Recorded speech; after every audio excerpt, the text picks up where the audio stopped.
Take over the vocal room. What's up, guys? It's a miracle day. 10 minutes Welcome to the early. stream. What the hell's up, man? 5 minutes early, I guess, with the delay. Hey, check out that dog video I just showed you. All right. I will. I like dog videos. How's everybody doing? Ow. Good. How are you? I'm pretty good. I'm in a day 2, you guys. I'm in a day 2 over at the Planet Hollywood Goliath warm-up. 12 players bagged last night, and I was one of them. We started yesterday with 25,000 chips, ended up with 82,000, which probably puts me at about 8th place right now out of the 12 remaining. So, how much do you think there's? How many people? Wait, it's playing today. It's the day one, right? Right. What's that? Yesterday was day 1. But today's a day one as well, right? So, Yes. how many people are going to Yes. be playing? Like they're playing down to 20? They're going to be playing down to 11% of the field. 11%. The way that they do this when there's multiple starting days is they don't want to actually hit the money on the day 1 flight. Makes So sense. they stop right before they hit the money. Ooh. And then everybody comes back on day 2, and then like 5 or 6 people end up very So are you bitterly just disappointed. are you just gonna fold your way to the money this time, Dutch? No, it's not how we play the bubble. We You don't should just fold our fold. way to the money. There are some times when you should pretty much just fold your way to the money. I know. There are some times, and we've seen those on stream more times than I can count, where we And you just hate been it. completely You hate handcuffed. those. You I hate those. hate those stack sizes and the spots. Because in that's when you tournaments. want to gamble, right? That's when you're like, I'm gonna gamble with this hand. I know I'm gonna hit it, and then you're out. When And the you're bubble is boy. approaching, and Speaking you're of- looking around, and people are feeling like the bubble pressure. Did you that's get me a when you new can bubble gum really yet? start- Gun yet? No, I You didn't. need to get me a new one, man. And one that doesn't make sounds. Maybe a bubble machine. Oh no, I need, Echo. no, it's not. There's no echo. That was there's- well- our intro starting. We're on a delay. The delay is working. Yes, it Delay is confirmed indeed. I bet working. well, no one's here. I mean, it's going to be 5 minutes. No one's going to see the intro because you're usually 15 minutes late. So I think it's pretty funny. Nobody's here, so. Zoss is here. Oh, Zoss is here. Zoss is here. Brian Larner might be here. Are you sure Zoss is here? I don't see any. No, I'm Yeah, not. nobody's here. I'm not sure of anything right now. Yeah, no one's here, Dutch. So we're gonna play something a little bit Wait, different wait, back today. to my bubble gun, dude. When do I get a new bubble gun? It's always about the bubble gun with you. It's always about the bubble. That's right. I I like popping things. How about We'll get I a will little buy you a bubble machine. gun the next time I mach- straight bubble a tournament. No, I'm The gonna. next time I am like actual bubble boy. I don't think you should in a make any tournament. any promises for when you're going to bubble and whatnot, because then it's going to be. You just want me to go on Amazon right now and buy Yeah, you a let's go bubble look. gun? I mean, we have 5. Nobody's here. No one's here, so. Oh, Vice Chick's here. Vice Chick's here. Great to see you, Vice Chick. Hey. Okay, so what are we playing here? This is actually not the normal Wait, tournament that we're playing. Where's the bubble gun? Did you go? I was explaining to them what we're doing. Okay, I know. I was just kidding. Okay, you know what? I'm No, actually no, no, no. we're gonna go on See, break. This is like so I weird. gotta go on dude. Amazon and find a bubble gun. Does anyone recommend a good bubble gun? What they need to do is they actually need to make like a poker themed bubble gun. That's right. Have you even bought in yet? What I've been trying to explain to the stream and to you down there, Michelle, is that we're not playing the normal tournament tonight. Oh, shit. We're playing something different. We are going to be playing this tournament. It is the $30 qualifier to the 1650 Planet Hollywood Goliath warm-up main event. This is the tournament we're going to start the stream off with. Okay, and So which the I'm- Goliath? Oh my gosh! So where's this? So what this is a satellite tournament to the main event that they have going on at Planet Hollywood later on this weekend. Or it might start on Thursday, actually, Thursday or Friday. I'm going to be playing it regardless, okay? But this is basically just like a satellite into a buy-in, and if I win the buy-in, I just get I get to pocket the cash. It's basically the plan. So there's a guarantee on this thing of 1,650, and I am doing my best to try to help ensure that Caesars will actually have to add money to the prize pool. I did that by not getting the initial rebuy. I'm going to have to get the add-on, though. So the initial buy-in is 4K, the rebuy is 4K. In those situations, it's not that important to get the rebuy, but you have to get the add-on. And if there's a chance that maybe Caesars would have to add some money, then I'm going to try to do my part to make sure that they actually, give a little bit of money to the player pool. I don't think it's going to happen though. I think that we're probably going to hit. Let me see, 40 times 30. Yeah, like it's definitely going to be definitely not going to be an overlay in this thing. But what do we got? First place, a $1,650 seat. Second place, $151.80. Third place, a slap in the mouth. That's basically what this tournament gets. I'm going to go ahead and show you the prize pool here. We're going to go ahead and take our shot at a free roll into this 1650. We're going to be playing it anyway. This might be a little score. Basically a winner-take-all tournament.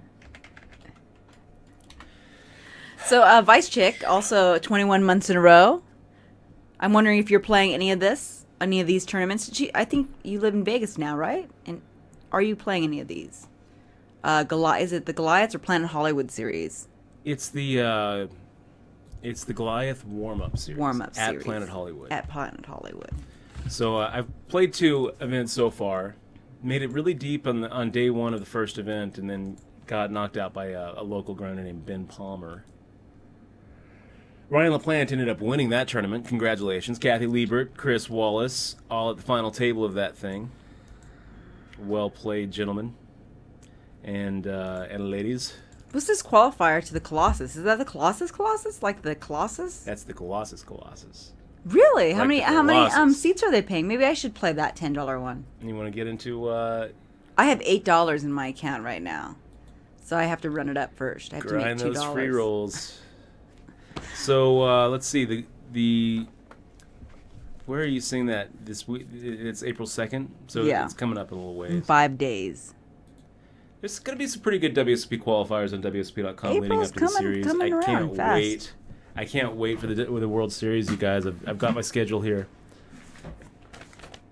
I started writing down everything that I'm going to be playing, everything that I'm backed in, everything that I'm going to be putting myself in, everything that I'm going to be selling action in. Hey, have you been making my schedule? No. You should be, Dutch. You should be writing my schedule down too. You should put more. You should do more work. And make a schedule for me. Listen, part of playing poker tournaments Partner. is working at your own schedule. It's working at your own schedule. I'm not going to be playing the cards for you. You got to work at your own schedule. Are you going to play the ladies' event this year? I don't know. Yeah, I don't know. I get anxiety just thinking about it, but maybe. You did good last year. You made everybody money. You made Depends. yourself a little bit of money. I'm going to try to get my niece here in Vegas, and if it falls on the time where she comes in for her summer vacation, then probably nay. All right. We'll have to see. I would like to have her come on down. StarCraft got me remastered. What? You saw that announcement? What do you Activision mean? is remastering the original StarCraft. That's going to be That's good. the new big release. And am I excited about it? Hell yeah. StarCraft's a good storyline. StarCraft is a great universe. StarCraft 2 is, in my opinion, one of the best computer games that's ever been published. The whole feel, the music, the StarCraft 2 music was just amazing. The storyline of Jim Raynor and Kerrigan. It's just it's heartbreaking and beautiful and just like, yeah. It's a very good storyline for sure. And it really was just the perfect platform to and we have host Nova. some esports. So and we have Nova up there. I'm always impressed with Blizzard Entertainment. I think that Activision and Blizzard is has a very bright future. and I'm looking forward to the game. I'll definitely be picking it up the day it comes out, playing around with it. It's gonna I'm be getting the collector's edition. She's got she's I still haven't played the Swarm collection. I have that. I have the collector's edition. Swarm? Heart of the Swarm. I haven't opened it yet. I haven't gotten the void the void one either. By the way, Maverick, good to see you, buddy. Good to see you, man. GG.TV. And Slinga actually bagged some chips up with me yesterday. Oh, cool. Awesome. So that'll be pretty cool. We got Born Winner, 720 months in a row. 21 Born Winner months. 314 representing. All the winners. Great to have you here, man. Thanks so much for being here. Gotta think he's watching from St. Louis. So Ace Jack suited. That's a pretty good hand to be in the big blind with. Oh, we should give a shout out to Jay Dragoni. Is that how you say it? Is he in chat? No, he's not in chat, but I would like to shout him out. I mean, I'm sure shout out. He's to probably Jay busy right now, and his wife and his baby. We had a little bite to eat with him this week when he was in town for a conference. He met the baby. It was good to hang out with crew. Any big news items this week you want to talk about? I wanted you to watch that dog video. That was important news item. I really feel like Ace Jack suited should be in our 3-bet range. Oh, he doesn't care about the dogs. He cares about his poker. Making the 3-bet against Raja Niru. Hazy Roy. What's up? This was a fun news item, the Jamie Staples bet. Oh, yeah. Guys, Dutch Staples, is going to Jamie grow Staples. his hair as long as mine, and I'm going to cut my hair as short as Dutch. I'm going to get a bald spot. I'm going to wax it, and I'm going to be... I have a bald spot. I have a full head of hair. No. I'm going to wax just this part here. And I'm going to grow a beard. I'm just going to take this hair, and I'm going to grow a beard from it like this. And then the hardest thing, you have to grow the hair. What is your strategy for that, Dutch? I'm actually gonna reach out to Jamie Staples and ask him what he thinks I should do. So okay, yeah. Tell So us I what we're didn't talking know. about. I What's didn't going know on? about the bet when Dutch twittered at me. Yeah. But I guess in the universe of the prop bet world, there's a prop bet going on that Jamie Staples has to align himself in weight with his brother. Is that correct? Like they have to weigh the same. I think they have a margin of a few pounds though, because I mean I think it's to be exact. Obviously, there's like water weight and things like that. Good luck. I am very envious of Jamie and his. Is it brother? It's his brother, right? Yep, his brother Matt. Let me go For and take even a look getting at this. that crazy bet. That's an I'm gonna show you insane this. bet, dude. This is the pinned Where's tweet my from Jamie bet? Staples. I'm pretty sure they made this on I'm not cutting my hair though. Twitch. Fuck no. So they actually made this bet on Twitch. Jamie Staples went down to the yacht, the Perkins yacht. Yeah, to there was do some streaming, and I guess there was some drinks and some joking, and then all of a sudden things got serious when Bill Perkins proposed the bet to the dream. Jamie Staples. He should be a genie. I feel like I feel like Bill Perkins should have an avatar of like a genie. Like he just goes around giving people money, but they have to fucking earn it. You have by to doing do something crazy for it. And I'm not cutting my hair. Like I'm not shaving my lose head. a bunch of weight, or pee under a poker table, or ride a bike to New York. That's a good one. The riding the bike one's a good one, though. That's I don't feel like it's easy. It's definitely not easy, but I feel like that's a doable one. But like to physically change your appearance, I think it's a tough one. I wish you all the luck, Jamie. And you and your brother. I hope you guys stay healthy though. I hope you guys. Look at this. That's the thing. Like, look at this bet. This actually is a crazy bet because from what I gather, Jamie Staples weighs in at about 320, 330 pounds. Kind of fluctuates between 320 and 330. Which is overweight. Yeah, but and his brother Matt. Matt is his name. Is 135 pounds, which is probably underweight. For his height. Yeah, but all you have to do is do protein, dude, and just start working them muscles. That is almost 200 pounds between them that they have to gain and lose in a year. Yeah, they can balance it out, dude. They'll do it. They're brothers. Same DNA. And honestly, Ish. it's too much money not to win. This Not is to- like not one to of these try. things. It's like $150,000 is going to significantly change the direction of Jamie and Matt's life, and plus they're going to be healthier for it. So we definitely wish them the best of luck. I hope that they are able to take some of that perky money and make the That's good. $150,000. I like that perky money. Pretty awesome. Is that something you just made up? Perky money. No, that's what Aw. they call it. Perky money. That's what they call it. You know, it Guys, reminds can me we of. make the call you know what? here? You know what it reminds I'm me trying to of? wonder what villain could have. I mean, I was really thinking that we were just ahead of the initial opener. When villain makes the cold call from behind in the big blind, now I'm kind of just scratching my head thinking that Jack 10 is no good. If he had a 7, he caught up. If he has a better Jack, we were always behind. And firing out 1,000 into 1,700 into 2 opponents, one of which was showing some pre-flop and post-flop aggression. I don't think that we're good here. I think that we're going to go ahead and save the 10% of our stack and make the fold.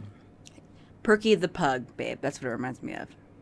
From Warcraft. Yes, and it's a cute little pug that you could pick up pug I'm trying to that rubs its butt move this on one. on the ground. That's what Perky reminds me of. Perky pug. So good luck, Jamie, in that. Yeah, good luck. I'm interested to see how that goes. In other news, I thought Jamie was losing weight. I'm confused. I thought he was losing weight, for now- himself. Wasn't he on a track to lose weight and work out and get a trainer and everything? I thought that was something the thing. like that. I think. Oh. I guess not. Oh. But Shit, I want a prop bet like that. If anybody wants to give me a good prop bet where I'm going to make a lot of money, let me know. But nothing outrageous. I'm not cutting my hair. Let me tell you, I not actually cutting- have I'm some not- I'm advice not cutting my hair. for Jamie and anybody who No. might be under a similar weight loss prop bet. Oh, no carbs. So I actually was on the weight losers side of a prop bet a few years ago, about 10 years ago, with Brandon Cantu, and I had to lose 55 pounds. Yeah, you have to do it healthful. I mean, yours I had to good lose time to 55 do pounds healthy in eating. about 3.5 months. We made the bet in April, and I had until the main event, which was like July 5th, July 6th, to get down to 185 pounds from 240. And it was pretty difficult. So you were only 240? only 240. That's pretty overweight. Is it? It's significantly overweight. How much do you weigh now? I'd rather not say. Okay, because I feel like that. A gentleman doesn't discuss that. 227, 226 is So what I you're weighed like in 20 at today. pounds lighter, 226. or 10, 12, I'm about 13. 14, 15 pounds lighter than when I had made that bet. But you have to do it. Since I got comfortable with Michelle, healthy. and she is such a mean cook, I gained it all back. But I've been losing some of it. I'll probably be down to about 215. In order to maintain a healthy weight and maintain health, you have to you can't just starve yourself, man. Why not? It's exactly what you do. No, you don't. Well, unless you alternate, you can. That's how you can lose the weight, fast. though. You can fast, but you have to learn better habits, good habits, and healthy eating. Stay away from sugar. Stay away from carbs. But it's a lifestyle change, dude. It is a lifestyle It change. sucks. And I didn't change my lifestyle. That's why I gained it all back. But I'm working on it. We've been working out a lot. I got my mile down to 830. You've changed a little bit. I mean, you don't smoke anymore. That was a big weight gainer for me too. Oh yeah, I quit- quitting the smoking was really tough for putting the weight on. And Jamie's, I'm pretty sure, vapes. So that's Ooh. he's been trying to quit the nicotine. That's Maybe gonna the hurt vaping is weight making loss. him gain weight. No. Actually, no, because if he's cutting down because he needs to have something constantly in his mouth, dude. Because he's always vaping. There has to be something to that, man. Mm-hmm. I don't really know what his nicotine ratios are, though. But when I quit smoking, I wanted to eat all the time because it's comforting. It's comforting because you're going through an addiction. You're addicted to something. Your body wants to feel better, and guess what makes it feel better? Sugar. So, when you're losing weight, I mean, it's not really a big secret how to lose weight. Just fewer calories in than calories out. And you have a caloric deficit, you're going to lose weight. That's basically chronometer is really nice and how it works. But there's some tricks to it. Certain things turn into calories. Carbohydrates, for example, if you cut out all the carbs in your diet, you're going to see the weight just start dropping off. Working out, very, very low carbs, and a lot of vegetables. No butter. Not a lot of processed food. No butters. Completely cut out any sugar, any sort of Sweets. Refined sugar. No more. And it's definitely doable to Sad. drop it pretty aggressively. One thing I will say though is when you are on an aggressive weight loss regime, your brain chemistry changes significantly. You find yourself not as sharp. When your blood sugar is low because you've been cutting out the sugar. Makes sense. You're hungry, you're moody, and you're not as quick. I can tell you that year, the 2008, was the worst WSOP I ever had.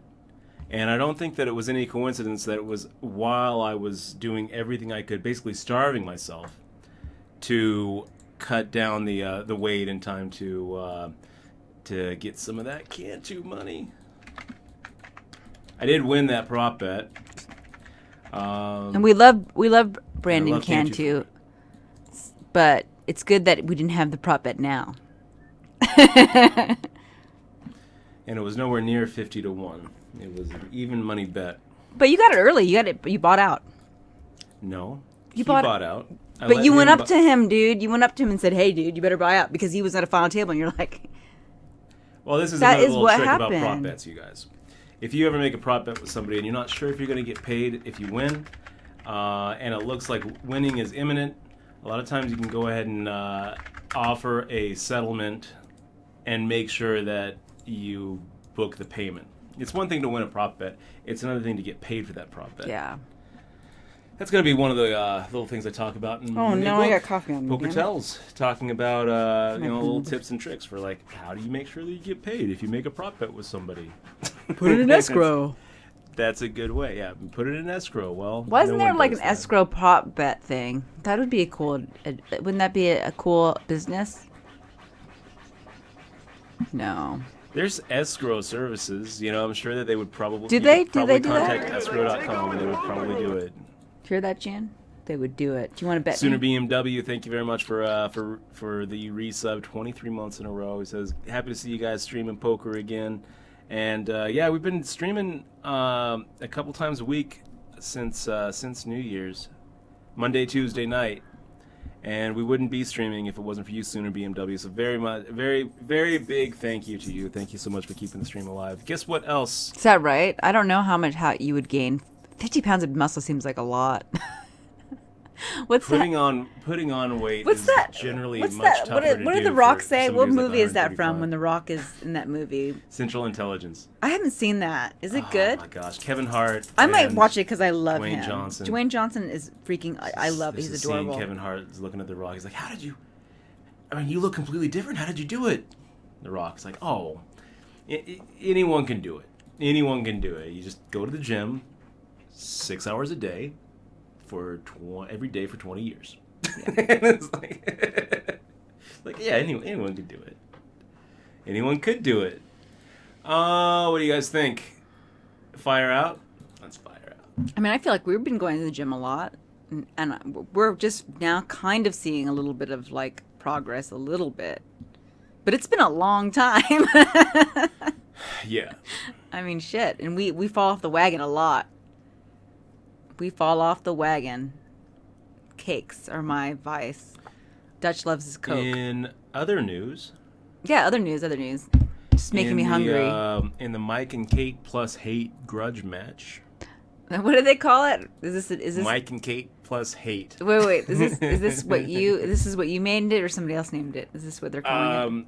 No, I would not. I would never have been able to make that up. What is it called? Mike and Kate. Mike and Kate plus hate, which is I think pretty funny. That's funny, I guess. But why so many guys don't fall? I mean, I feel like they're just making they're just making a story out of nothing, really. About the grudge match? Well, I really don't understand it, I guess. The grudge match, let's go ahead and take it from the beginning then, Michelle.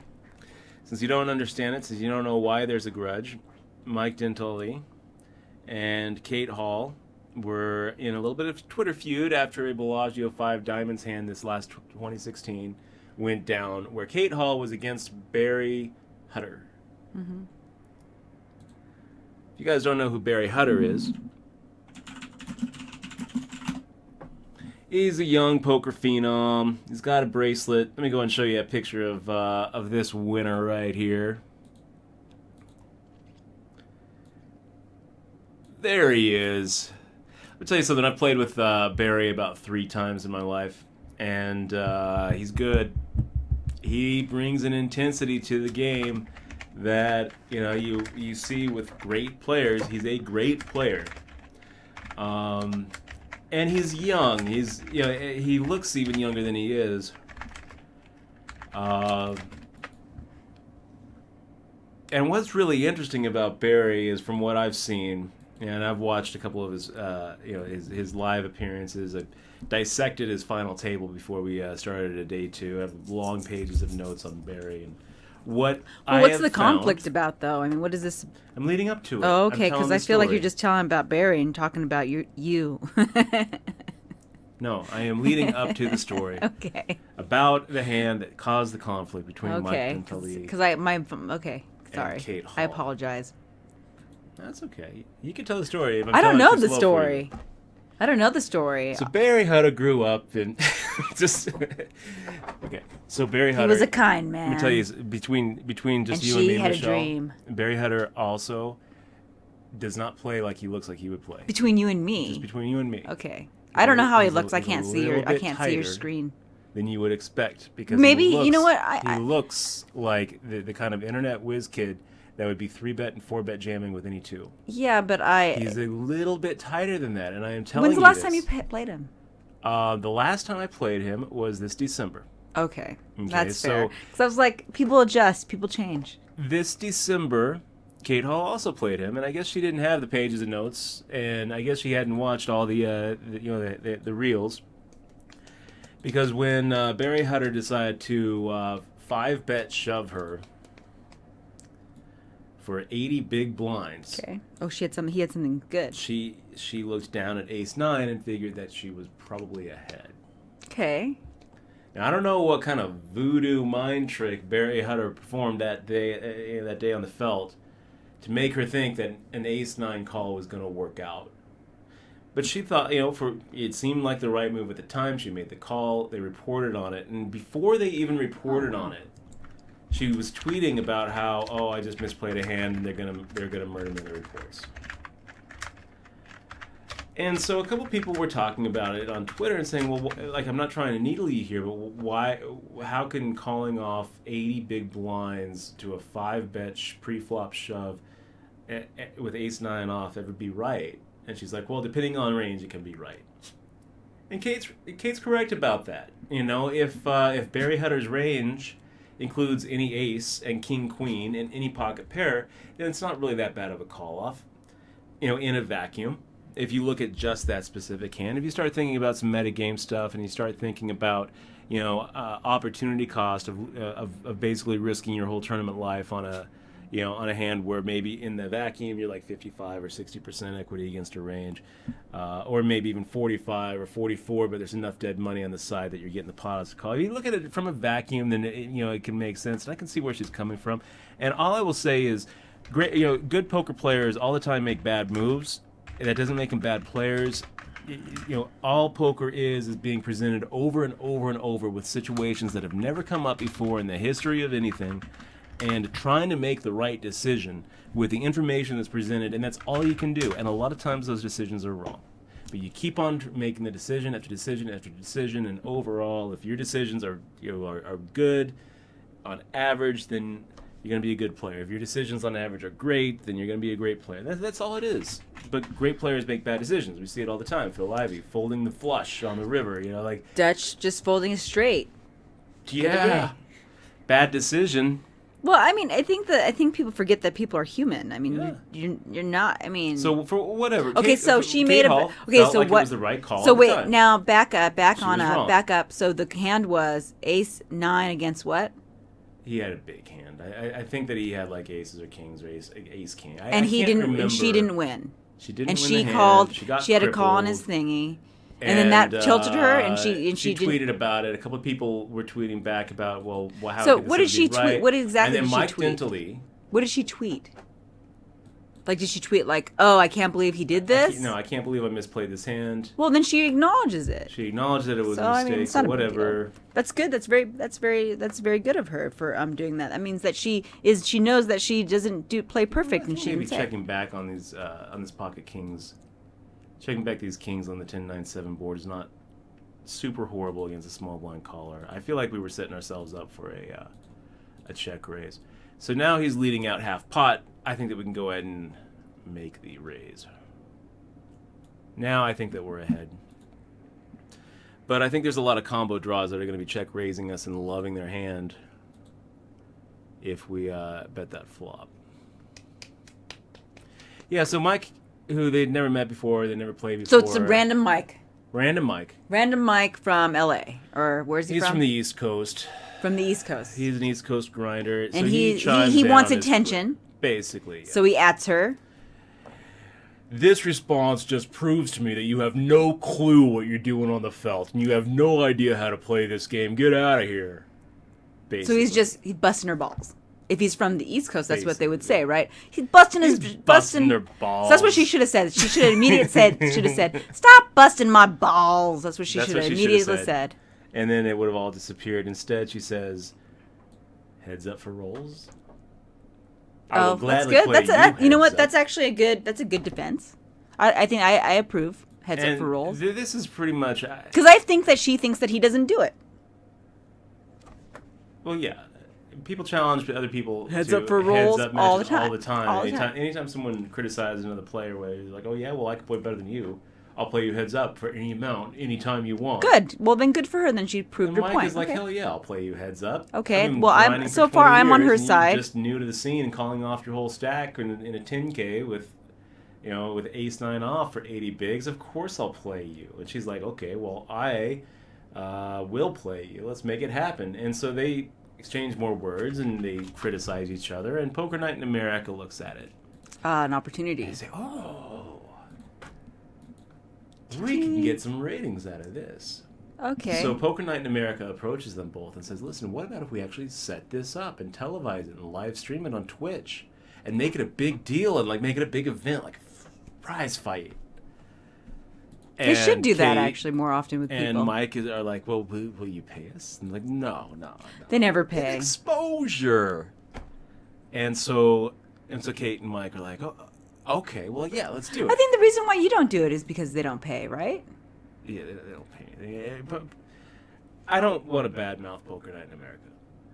No, it's a good. But good let's business. badmouth Poker Night in America for a second. Why would you, why would you want to sit down with a lineup of professional poker players for, a high stakes no limit game when you are 5 minutes from the Bellagio and have your pick of a bunch of fish, nobody fish who you can play circles around and you know that you're better than?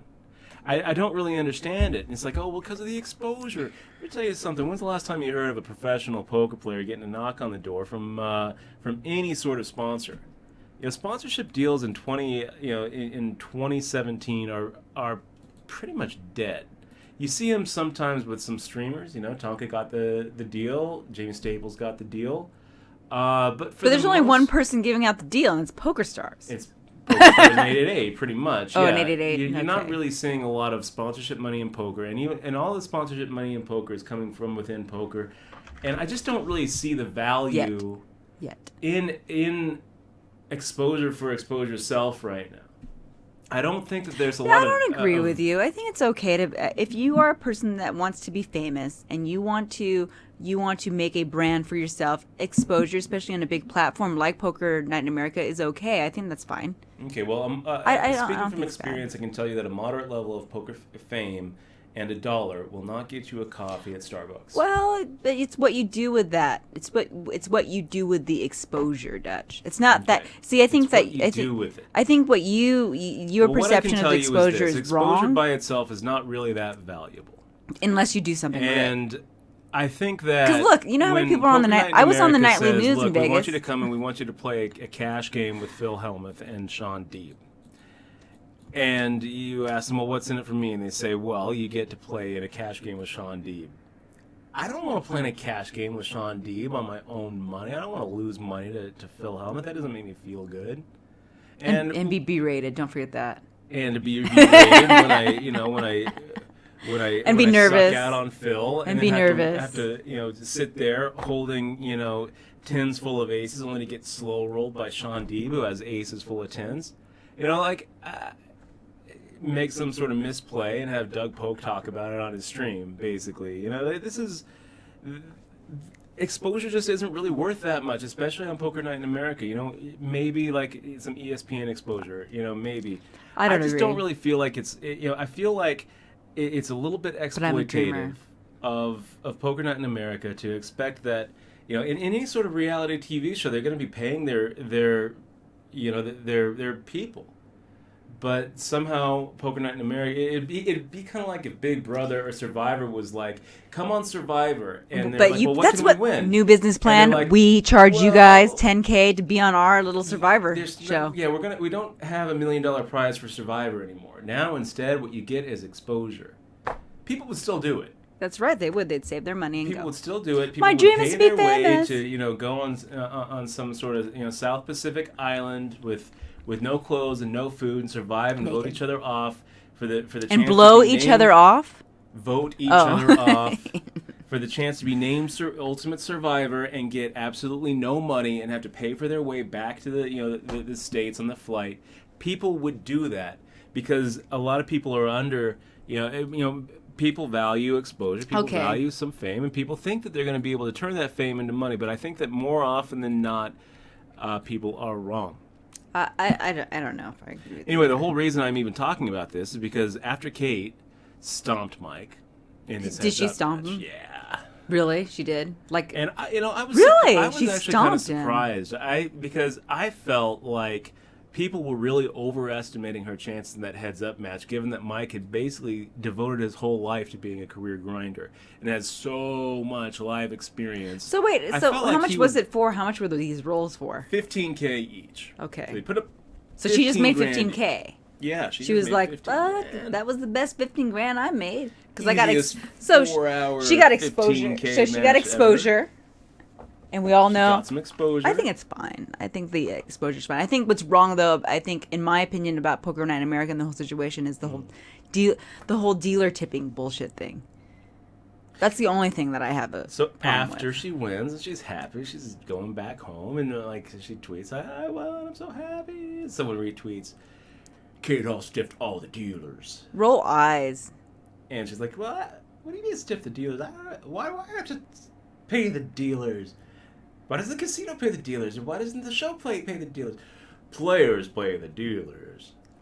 It's like, okay, so Poker Night in America, this heads-up match that they set up, someone has to actually deal the cards, and Well, 4 hours. Did they only have one dealer? no, I'm sure that they switch. They Back switch? And forth. How many? I would Like every think- 38 down minutes. Usually it's 30 Is it minutes. every I got to 30 think that minutes? they cycled through a couple of dealers. I'm probably thinking that it affected. Where 4 or did 5 they play dealers. it? Where did they play it?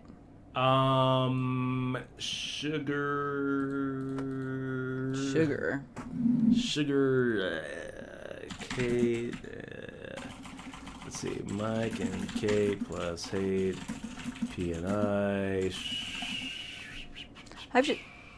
That sucks that Kate's name rhymes with hate. Kate Hall, Mike Dentilli. They should say Kate Hall Know-It-All. Where did they The know-it-all play match. it? Sugar House. Where the hell? Sugar House? Sugar House. Where's that? It's East Coast. Oh, is it? So she lives on the East Coast? No, she doesn't live on the East Coast. So she flew out there? I don't know where Kate lives now. She's from Arizona. I don't know where. So she I'm lives now. Maybe assuming Southern that Florida. the Poker Night America Maybe probably Vegas. flew them over. I think you're right. She's Arizona, actually. I think that Poker Night in America did pay for their flight. Okay, so I why think can't? they paid for their hotel. Okay, well, and then And I think that the casinos were giving them each like $500 because when people were criticizing Kate for stiffing the dealers, and Kate was like, "First off, I didn't know that it was my responsibility to pay the dealers. I feel like it should be the responsibility of the casino. They work for the casino, and if the casino wants to, transfer the cost to anybody, they should be transferring that cost. Let's make the call here. They should be transferring the cost of the show, Poker Night in America. I mean, well, Poker Night in definitely America if is the not a dealers don't charity. think They're it's making fair. money. That's why Yeah, they're definitely doing this show. if the dealers don't think it's fair, I don't think it's the players' responsibility to pay them. I mean, Isn't the reason that you tip is because you tip? It's like a private thing. The reason why it's expected that one of them would tip the dealers is because in cash games, that's how dealers make their living. It's a tip position where you win a hand, you throw $1. You win a hand, you throw $1. And I don't know why this happened. I don't know why. The same reason that we tip 16, 17, 18, 20% when you go to a restaurant, even if you get bad service, you still tip. Isn't the whole tipping world, isn't that like there's a whole debunking on why it's bad or something? There was an episode of Adam Ruins Everything, which basically talked about why tipping was bullshit, why it was basically a remnant of the Depression era where people couldn't afford to pay workers, and it's a way to exploit workers and pay them less than minimum wage.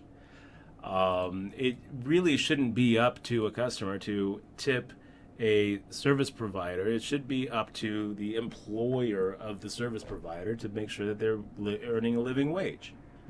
If dealers go to work and they come back from work and they didn't make money because the dealer, because they didn't get tipped, I feel like that's the fault of the casino. That's the fault of their employer. They don't work for the customer.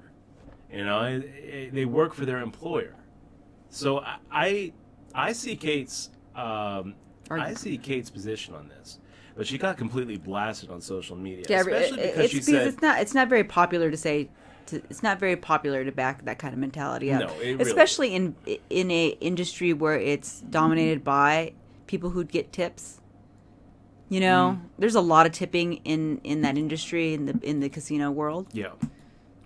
And so especially she kind of got blasted because it kind of seemed like in her Twitter response to the tipping criticism that she was a little bit loose with some information. She was like, I didn't know that they weren't getting tipped. I didn't know that Poker Night. Well, it's not. And Matt Lance comes on and says, yes, you did know. How did she know? He told her. He was like, how does she know? Maybe she didn't. Maybe it really honestly slipped her mind. So anyway, Kate Hull and Matt Glantz start going back and forth on it, and Matt Glantz is like, well, you did know. You know that it's your responsibility it's her world. It's his word. On purpose. I feel like that's his word against her word on that case. I can say something like that. I guess common sense tells a poker player that if you're a poker player, you normally do tip. If it was a regular game, I suppose. I guess that's what maybe he's referring to. This isn't a regular game. Yeah, it's an entertainment. Yeah. It's entertainment. It's a show. I remember. I can see how she can get confused. Heads-up grudge matches against Crazy Mike Thorpe. We went over to the Venetian. We played some heads-up grudge matches, and every deal would tip the dealer. That's basically how it would work. You tip the dealer, but this isn't real. This is a prize match. It's not like you see Floyd Mayweather tipping the ring girls after the. Everybody should throw money. Match. You guys should throw money to the ring girls, by the way. And there was a lot of money. Dollar bills. There was. Look at it from Mike's point of view. Right, there was a lot of money made from this event that went somewhere. What do you mean? It didn't go to Mike. He's out $15,000. The other Mike. Yeah. Okay, Mike. Yeah. And the money made didn't really go to Kate either, because that's Mike's money that he lost. So he's not supposed to tip. There was a lot of attention, a lot of views, and ultimately some money being made here by the casino and by the show. So why does it need to be Kate who ends up taking care of the dealers? But it'd be just like the actress in a movie paying for the people who bring her food. Pretty much. Or the people who do her makeup. That's probably a better example. Yeah. Because are you supposed... Wait, are you supposed to fucking tip the people that do your makeup and acting? Or the news people? Are you? They get paid. They get paid a fair wage. Right, supposedly. Anyway, so Kate said she didn't know that she was supposed to. Matt says, yes, you did know. I buy it. Even if she doesn't know, Kate even says, well, even look, if she the didn't want to casino owes tip, me it's not. 500. I told Matt to give it to the dealers. So it should be over. So why isn't it over? Why are there still wanna, like 1,000 posts on this on all the forums? The reason is because people just like to hate. They like to put lemon on a wound. And it's just interesting, like watching it. Everyone was just throwing hate on Mike and throwing hate on Kate. And well, it was, Kate. I think it's That's whatever. What you don't have. Who says you have to fucking? Welcome to D-level poker fame. But in the whole realm of tipping and not tipping, it's your choice. It's not it no longer becomes your choice. It's the illusion of choice. Because it's like tipping. The whole idea of tipping is because that's something that you want to do, not that it's something that you have to do. Does that make you don't have to tip. And if she doesn't want to tip, she doesn't want to tip. Yep. Let's pot this up. Maybe that's just. Maybe she should have said, "I didn't want to tip." Anyways, we have some questions for good Nate. Wants to know if you play live Dutch, and do you think it's reasonable to build a bankroll playing limit and slow if you're newer or no limit? New. What do you have here? I have king high, no diamond. So pretty much nothing. He probably has a... Yeah. I think we can get him off of a 9. I think we can get him off of a 10. Yeah, no. I don't think we're getting him off of an ace, and I'm kind of surprised that Raja would even open limp with an ace. So, Nice trap, I guess. Back to... you open limp with ace 8, you get raised by the big blind. He might be taking notes on you because... Trapping him. It's like, all right. So if I'm gonna start in poker Dutch, should I start in no limit or limit to build my bankroll? No limit. No limit. You go with no limit, man. No limit. And why? Why is that? Because most of the casinos play. Because that's where the money is. You look at. But he's just learning. That's where the players. Right, are. He's just learning. Walk into any casino and see what they're spreading, and it's going to be no limit. Every yeah, once and you want to get into the habit of playing no limit too, because it's limit's different, right? I feel like playing other types of variants of poker is always going to help you improve certain skills. Limit has some advantages to no limit as far as improving your game. You see a lot more showdowns. You see a lot more turns and flops. And you're going to have more situations where you get to make reads and try to understand what's going on. You get to understand pot odds and implied odds aren't really that important in limit though. So it's like so I guess it's a situation of game selection, and if the game in limit looks better than the no limit, play the limit. Well, there's just so much more volume in no limit hold'em these days that that's really what you should focus on.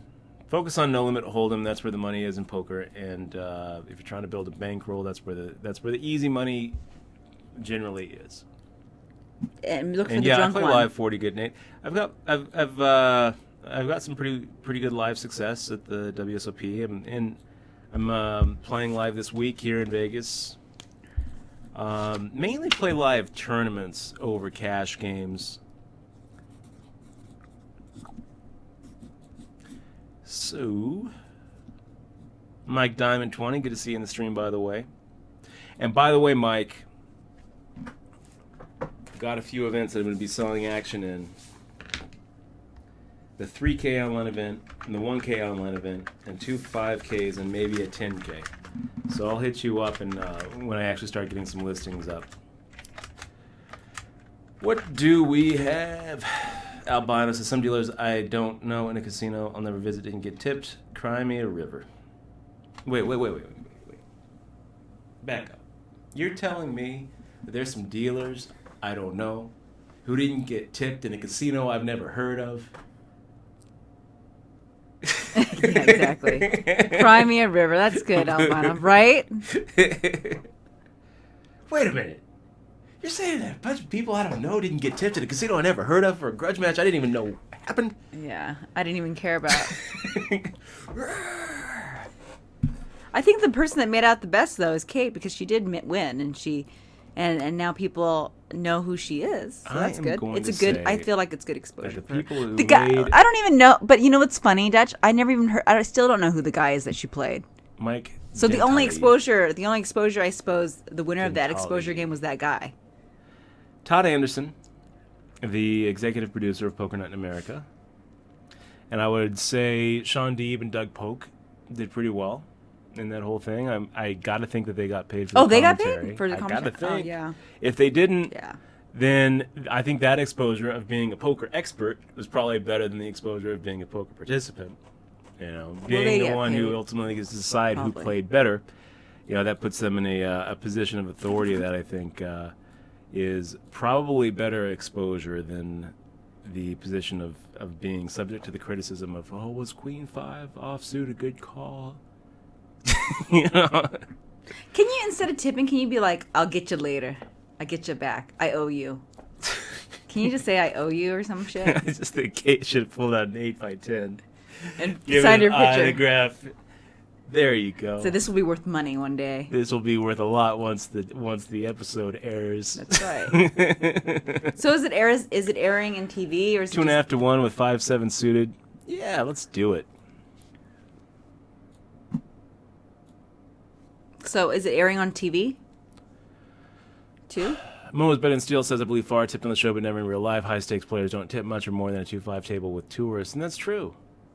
The job's the same.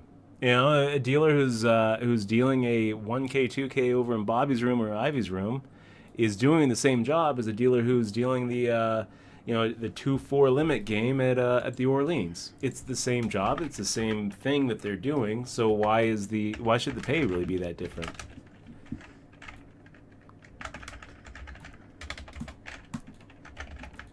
They're both getting carpal tunnel at the same rate. So Luck Boxkin's making the 3-bet with King Queen. I like it, Luck Box. I kind of feel like maybe on that river you could have gone for a thin value bet. Got a little exposed with a 7-5 suited, so we'll make the fold here with a Jack 10. Hey, are they gonna play it on regular TV? Or do you know? Yeah, Poker Night in America. Oh, it is gonna be on regular. Like it's gonna be rerun. I gotta think. I mean, it's a 4-hour. It was a 4-hour match, so I gotta think that it'll probably just be like a highlight reel. And Money Miser One, good to see you in the stream, by the way, man. It says, I haven't been getting notifications. Weird. So, yeah, that's weird. I don't know why. I would say if maybe shoot a line over to Twitch support. And make sure that on the follow that the little notification is toggled on.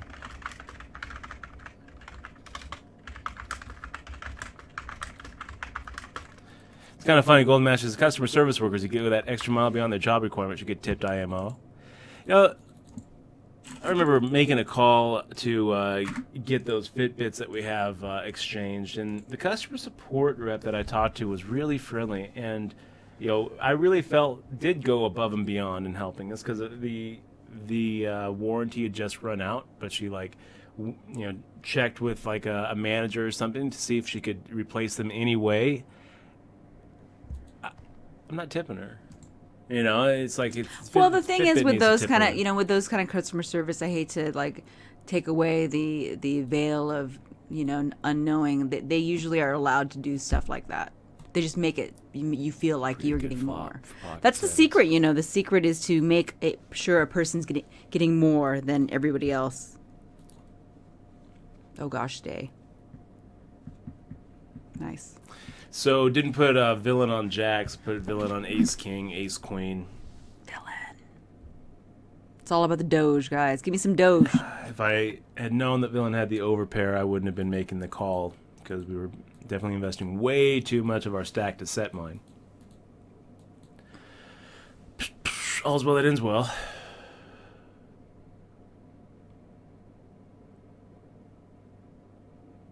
And a Hollywood guy, high stakes poker, that show, same exact thing. It's like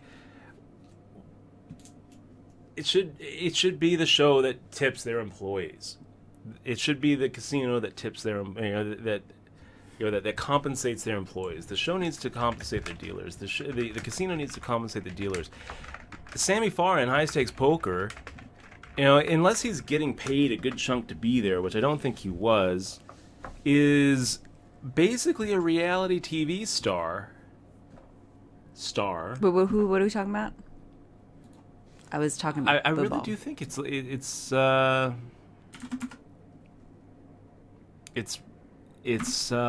unrealistic expectation. I really do. What's the unrealistic expectation? In other news, Slave 999 says the Raiders are moving to Vegas. Are you guys excited? Dutch, what was the unexpected? What were you talking about? The same thing that we were talking about. The exact same thing. But what were you saying? That Sammy Farr shouldn't have to tip the dealers in High Stakes Poker, and Kate Hall shouldn't have to tip the dealers in Poker Night in America. Okay. That's what I was saying. And I'll just leave it at that. Slave 999 says the Raiders are moving to Vegas. Well, I want to tip, Dutch. Well, you should always tip your streamer and your host. That's right. You guys should tip us so we can perform better for you. Dogecoin. Tip in Dogecoin. I'm almost a millionaire. Not really. I'm way behind a million. Pretty sure that actually Doge. reopens, right? Actually, no, that wouldn't. You should be in a good mood, Dutch. You just won that big pot with sevens, dude. I'm in a good mood. You should be. That's what I just said. You should be. Slave 999 says, "Are you excited about the Raiders? Vegas Raider Nation?" No, not really. I'm scared, honestly. Not only do I not really follow NFL that much, and Raiders even less than pick an NFL team. I will follow them over the Raiders any day. No, the Raiders aren't bad. They have a cool mascot that's a skeleton. The last time scary fucking skeleton dude that wants to kill. Rooting for the Raiders, Bo Jackson was. That's what I rooted for him. I was living in California. Uniform. Hey, can you imagine tipping your real estate agent? Do you guys tip your realtor? I think that eventually America's just going to have to go tipping the real estate agent, but towards the European model. The where real estate agent just takes that shit. We don't expect customers to tip, where we expect employers to pay. I feel like eventually that just has to happen. You do? The whole tipping, the whole tipping culture actually is bad. I don't know. There's some very good reasons why tipping culture is bad. For one thing, it promotes tax evasion. God, if I ever became a live cash player and I had to tip $1 a pot, it would just. I'm such a penny. I'm such a. For another thing, it promotes discrimination. I guarantee you that there are going to be some significant differences between a girl and a guy. The tips that a girlie gets. That a certain sex and a certain race demographic gets over someone else. Give me $3. And that's not fair. It's going to tipping promotes discriminatory practices. There's a lot of reasons why I think tipping is archaic and should be eliminated. Archaic. But as it is right now, a pretty big chunk of people rely on tips to survive. So only because only because the minimum wage is so low. Yeah, that's why. Well, it's lower if you're in a tipping position. Yeah, and they just can pay you less. That's right. So even though I don't believe that tipping is a good thing, it's not like I don't tip when I go out to eat. It's not like I don't tip when I'm playing cash. I do. I just think that it should be something that we try to phase out. And when it comes to like a show like this, I would have expected that anybody who was working on the production of this show and the dealers are working on the production of this grudge match, that they would have been compensated by somebody other than the two. Yeah, I mean, who does get paid in that? I mean, there's a camera guy and there's all kinds of. How do they make money? There's music people probably, right? Sound guy. The computer guy. The key grip. Yeah. It's not fair that the key grip gets paid more than the dealer. I don't know about that. Truck driver who drives the all the Uber driver, audio visual equipment. I don't know. It's very complicated and it's complex for sure. But I don't think she should get. I guess she's getting a lot of hate for it. Well, she wasn't. She's still. Even though she tipped him. She tipped him at this point. Pity tip, but it's not the same. $500 for 4 hours of work. It's $125 an hour that you tip the dealers. My money. That's surgeon money, right? I would take my money. I would take my $500. And then I would have the dealers write me a letter. To those who thought I cheated them, please write me a letter with a self-addressed stamped envelope, and I shall send you $1. No, I don't know. It's too good of a flop. I think the opportunity's missed. What do you have, king here? King, queen? It's too good. Oh, God. Does somebody have a 3? Oh, I hope nobody has a 3. We beat a 3. Okay, I guess that's all right then. So, yeah, Slave, I'm not really that excited about the Raiders moving here. I'm less excited about the $750 million in public money that Vegas is going to have to pay. Less excited about that. Hey. Papist. Great to see you. Papist is in the house. Great to see you, Papist. Papist. Yeah, I don't know, but people like, I mean, I think the entertainment of the masses is very important, and unfortunately football is one of those entertainments. Sports.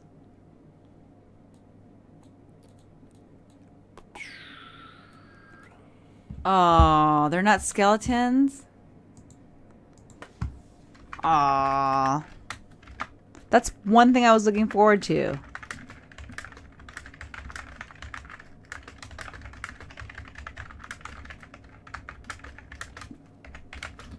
I like Golden Master. If tipping was illegal, expect average to below par service. This is like another thing. But if it's average, but guys, it's like natural selection. If you hire somebody that does average and low par, you fire them. Stop going there, you fire the guy and you find and you hire better people. Yeah, the penalty for not doing a good job should be to lose the job, not to get paid less for the job. And then in order to survive, you learn how to be a kind person. And let me tell you something else too. How the hell do I know what good service or bad service is? Like, a waitress comes and gives me a plate of food. What constitutes good or bad service? That she fills my drink in time.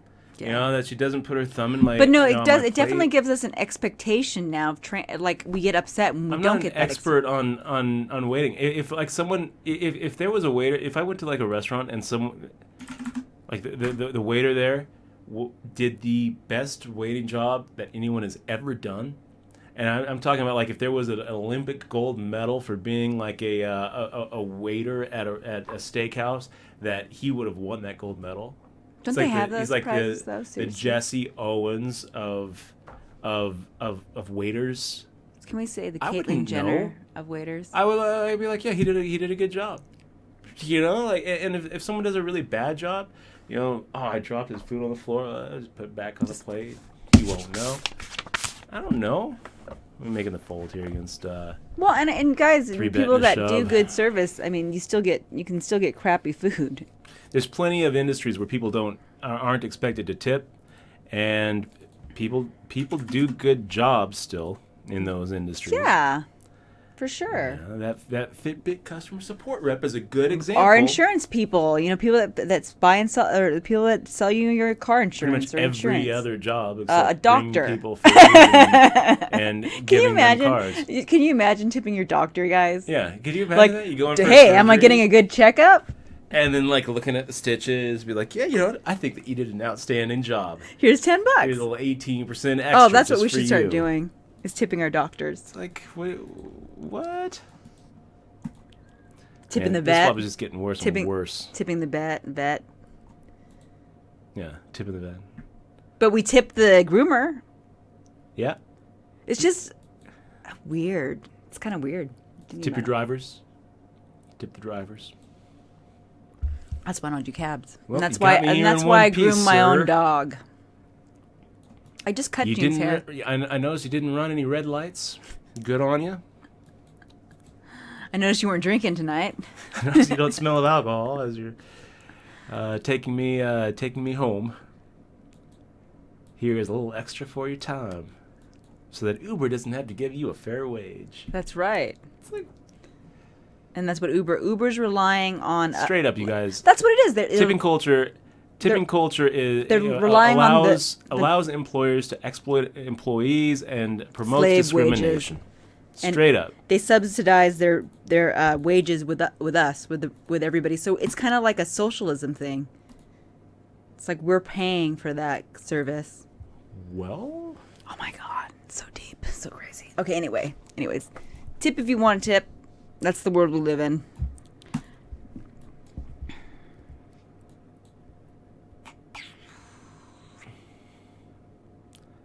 it's not really a great flop for me. Speaking of tips, we haven't had a tip in a long time on the stream, Dutch. No bits, no tip bits. I'm going to give you one. This is a good example. This is because Twitch does not pay us. That's right, Twitch doesn't pay us. We're providing content for Twitch. They don't pay us, but we do get a little share of this commercial I'm about to run. Guys, thanks again for being here. Big shout out to all of our supporters and our subscribers and our And we do appreciate you guys, tippers. even though you guys don't tip. Exima. We do Thank you very appreciate much you for the guys. bit cheers. That's all Tipping you, baby. 1, 2, 3, 4, 5, 6, 7 bits. Thank you very much for the tip. Yeah, We'll be right subsidize us, guys. We need more money.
Okay, guys, we're back. Hey guys. Welcome back to the stream. By the way, we got a tip. Let me run it here again. Right when we went to the, We got a tip? Real money? Yep. Tip of real money. Wow.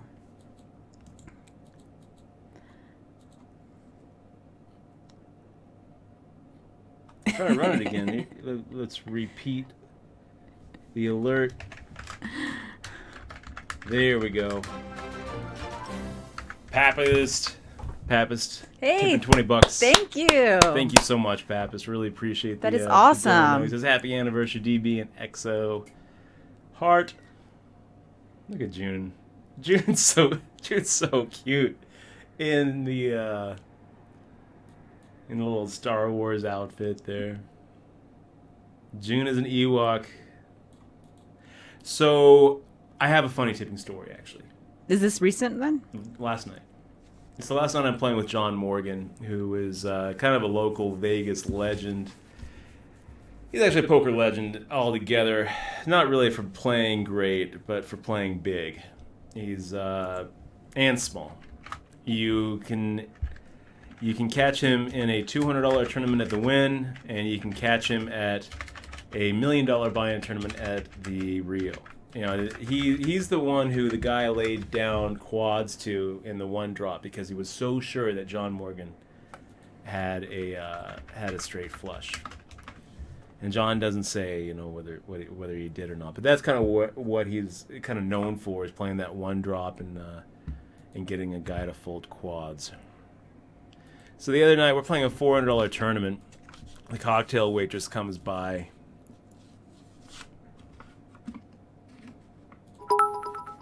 I feel like Raja's setting us up for something here. I'm gonna make the fold. I feel like the open limp was setting us up, and now he's trying to get value out of a monster. That's what I think is going on there. So the cocktail waitress comes by. John asks for a water, and she gives him a water. And he tips her $100 bill. She's like, thank you very much. She leaves. It's a pretty good tip for a bottle of water. $100? $100, especially when we're playing a $400 tournament. Jesus. The next time she goes back, John looks at her. He goes, "Listen, I'm still thirsty, but do you have anything cheaper?"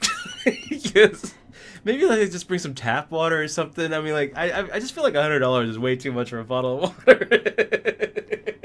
Could you bring me like? Could you bring me something cheaper? Do you have like a cheaper off-brand water? That's pretty cute. Which I thought was really funny. Aww. Was she surprised about that $100 tip? Yeah. That's really sweet of him. See, that's a sweet made thing. Her night. I'm sure it made her night. You know, it's like, oh well, now instead of, you know, and now she's always coming back there because she wants more. I'm going on with. Now I'm getting 240. That's funny.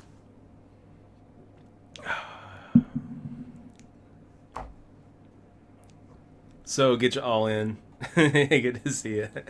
I liked the. I thought it was a funny Twitter. Not a lot. I didn't even know what it was, guys. Yeah, Michelle didn't know. What I was scared. I thought Dutch was gonna chop off his arm. Referencing the. I thought he was gonna chop off my Matt arm. Staples, Bill Perkins bet where Jamie and Matt have to get the same weight in a year and getting $150,000 if they can. Dutch, do it. if somebody wanted to give me $150,000 to shave off my head, for your hair.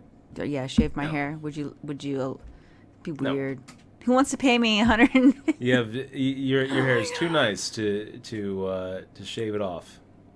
Not for any price in the six-figure range. That's $1 million hair. It's $1 million. It's not. I will shave my $150,000. hair for $1 million, and I'll give it, and I will give you the hair for $1 million. Yeah, it's not, Whoever's interested. like it's like okay, well if you're gonna shave your head for $150,000, you're gonna shave it for like $2,000. No, I won't do it for $2,000. I mean, like, I wouldn't do it what's for your $2,000. price then for shaving? I just your told you head? $1 million. I kind of feel like that's I just what said motivates a lot of 150 these because that's the prospects. 100 because that's Is the $150 was the thing. Is the thought that there's a price for everything, and then trying to engage in price discovery via prop betting? Yeah, let's go with 1120.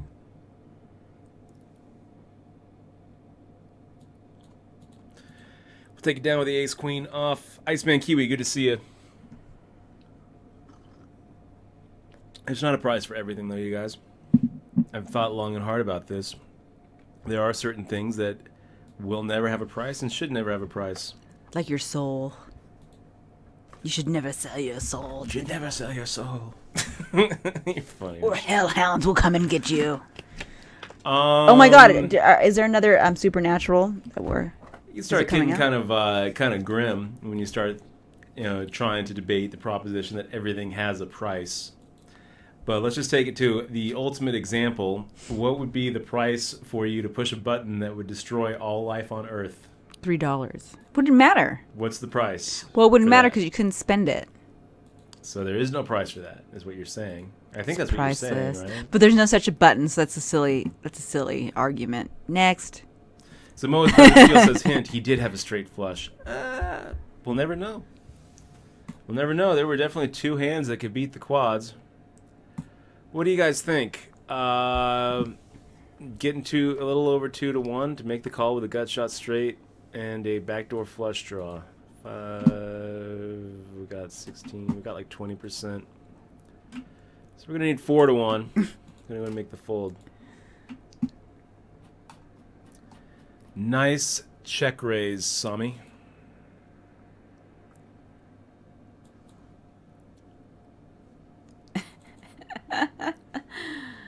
We funny. can fold king 2 off.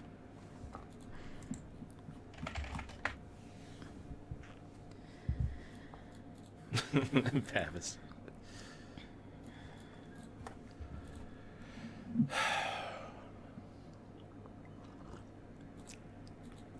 Trying to get you a tray. Saying, Dutch does a disturbingly good cocktail waitress impression. Unfortunately, it is not an impression.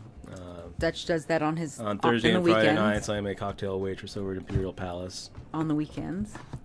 I will do cocktail waitressing on the weekends now. Ship it, Nick. Play my first MSPT $1,100 buy-in.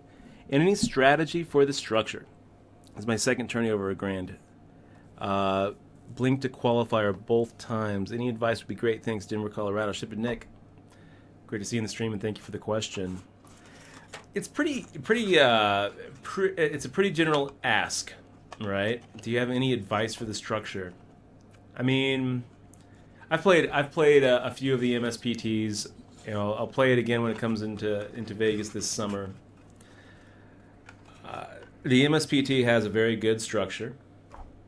We could get to specific tips about what to do in certain levels, how to adjust your pre-flop base strategy based on the small blind anti-ratio fluctuations. But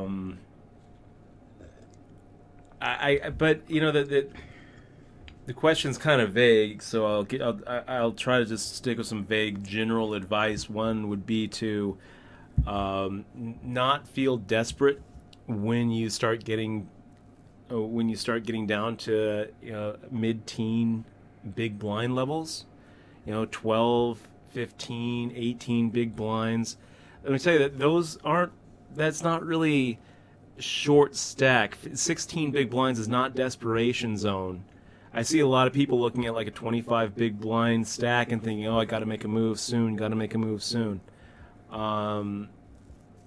Keep in mind that anytime you're looking at making a call, you can't just think of the hand in a vacuum. You got to think about the opportunity cost that you will be missing if you end up losing the confrontation.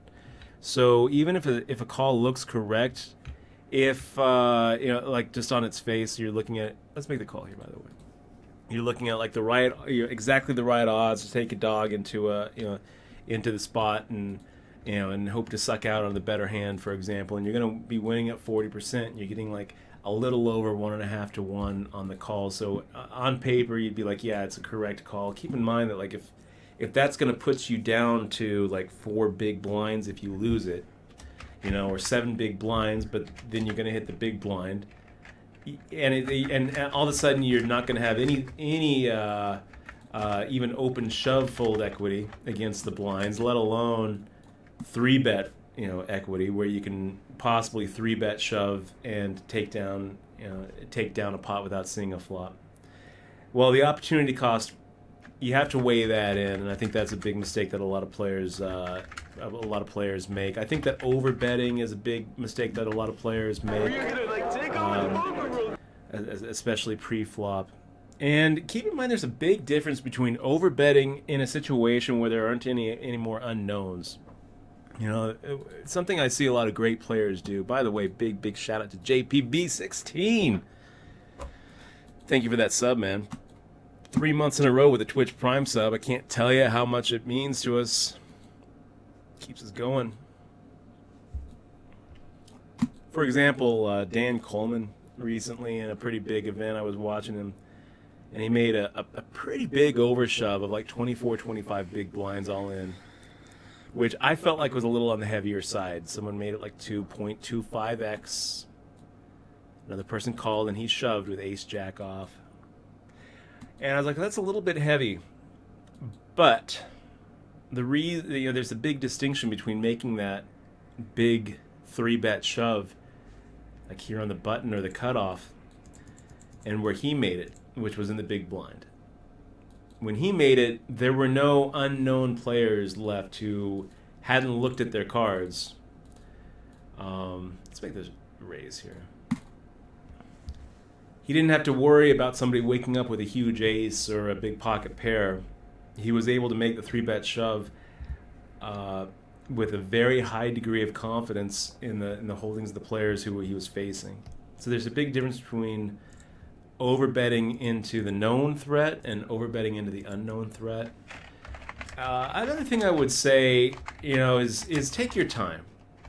Take your time. The structure is good, but one mistake that I see over and over at the poker tables, and I think is pretty much universal for new players, is that they do things just a little bit too fast.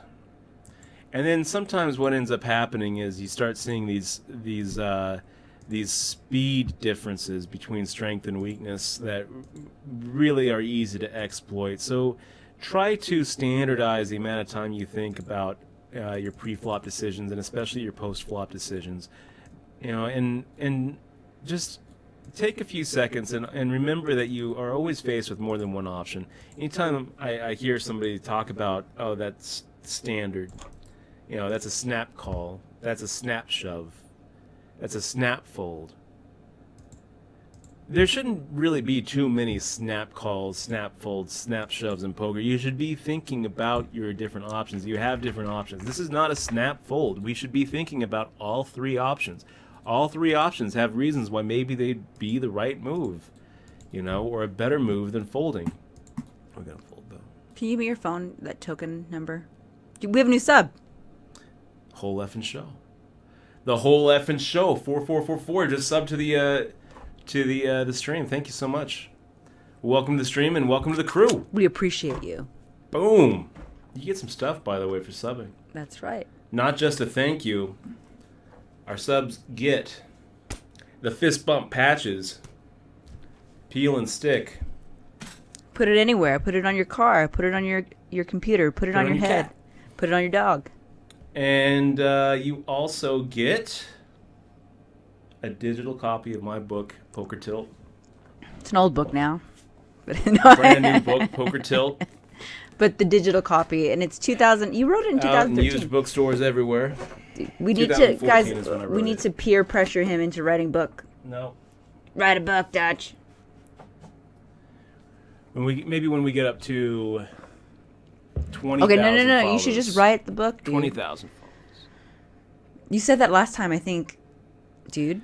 And Papist. I need I'm token. Do you have your phone? That's the kind of thing I'm saying. Papist is getting pretty grim. He says, I think I could kill someone for $1 billion. Billion. Would depend on a few things, of course. But that kind of money would set my daughter up. People kill people for free. Can I see your phone? Oh, when I was watching this. I don't know where my phone is, Michelle. Oh, here it is. I need the number. Can you read it to me? So I can. I'll have your book. What is it? 5315485. 5315485. And I'll tell you, Pappas, if it takes $1 billion to set your daughters up for life, they live a very lavish lifestyle. I feel like that is that should be enough to set your whole city up for life. Let's make the call here against drugs all day with the Ace-4 of Hearts. I don't love it. You know, people kill people for less. I know. For free. Like I was watching this, Free? like for $5,000, dude. What? Yeah. She's been on a little Forensic Files. I love Forensic kick. Files. And so I get really paranoid when I'm left home alone. Yeah. Jay Rigoni, by the way, we just gave you a shout out a little earlier. It's Good to see you. And we can give you the shout out in real life. Yay. Real life. Jay Rigoni, good to see you in the stream. Hope all is well. It was great hanging out this week. Thank you very much for the hangout. Bought us a nice meal. It was very wonderful meeting your daughter, Gabby. It's adorable. Very beautiful. And your wife, Judy. So... Oh, the Goliath, how did it go? He's asking. So you didn't make the Goliath, but you are in a day 2 of something different? What is it? Day 2 in? This is, remember the Killing Bird. joke Thank you, we dude. agreed saying would you have one gay experience for an hour for $1 billion? It's like, I don't have $1 billion, dude. I don't have that kind of money. I couldn't afford that. Oh my gosh, Killing Bird, good to see you. Look at all those Kappa tips. You're awesome, Killing Bird. Thank you for the bit. Cheers. Great to see you here on stream, guys. If you haven't checked out Killing Bird's stream, you should. It's a good stream. It's one of the more educational streams on Twitch, and one of the reasons why I'm proud to be part of the poker community. Killing Bird. Also check out his website, tournamentpokeredge.com. They were actually one of the supporters and the sponsors for that old Poker Zero League that we did here on the stream not too long ago. And we were able to give away a few tournamentpokeredge.com subscriptions for free because of Killing Bird. And that was a while ago, though. It was a while back. Dutch. It was a long time ago. I'll tell you, we all have him to thank for that. I would recommend that you guys go check out tournamentpokeredge.com. Jay Rigoni asking, how did Goliath on Sunday at Planet Hollywood go? I did make day 2, so going to be finishing that up Tuesday. Tomorrow. So we're probably not going to stream tomorrow, guys. But maybe we'll pick one up on Wednesday to make up for it. What say you, Dutch? You might be really tired, too. We shall see. This next week after today is a mystery. And that's why they call it a present.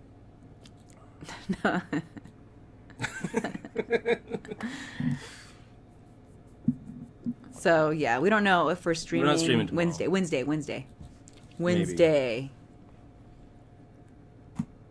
Maybe Thursday. I have something on the schedule Wednesday, too. Okay, so that's what I'm saying. It's going to be a I'm mystery. playing a lot of No Limit events this leading up to the series, you guys. But we are going to start doing YouTubes, man. We're thinking about it. I mean, we're thinking about good subjects to do little vlogs on. I've been trying to do vlogs, but it's very hard to talk to the camera just like this. Yes, it's hard. I don't know what else to say. I go blank. So I've been working on it. Dutch has been making fun of me doing it. Yeah. Because he hears me. You hear me in the other room. I'm like, hi. It's me. I forgot my name. X1. Michelle J. Cosby. She has a funny... then I started talking to myself. Is that how it is? A speech cadence? I have a cadence. What?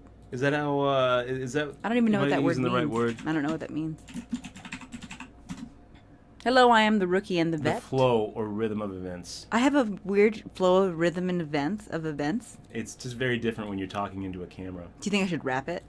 My name is Examwa, and I'm here today to give you a vlog about my day. I did that twice. Dang it. Fucked up my freaking rap. Messed up. Messed up.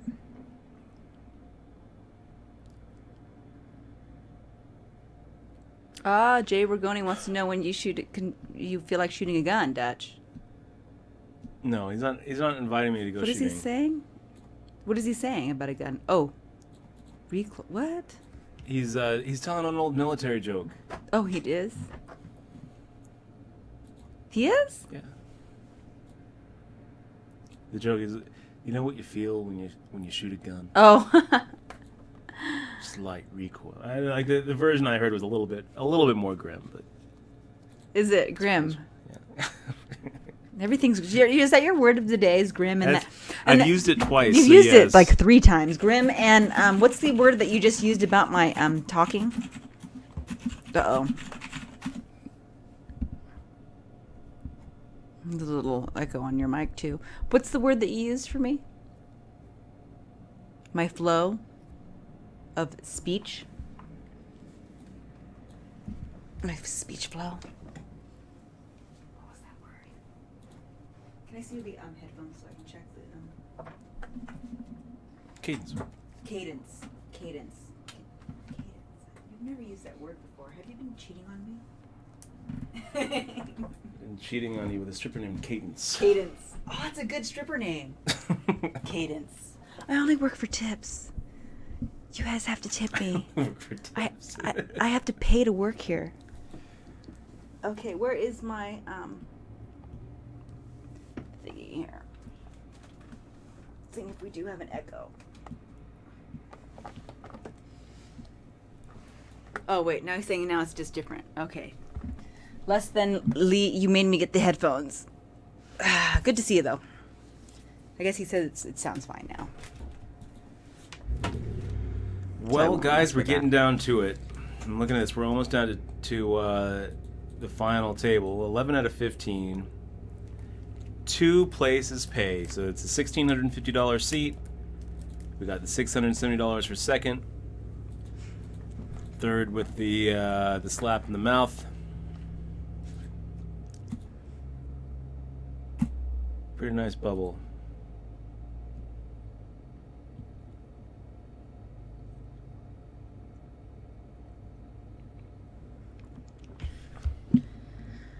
Oh, I should do the payouts, shouldn't I? Oh, shit. No, I shouldn't. Arnaud McKay. He just cheered 500 bits. 500 bits? Happy hands there. That's Thanks. close to our record of Thanks. 1,100 bits. Arnaud, thank you for such a generous cheer. This is a great stream, team. Thanks. Arnaud MCK. Thanks for the cheers, man. Whole effing show says, I just want to say thanks for always providing cool and entertaining insights. You two rock. We have many mutual friends. Hope to Dutch, fist I told pound you we live were cool. over the summer. Let's make it happen. If you're going to be here, make sure to come by and say hi during one of the WSOP events. I'm going to be posting my schedule here pretty soon. I know We a lot should of people do a like to do. we should do a get together, Oh, look at this! This is going to be like awesome. a pizza day or a buffet No or drugs something. all day is going to make the raise. Or do drugs all day. Is that what you just said? There he goes. Oh, you have aces, huh? You have aces. I could tell. You have to tell. No, we don't have aces. Oh, you have Ace tens. jack off. So we're taking down 4 bigs plus the antes without having to fade the 38%. So I'm looking at that thinking, maybe we just make a normal raise. What'd you there. have? Ace jack off. Oh, you did have ace The jack. problem with making a normal raise is that with the stack size, I'm putting enough of my stack size in that I'm going to be in pretty bad shape after c-betting the flop if I get pushed off the hand or if I lose the hand. I mean, in fact, if I lose the hand, I'm pretty much out of the tournament. And if I make a normal raise there, he actually has the implied odds to go ahead and make the call. He's actually correct to be making the call. And it puts me in a bad position, being out of position with an ace-jack offsuit that really needs to improve for me to really have a lot of expectations for winning a showdown. I think that if we were deeper, A normal raise would have been much better. But with the stack sizes as they were, just shoving and claiming the pot is the way to go there. Gotta love drugs all day, making those light 3 bets. And here we are getting 3-1 on a 9-10 offsuit. Oh my gosh, look at those cute little babies. Habits gave us the cute little babies. Not a horrid flop. Thank you, Habits. This is a tough spot, you guys. We flopped top pair. Look at this. Drugs all day firing out 2,000 into 6,000.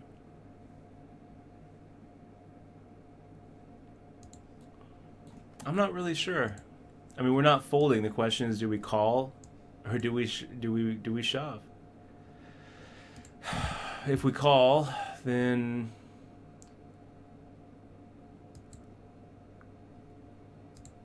man, I don't know. Let's make the call. I think now just make the check. I hope that he shoves with 2 overcards and no spade, or maybe even an under pair and no spade.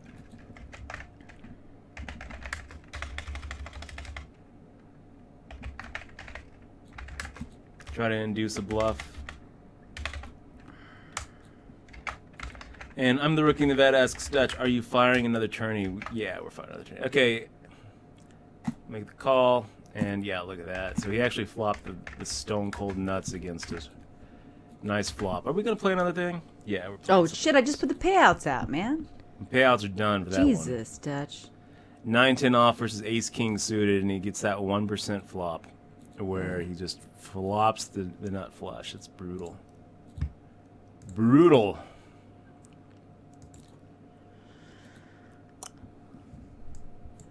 What are we going to play now? Well, I mean, that only 1%, 2 people are going to be walking away happy on that tournament. That's true. It's probably going to be drugs all day. Because that's what he does. He's got a lot of chips in front of him. Does he? Mm-hmm. So what's the next one here? 3K guarantee. Ooh, he does have a lot of chips. Damn. Good luck to drugs all day. Drugs all day. Wow.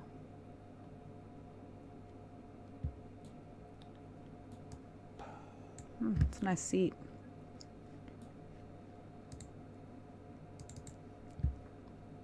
There we go. What's the other one? The 30 or 3K the guarantee. 3K? Okay.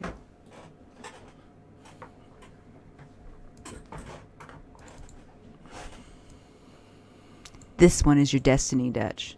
This one you are going to win. So Jay Rigoni getting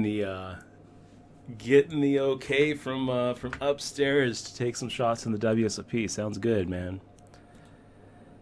Sounds good. Oh, good. That's fun. If you make a final table, it's going to be even awesomer. We'll be there. Sweating, yeah.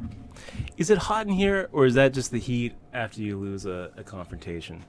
Am I feeling bust out heat or actual heat? You're feeling your heart break. I do feel. Do you want to cry? Break after that 9-10. I didn't see the hand. I was busy putting the payouts up. And Raised with 9-10 offsuit, got 3-bet, made the call, hit the 9 with 3 spades on board. Check called. I didn't see. Checked the turn. He checked back. Who shoved? River He was shoved like or he 4, bet? I checked. 9 is the highest card on board. Did only 3 he spades. shove? He shoved. And then you just called I had it, to which call you for the pot shouldn't. size You probably bet. shouldn't have done that, right? Well, if I knew that he had the nuts. nut flush draw, Yeah. or the nut flush, then yeah, I wouldn't have made the call.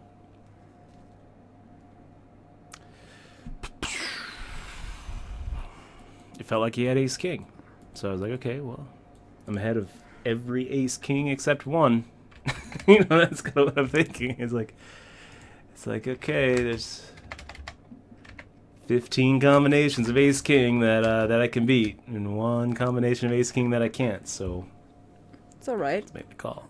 We're still here. So how do you It's talk not in all right. colors It's again, never all guys? right. Do you have to? What do you have to push to talk in the color? The way that Chat. the Daily Baker did. Yeah. He hit / me, M-E? Space and then Hello. the verb. It's not really. It's not really talking. It's like an action. Hello. You don't say what you're like your action. That's how it works, Dad. You have to say it, otherwise it won't come out. It's supposed to be like this. Hello.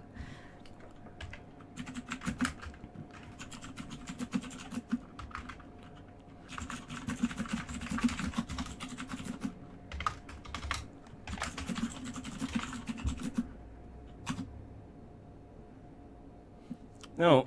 You think it's funny? No, you're doing it wrong. You're doing it wrong. Decimal. Star it. No, really? Well, you spelt annoying wrong.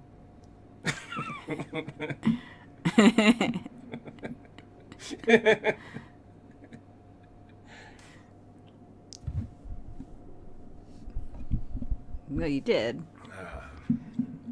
Jesus, poker. What's in the box? Super Unknown says he had the nuts, but in that kind of spot, when you hit top and don't put your opponent given that big stack on anything, that's a shove or not? Christ. I don't quite know what the question is. I feel like I didn't really want to check shove the flop, just because if he had overcards with a flush draw, I don't think that we're getting him to fold. If he had something like ace jack with a jack of spades, I don't think he's folding. You know, so and he would be a favorite over our naked top pair. The only way that we're getting folds there is if he has overcards with no spade, or maybe an under pair with no spade. And I think that check calling the flop with the intention of getting it in on the turn or river is probably the way to go, or get away from the hand if a spade does come, or if a hand that or if a card that hits what you perceive his hand to be, like if an ace of hearts came on the turn, then I'm probably just check folding. If a king of spades comes on the turn, then I'm probably just check folding. On the end, though, when the board is unimproved, the fourth spade doesn't come. So in order for him to have a flush, he has to have exactly a hand like ace king of spades, ace queen of spades, king queen of spades, maybe ace jack or ace 10, ace 10 of spades, if that's his 3-bet range there. And then I just think that checking to induce bluffs from hands that are like ace king, ace queen unimproved, I could see him bluffing those kind of hands, especially with his stack, and especially putting us on not much. And he also could have been just 3-betting with air and decides to try to salvage it with a bluff. So I kind of feel like check calling there to induce the bluff is the way to make the money. Anytime when you're at the river and you're out of position, you have this decision to make when you have a legitimate hand. It's a tough call. It's like on the one hand, you either check to induce a bluff from something that doesn't have showdown value and will try to move you off of better, or on the other, you try to get value from hands that are worse that will call you. So, do you induce the bluff or do you value bet? And there's some other gray areas there too. I mean, there's some other things that you might do, like try to design a bet that will actually induce a bluff. You could bet hoping to induce a bluff, instead of checking to induce the bluff. But generally, you're at the river, you're out of position, you have to choose between induce the bluff, value bet, when you have what you think is going to be the best hand. And in that situation, I decided to induce the bluff because I didn't think I was going to get called with a lot worse. That's usually what you have to decide. Is like if you make a value bet, then you start thinking about like what sizing to make sure that the times that you get called more often than not, you are going to be winning. You're trying to think, well, what could they call you with that's worse than a pair of nines here? And the answer, I guess, would be a smaller pocket pair, or maybe you could even get called with an ace high, something like ace king. Maybe ace king gets stubborn and makes the call. So could be maybe a bluff too. What's that? I guess it. Oh. I don't know what ace like ace king could also turn the hand into a bluff. You know, they could be looking at my range and thinking that I have a smaller pocket pair that I can get moved off of. You know, so make the check and induce the bluff is what I decided was the right move there over the value bet. It's all it's all for naught anyway because we didn't have the best hand. If we make a value bet, we're getting shoved on. If we make the check, he's not bluffing, he's value betting.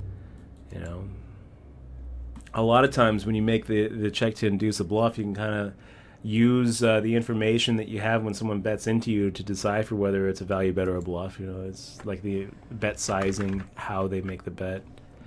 When the pot was as big as our stack and we're up against a guy who has the chip lead in the tournament and he's putting us at risk for our whole tournament life, I kind of feel like in those situations it's more likely than not that you're up against a bluff. But it's so situational. I don't know that there's really too much to learn from going back and reviewing that hand either. I mean, I don't think folding the 9-10 offsuit would have been the right move pre-flop, so we make the open, try to go and get the blind steals, and when he makes a 3-bet, if he turned over his hand and we know what he has, then we're still supposed to call there. I'm definitely not thinking that 9-10 offsuit is the best pre-flop, but we were just getting, we were getting too good of a price to just make the fold. Plus, it takes away credibility from future opens. So I don't really think that pre-flop we made a mistake, and I'm trying to pinpoint where in that hand, if someone was to say, well, Dutch, what do you think about this hand history?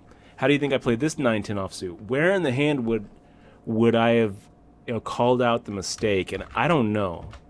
That was a really tough hand to play because we're out of position. We hit top pair, but it's a very vulnerable situation to be in because we're looking at 3 spades on board with no spade in our hand. There's a big part of his range that's drawing pretty slim there. Any pocket pair under a 9 is drawing pretty slim to a 2-outer if he doesn't have a spade.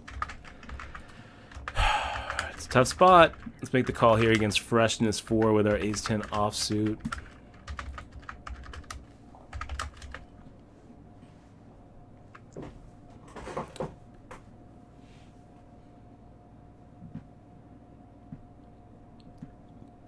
Mikey Mounts, good to see you, by the way. Gonna be back here in Vegas. The 31. Oh, Britney Spears should be fun.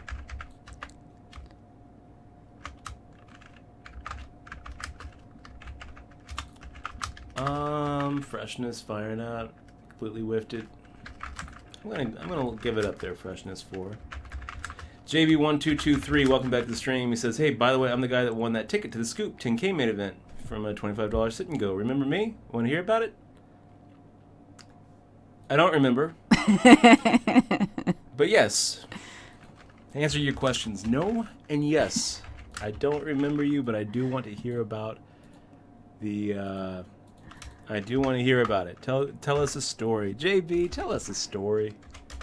Tell us a story, JB.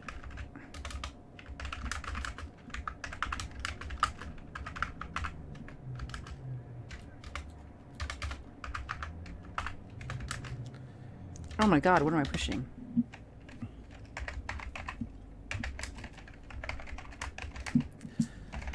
JB, can you tell us a story about the time when you won the $10,000 Scoop Man at 1 Siege from a $25 sit and go?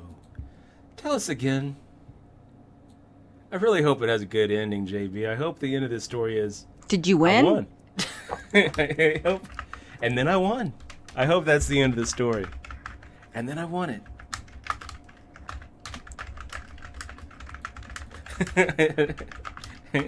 Epilogue. After he told the story in Dutch and Michelle's stream, JB decided to very generously donate all of the winnings in Dogecoin. It doesn't have to be Dogecoin. Take cash. Take cash. We'll take gold too. And silver.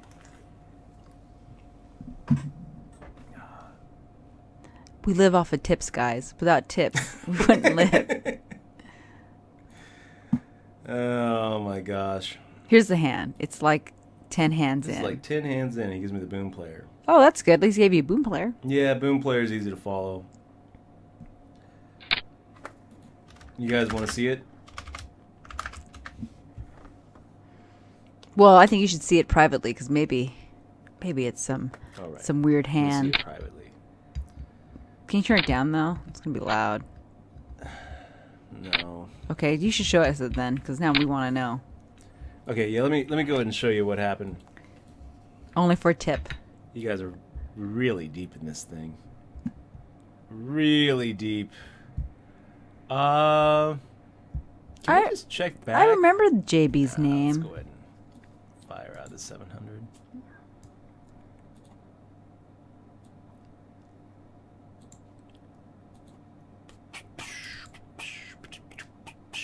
Hey, Bonyfish, good to see you.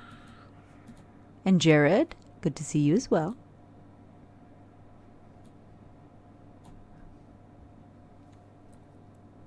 Do do do do do do do do.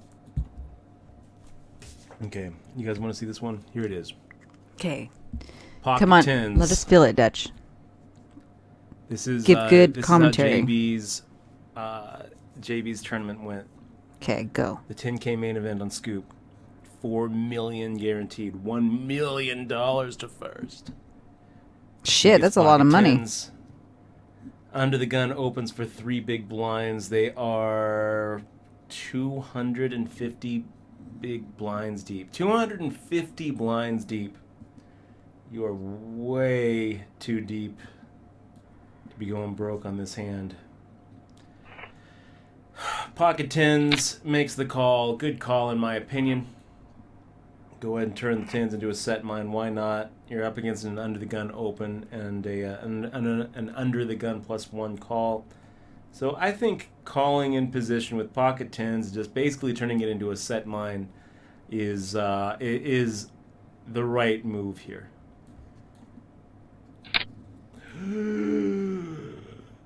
The big blind makes the raise to 2,000.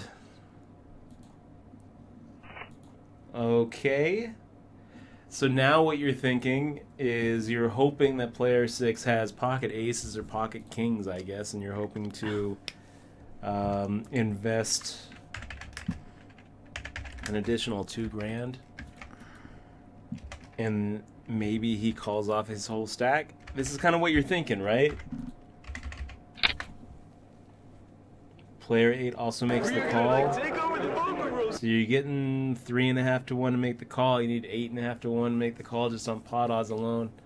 But we're thinking implied odds make up for it. So you make the call. If the flop comes 10 high, that's what you're looking for. He makes the call. 10 high.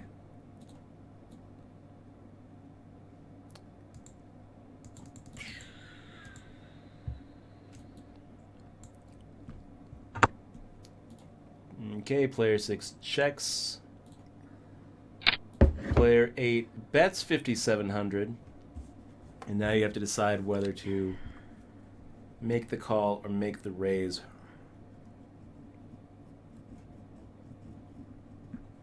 This pot's getting out of control, but you got top set. Make the raise. You know, if you make the call, though, making the call isn't so bad here because sometimes player 6 does have that overpair. You know, if you make the call here, sometimes player 6 will be check raising here with like pocket aces, pocket kings. So I can see a lot of good arguments for making the call. Plus, if player 8 has some sort of big combo draw, you don't really want to get it all in on the flop, right? You kind of want to get it all in on the turn. Or even the river when you know that you have the best hand. So I guess if it was player 6 who made the bet and player 8 called, then I kind of like just making the call here.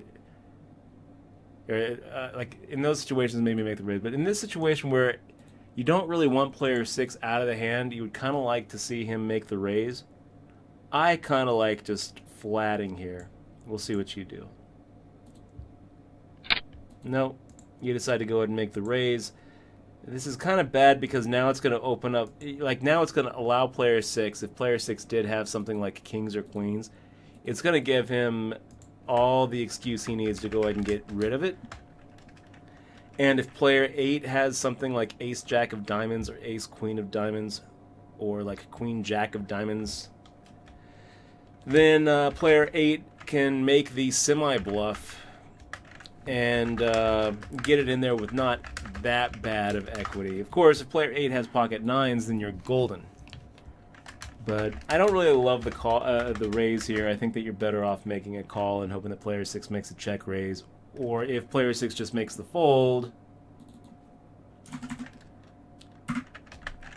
you can see what develops on the turn. Make sure that a true scare card doesn't come out like 8 of diamonds or something.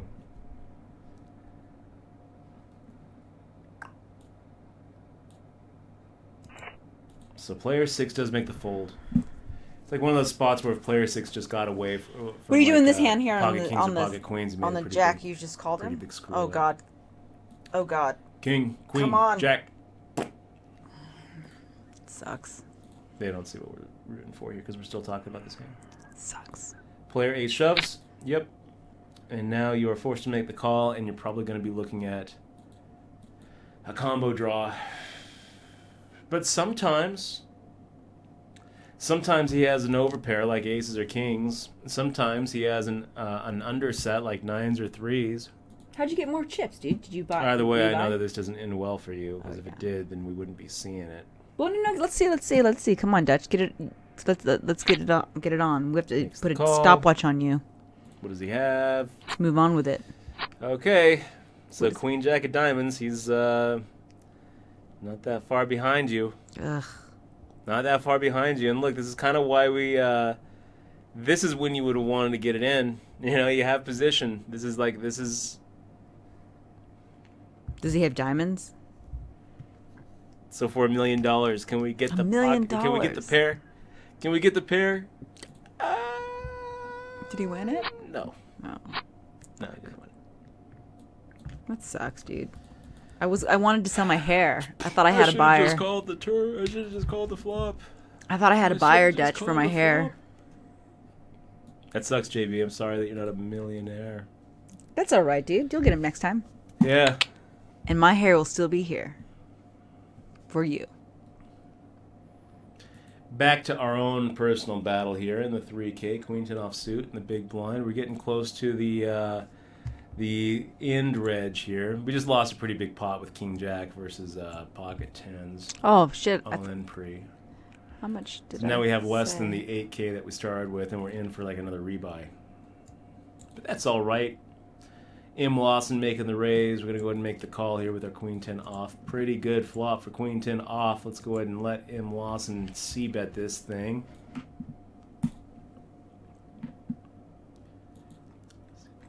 They always c-bet. Hey, Vladdy. Good to see you. How's everything going on your end? Happy birthday. I think it was your birthday like a few days ago.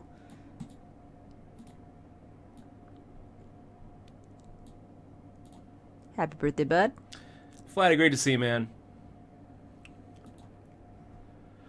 So, M. Lawson making the second bullet there on the turn. We'll go for a check raise.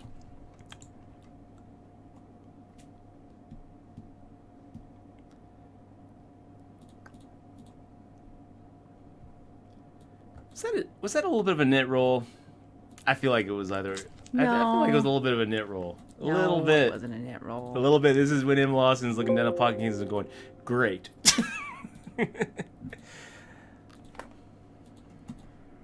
All right. Now we have to focus. Now we got to start winning hands, Dutch. Come on, guys. Let's clap. Put on your lucky hat. Put on your lucky shoes. Flip that lucky coin. Because we believe in luck in this house. Don't we, Dutch? Well, it's kind of hard to deny the existence of luck.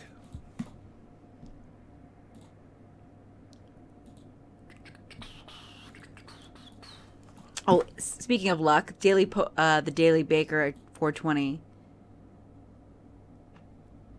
I don't know if you got the question. Is there any luck in poker, or is it only skill? What do you think, Dutch? I think that's a ridiculous question to even ask. Honestly. Because it's only skill. That's right. There's no luck in poker. What's luck?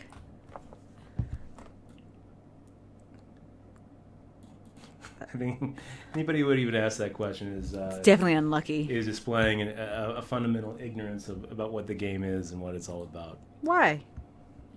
What do you mean, Dutch? Don't you think there's some luck? That's right. That's right. And some skill. There's a lot of luck in poker. And a lot of skill. Yeah. Both. There is. I mean, you have to have luck in game, and for a game, I think, to be enjoyable. Like that luck element makes the game enjoyable.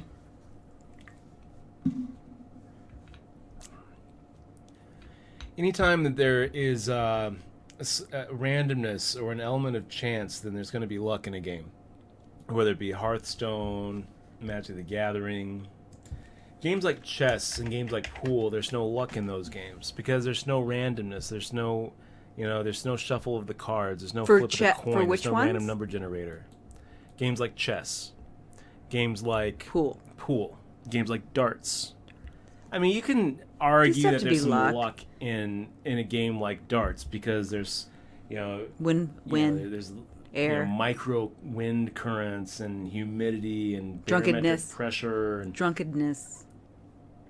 Like you might play better if you're lucky. But that's not luck. That's skill. You're drunk. You You're can't be like, well, he got lucky because he plays better than me. That's Could not be luck. though. Could be. I mean, I feel like I'm just going like this, and I got lucky that I hit the bullseye. There's Like oh shit! I don't know what I'm doing. Bowling, That's my luck. You can't say that bowling is has luck in it. There's no luck in bowling because there's no randomness in bowling. There's no chance in bowling. There's no element of chance. But that doesn't mean that you are going to be able to beat somebody that you're better at bowling every single time you play. Sometimes they bowl better than you do. But you have to be lucky though, like your lucky shoes. You got to wear those lucky shoes. And you have to that's have why you have to have a lucky poker shoes every I time think I play a tournament. no, but I really do think that mentality of being positive does rub off on games that lack that random number generator factor. Because if you are like a runner, like you have to have a good day up to the point you're running your race. You have to eat the right food. You can't eat like a heavy meal and fuck yourself because you ate too much. And how is this luck? Well, it's because I was lucky that I didn't eat I was lucky that I chose something different. This is my fair definition enough. of luck, you guys. Okay, fair enough. Okay, then I My have to, definition but I have of to luck, have like somebody is lucky if the random elements decide something go their way more than they should. Yeah, And but what somebody if is the random? unlucky when random elements go against them more. But than what they if the should. random element is like I'm going to go to I woke up late, and I didn't have time to have breakfast. See, that doesn't seem like That's a random unlucky. element. But that's unlucky because you woke up late. You're not like when you set your alarm. You're not saying 20% of the time But I it want you to doesn't- wake me up at 7:20. But it doesn't. But it doesn't. But And 80% of the because time. because of the bad And luck, it's gonna it be didn't. a Power outage happened, and you don't get your alarm. But the power outage isn't based on something that's It's random. random, but it is random in your little world, in the world of the runner. No one's flipping a coin and saying, "Okay, if it comes up heads, I'm gonna shut the power down." Unlucky, Dutch. Very unlucky conversation. The Daily Baker says he's going to send us. The Daily Baker is going to send us some brownies. Oh, good. He said. I'm gonna ban them. Oh, why? He 'Cause comes he in all the irritates time. me. He says, "No question is ridiculous, shitbird." I'm like, oh, shitbird. Shitbird, huh? That was very unlucky. You can unban him if you want. That was very Michelle. unlucky. That was an example of unluckiness. See, The that Daily was an Baker. example of Being of unlucky. luck. But I'm going to make you No, this is lucky. what we're gonna do. I'm going This to is what send we're luck. I'm going to unban. This is luck. Unban. This is This is what what we're gonna do. This is what we're gonna do. We're gonna Wait. flip a coin. We gotta find a coin. Let's do it. Let's do it. Okay, It comes up heads. okay, ready, If good. it comes up good. heads, the daily shitbird's getting Okay. banned. If it comes up tails, No, I want heads. Unban for heads, tails for ban. Go. okay, this is a Best 2 out of demonstration 3. Luck. This is what luck is. This is There's no skill Hurry, to this. hurry. I'm trying to open up my coin. Oh, just pick any coin, dude. That's unlucky. This Dutch. is a fist bump coin. This is Money Miser's coin that he got me. It's my lucky coin.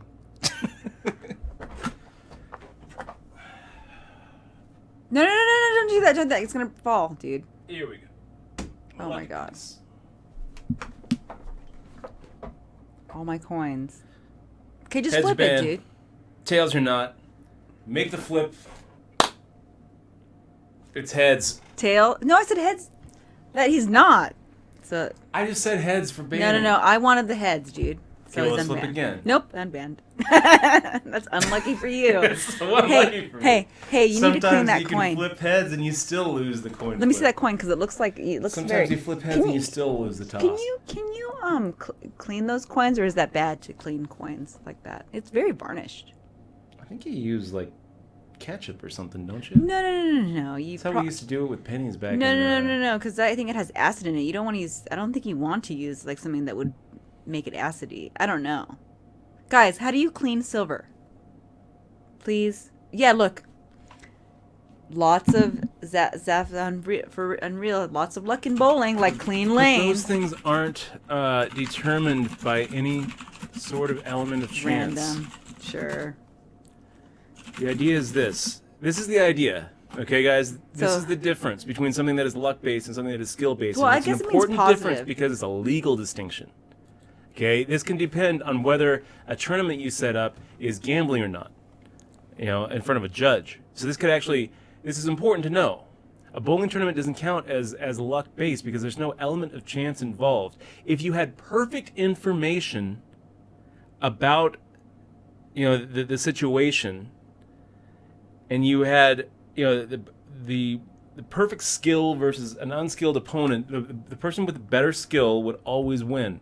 That's the definition. Like it's like. But there's no elements, luck though. there. I agree that there's elements, and I'll give you an example. Something unlucky But poker is determined by and skill.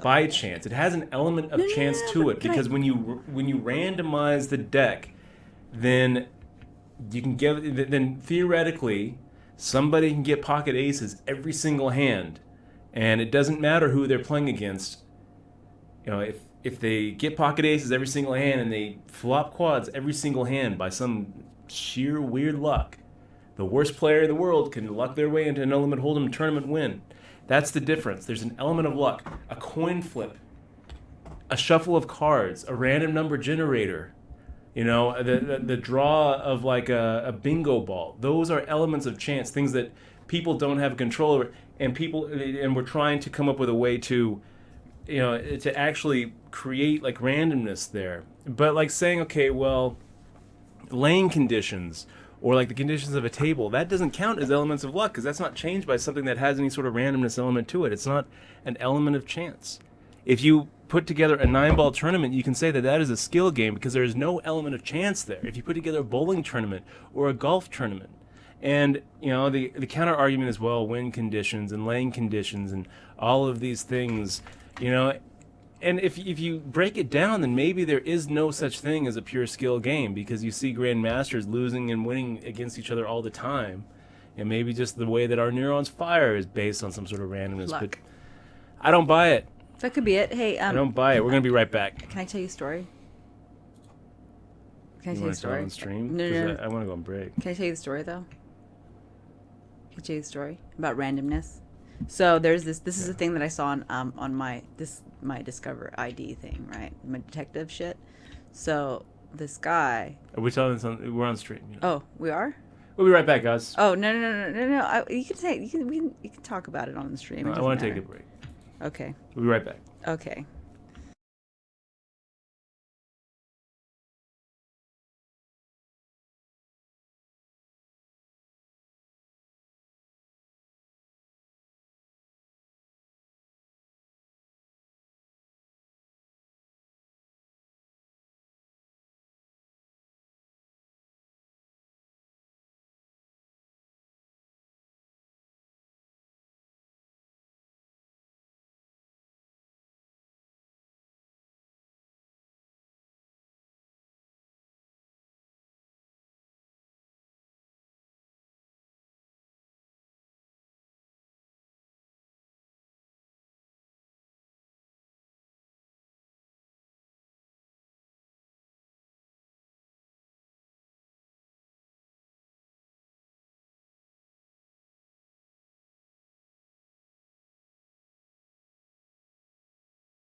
All right, guys, we're back. We should do a vote, guys. All in favor of banning the Daily Baker, push 1. Those who want him to stay, push 2.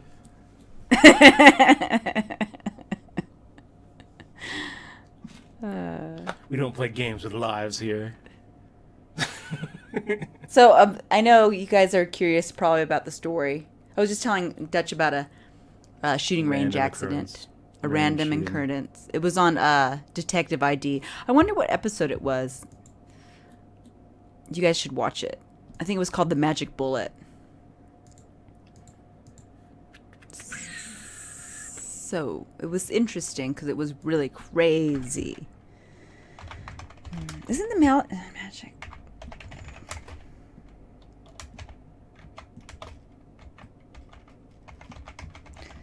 Forensic. No, it was Forensic Files. That's what it is. Forensic Files. About a guy just chilling out. Yeah, here it is. Here's the full one. Got shot Medical by a stray bullet.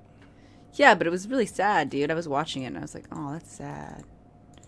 Yeah, it's a really sad one. Here it is. Here it is. If you guys want to watch it.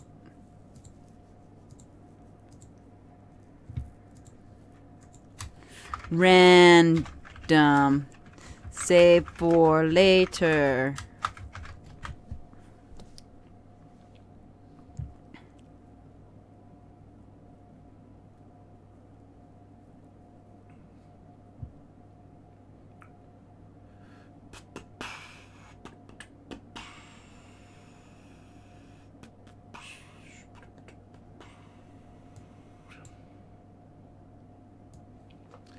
So the rebuy period is over for this, you guys. This is going to be the last tournament that we play. Hopefully we get pretty deep. 62 out of 71. Is that right? It feels like we should be better. Yeah, we're 33 out of 71. I don't know why it said 62 out of 71. Are we still on the in the late or no? It just stopped. No. Okay, good. It just stopped. Well, it's a pretty nice payout for a first there. It's not so bad. Kiddo. 1,875 for first, 1,085 for second. Let me go and get the payouts up on the side there above. No, I'm gonna also put it up on the link there. Yeah, she's also putting it up on the Nightbot.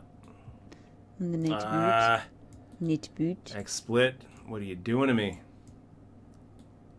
What happened?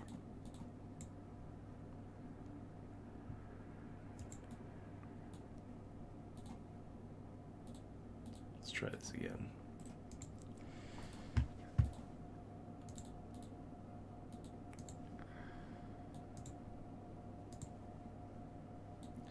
There we go.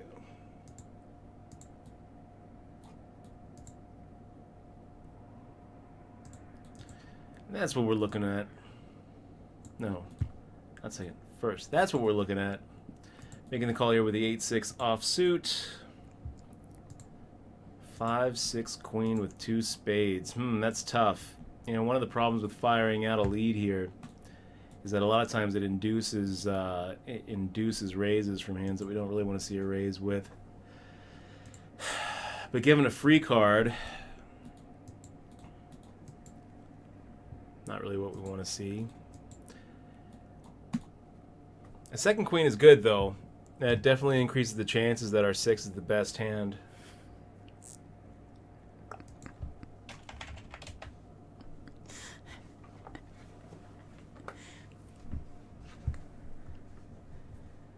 Looks like up.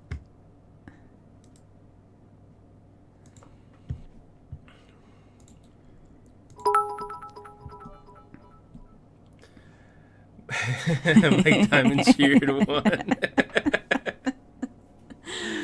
Oh my gosh, you're the best, Mike. Look at this, man. That's funny. One is the band, right? One is it's almost. Is it tied? Is it tied here? One. Nope. So far, the ones are winning. All right, where was I going with this? I was going to go to the updates here.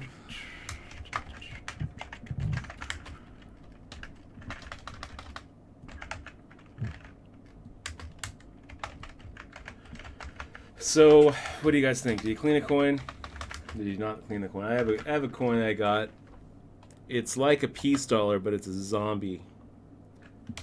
I kind of like it. But it's starting to get really tarnished. Yeah, you know, that's the last one we have. We gave the other ones away. Yeah. Pretty tarnished. Baker Iron Krista Lives Matters. gives a good way to clean a coin. This is not like an old coin, you know. Like that's the like I think when Deuce Dog is like never clean a coin, I really think he's talking about like if you have an old peace dollar, keep the Like if it's really keep old, the tarnish right? on it. Patina, is that what they call it? Patina. But this doesn't really have any like collectability value. It's new, you know. It just came out, so I don't know.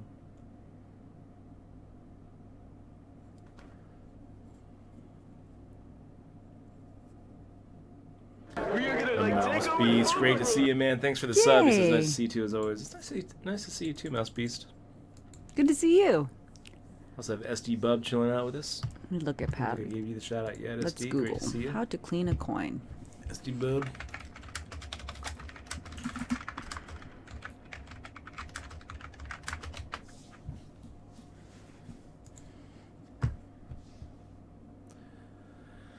Okay, Zaston making the call on the button. Sitting here with a king high and the pre-flop aggression. King 7-6. Okay, cool. Does work.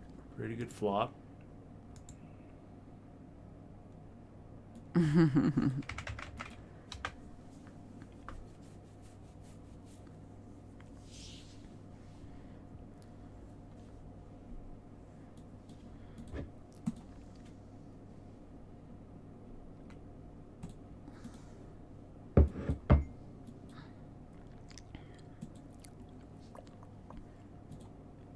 Zaston continuing his drive.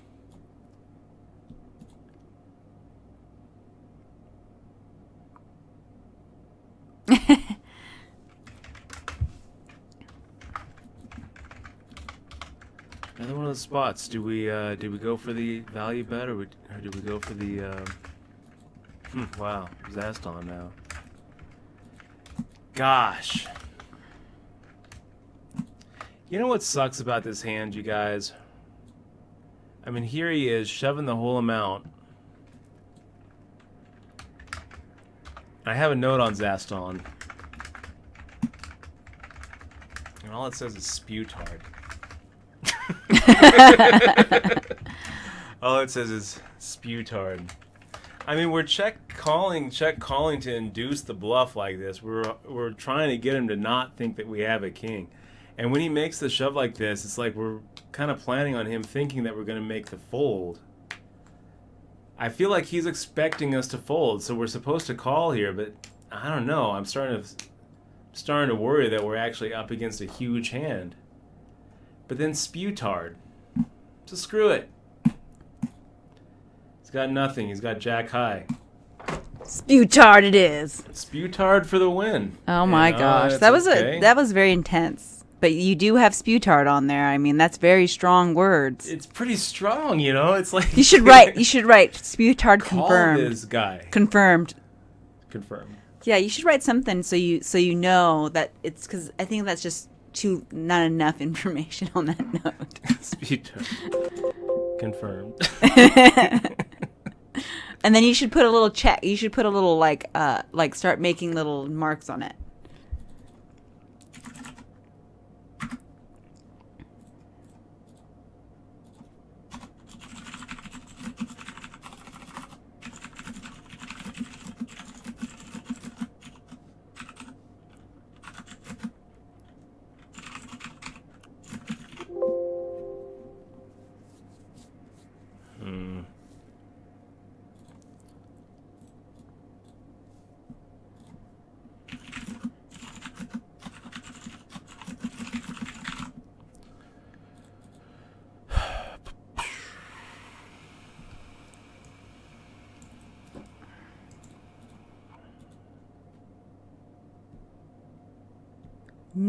Oh, that's a weird word. Can you say that word for me in Dutch?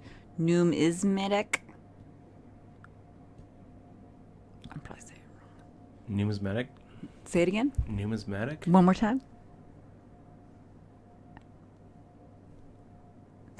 Finally get one.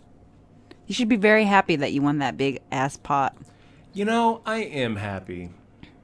I am happy I won that big ass pot. So pretty That good was flop crazy. for our Queen Ten of Hearts. That was a crazy Sputard note. Kinda was. Your note is like solid, man.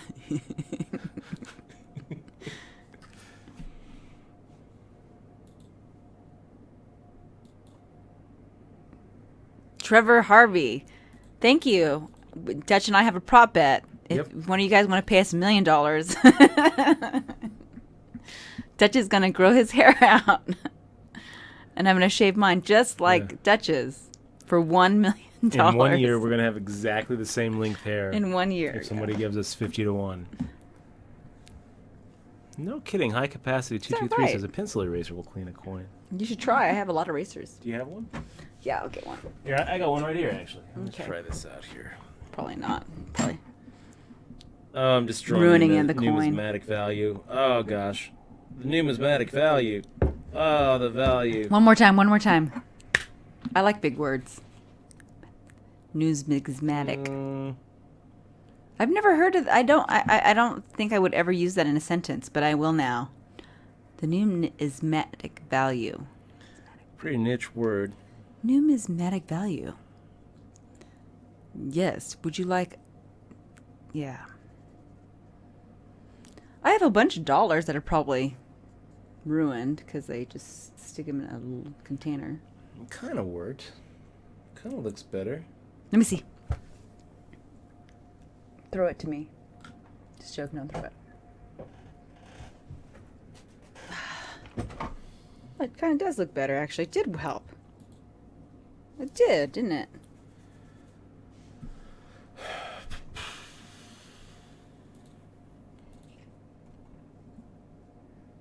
What causes it to tarnish? Ross the boss. Great to see you, Ross. How you doing, man? Hope that you're doing well. Still owe you some dinner the next time you roll through Vegas. Sputard confirmed. ×2. They're just catching up with that crazy hand. Yeah, I just watched it. Crazy. That was a good hand for us, though, guys. Now we're in the top 10. Top 10, 6 out of 64, 32,000 chips. Actually, looking around, we have more chips than anybody else at the table.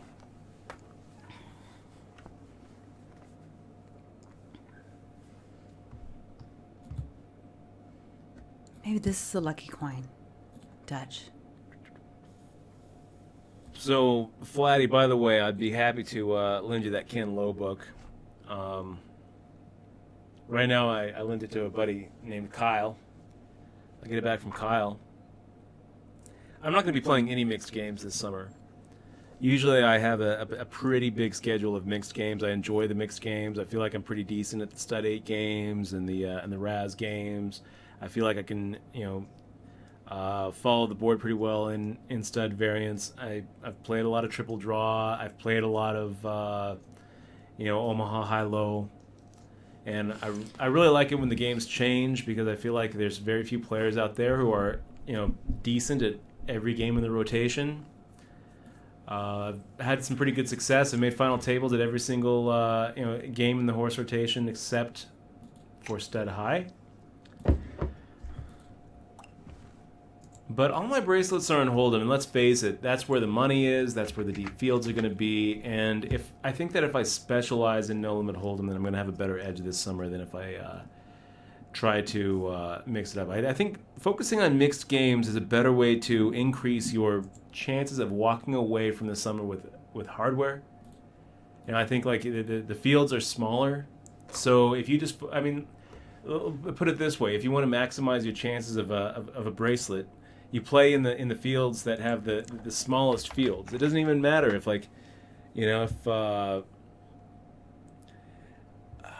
you don't even have to be a favorite. If you're only playing tournaments with 100 people in them and you have a 1 in 300 chance of winning the tournament, well, that's going to be better than if you're playing in a field with 3,000 people in it. And you have a 1 in 1,000 chance of winning. So if you're trying to, if you've got some bracelet bets and you're trying to maximize your bracelet equity, but I don't really think that at this point in my poker career, winning another bracelet is really going to do that much for me. I mean, there's not really that big of a difference between like 3 bracelets and 4 bracelets. There's not really that big of a difference between 3 bracelets and 5 bracelets, or 5 bracelets and 6 bracelets. I mean, once you start getting into multiple titles, you start really seeing some diminishing returns until it probably picks up again at the once you start to get into the double digits, where you can be like, oh well, I'm one of only 3 players to ever have won more than 10 bracelets. That's different. But I'm already in a pretty exclusive club that a 4th bracelet isn't going to really do much for me.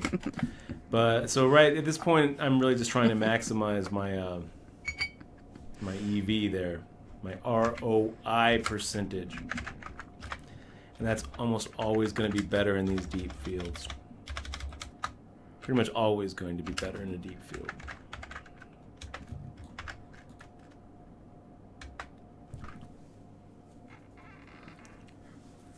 I whispered you something, Dutch. All right, I'm taking this picture. Well, not right now. You don't. I mean, you're in a hand right now, and it's. Not really. No, just check, huh? Damn. Okay.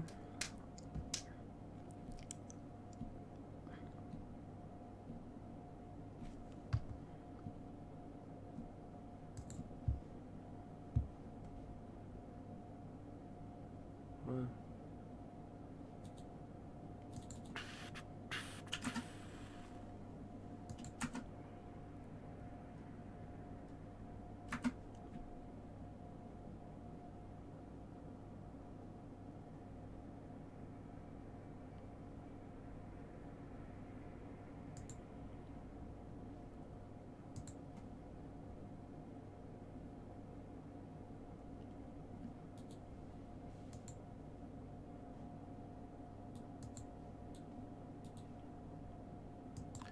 That is a pretty good flop for Queen 6 of clubs. 9-2-2 with 2 clubs. We got Yezer in the big blind defending, and this is kind of it's such a dry board that if Yezer decides to go for a check raise, I'm not going anywhere.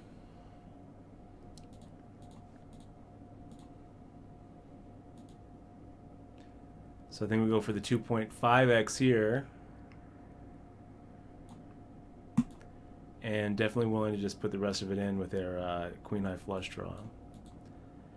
That's what we're hoping for. We're hoping that he's got something like a smaller flush draw. So pretty well crushed there. Wow, that was a really good play there, Dutch. We did end up hitting the queen on the river, but we didn't need it. We just needed to dodge one of his pairs. Our queen high was going to take that pot down. On a 9-2-2 board with 2 clubs, a lot of the times he's going to have something like Jack 9 of, or not Jack 9, like Jack, Jack 10 of clubs, or like 6-7 of clubs, where he's going to be loving life and go for the check raise, and then going to be kind of at a loss when he gets re-raised.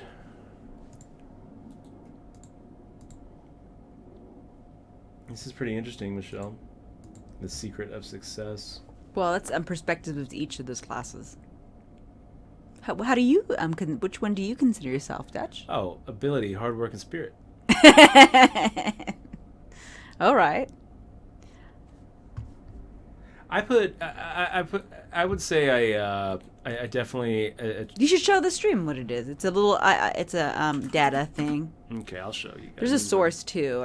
People. This is what Michelle just showed me. The difference between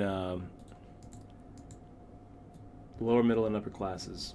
The secrets of success from the perspective of what rich. they think causes success. This is what Michelle just sent me over. And I'm not really sure what to learn from this. Well, I just think it's kind of neat. I definitely feel like luck plays a much bigger role in success than people believe. So I also feel like connections plays a much bigger role in success than people believe.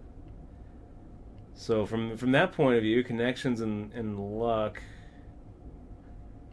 I don't think cheating does. I feel like I would put that as a 3. Abilities, I'd probably put as a 2. Well, here's the you've seen this comic. Here's a comic that also kind of illustrates it as well. This I also comic. don't think that I would really attribute success to hard work. I'd probably put that as a 2. Yeah, really? Wow. So it looks like I'm kind of in the middle. You're middle class. I would say Nice. spirit, though, is a pretty big one. Grit. I put that as 1. Put luck as 1. Initial capital. Initial capital definitely helps, but I don't think it's 1. I think it's. I'd probably put that as 3 too. I don't know. I should score myself and try to figure out where I am on this. I definitely have some in common with the poor. Thinking connections matters a great deal. For success, I think luck matters a great deal for success, and I think. But luck isn't. But there's no such. spirit. You just said there's no such thing as luck, dude. I never said that. Oh, you did. Okay. I never said there's no such thing as luck. Of course, I was there's just such thing as luck. testing you. Anybody who says there's no such thing as luck just doesn't understand the definition of the word. Hey, Best by Far wants to see your lucky bracelet. One of them. Well, you're gonna have to go down to Maybe Silver next and Gold break. Pond down on Las Vegas Boulevard. And You should be asking me. Charleston. You should be asking me to see the bracelet. My lucky bracelet. Yeah, I traded my lucky bracelet for a lucky dime. My number 1. No, just joking. I don't have them out, but I can get them out.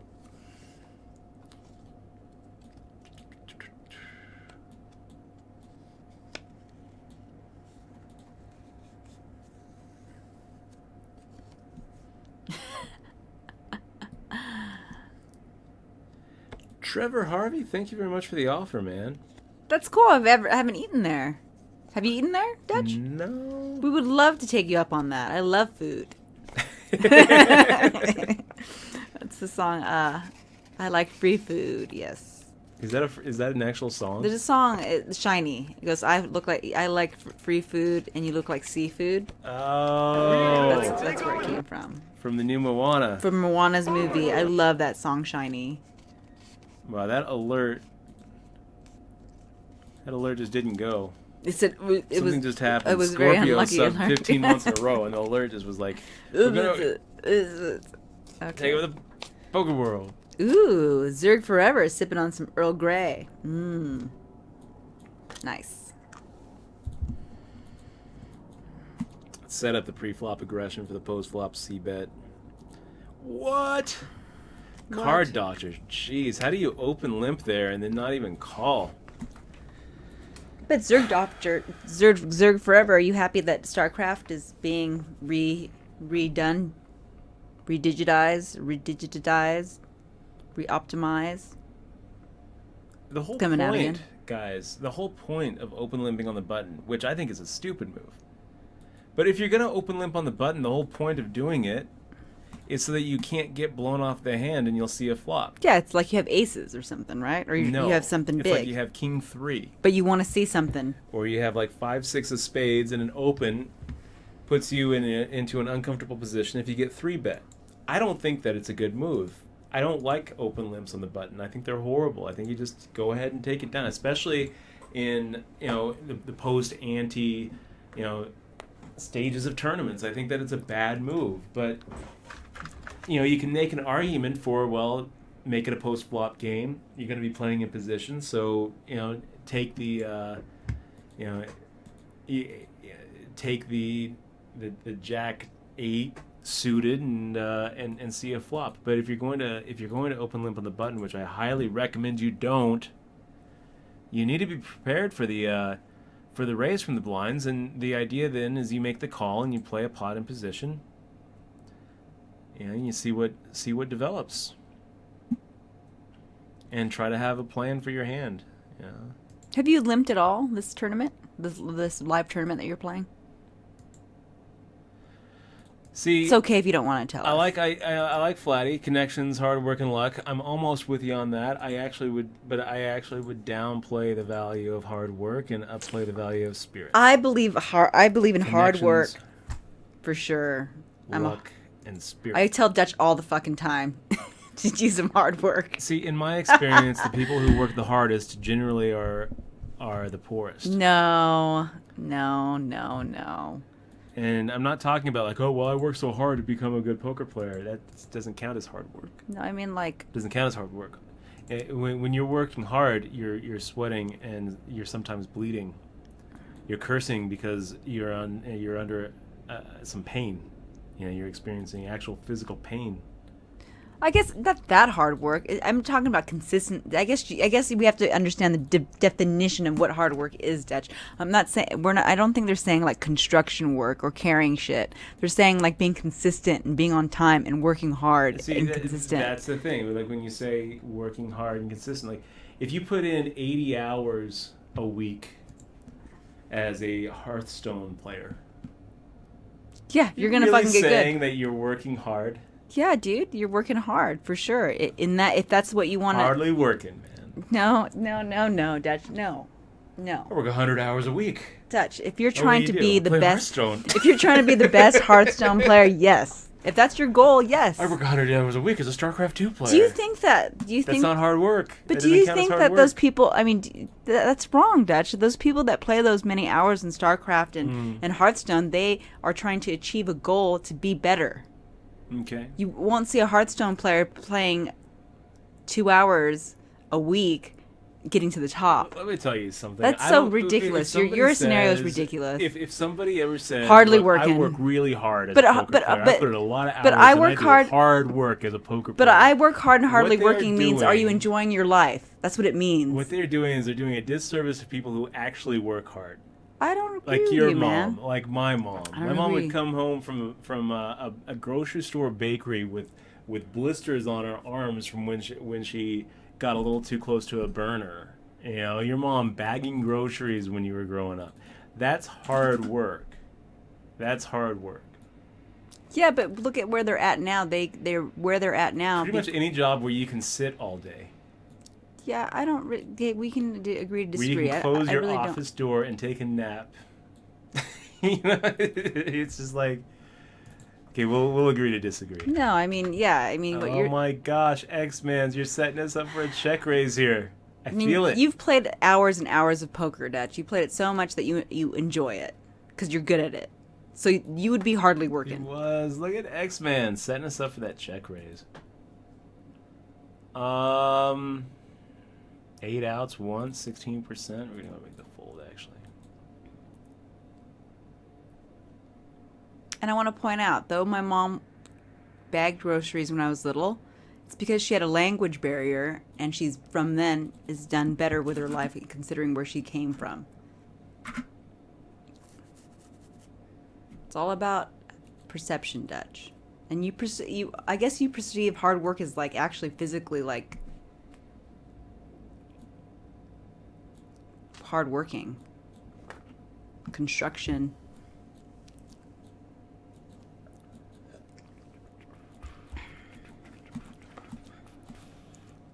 Yeah, I guess so.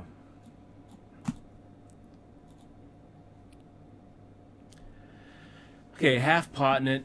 We've got the gut shot straight draw here. We got card doctor making a very quick check. Now we have 7 high. We're in horrible shape.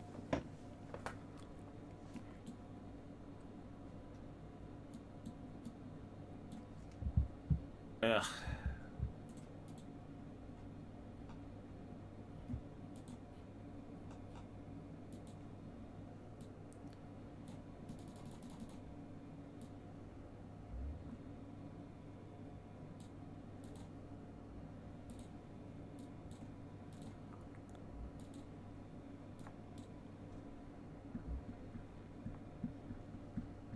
Oh, that's a good bet.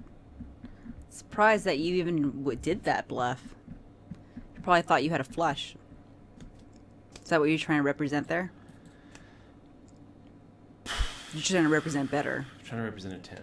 10. But, yeah, when Card Doctor fired out 1600, I just don't believe that he has a 10 or an 8. And so when I start thinking about all the hands that he could be making that move with, I'm thinking that he's bluffing with hands like, Queen 9 or Jack 9. He also could have had a smaller pocket pair, like 3s or 4s and 5s, where our 7 high is good. But I'm not going to call with 7 high. I'm just not going to call You with have 7 to go high. high, I'm going to go ahead You don't and want make to look the like raise. But there's a chance that our 7 high was actually good. But I feel like Card Doctor easily could have been betting as like a blocker bet with a hand like Ace High, or bluffing with a hand like Jack 9 or Queen 9. He's never folding a 10. He's never folding an 8. But when he fired out 1,600 into the 6K pot, it didn't feel like he had a 10 or an 8. It felt like he had a draw that didn't get there. So let's go ahead and raise with our 7 high.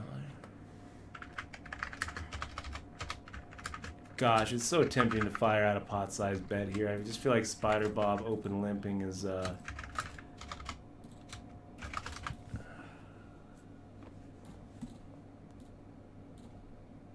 it's pretty weak.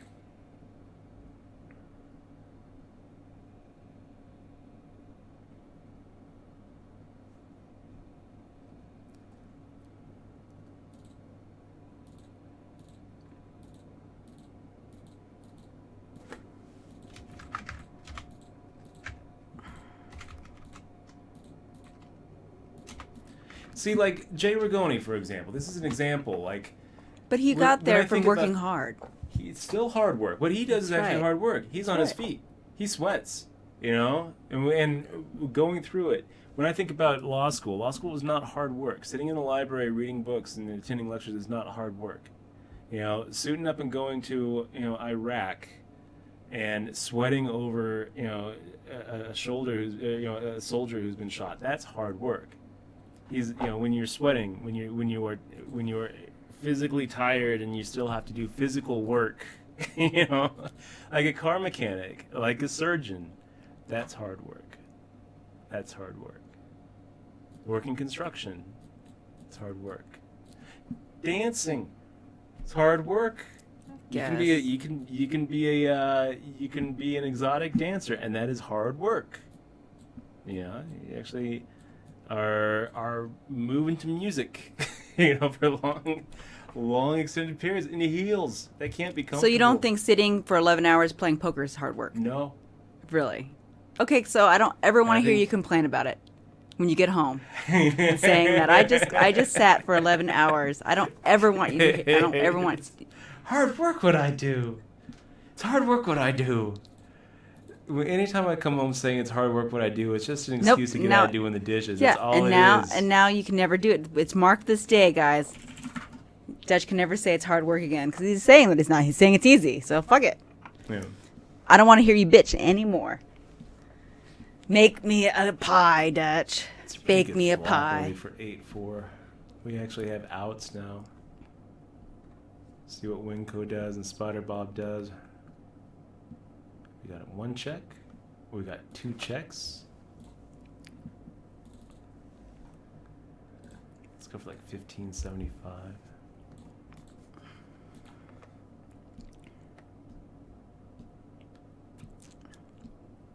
It's the same, I guess. It's the same instance, like as far as stripping and dancing is. Like, if I was an amateur dancer starting from the beginning, just as if you were a player starting from the beginning, I would think that it was a hard thing to do. But dancing for so long, it became easy. It's just the effort that you spend and the time that you have to put in to make that money and hustle is kind of like, you get like any kind of job. You just don't want to wake up in the morning and go. I mean, there's a lot of times where you don't want to go play poker. I think it's interesting how in that little chart, I'll bring it up again. I think it's interesting how hard work, when you look at the poor, don't think that hard work makes someone successful. The rich do. I think it's an example of the rich feeling like they work hard, and the poor knowing that they work hard and that they're not successful. So they know that hard work does not equal success because they do work hard and they're not successful. And then the rich, on the other hand, are successful, and they look around trying to explain it, and explaining it, for their own hard work. But that is hard a work. way But for it's them to be relative. like, But it is relative, though. I mean, success is a virtue. but if they sat down and did nothing, they wouldn't get anywhere. is So I guess demonstrative everyone of works my, hard. I guess that's the conclusion. Of my personal spirit.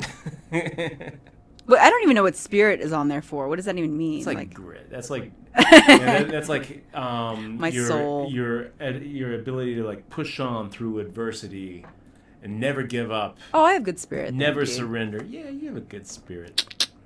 So I should be rich by now, Dutch. What's up with that? It's your energy and excitement and your willingness to trudge through the mud. I don't know what spirit means. What does spirit mean? I don't know. Your soul. So, Flatty, if I ever do get hooked on smack, I'll hit you up and we'll work out a deal for those braces. We got Vegas Ryan says, Dutch, what are your thoughts on the EV effects for Vegas cash games once the Raiders start playing home games here? What? 8 or 10 weekends a year. What do I think that the effects for Vegas cash games are going to be once the Raiders start playing home games? Well, I think it'd be interesting. I think you're going to run into a lot of Raiders players, aren't you? You're going to be probably running into a lot of football players playing poker or gambling it up. I doubt it. I don't know if it's going to be healthy for them. I don't think that. Why wouldn't they? I don't think that the players themselves or the teams themselves are really going to add that much to the poker economy here in Vegas. I feel like the fans themselves might. I mean, if you're going to go see an away game, then you would see the Vegas game.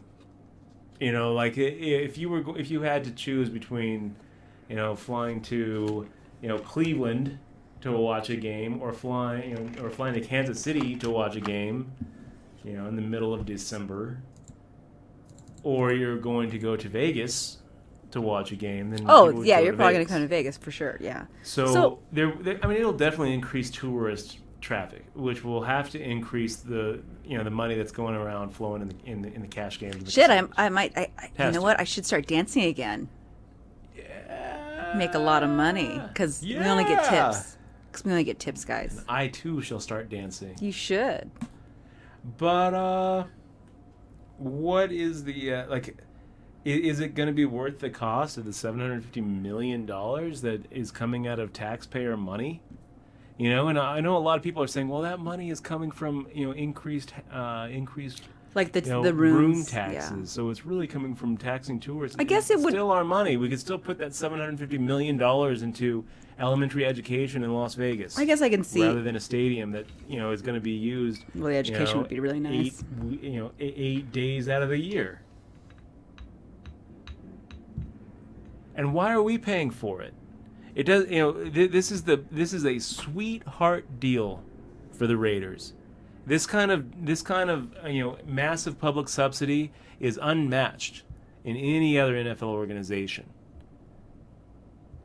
I feel like it's a huge waste of money. I think that from an economics point of view, pretty much every economist who's ever studied the effect of a public subsidy for this kind of this kind has found that the benefits do not outweigh the detriments, and it does not justify the huge cost. I'm not for it.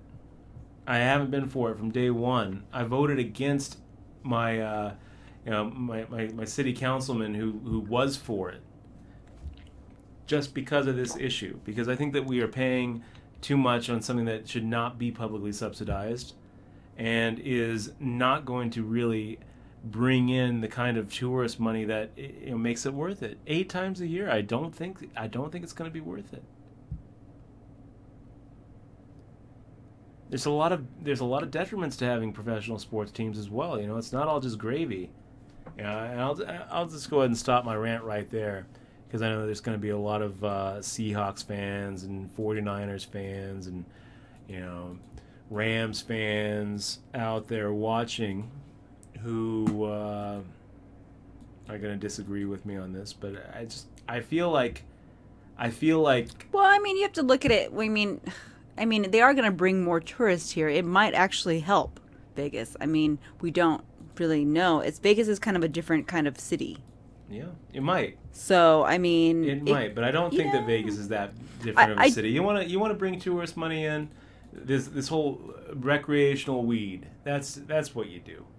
You know, that's going to bring in tourist money.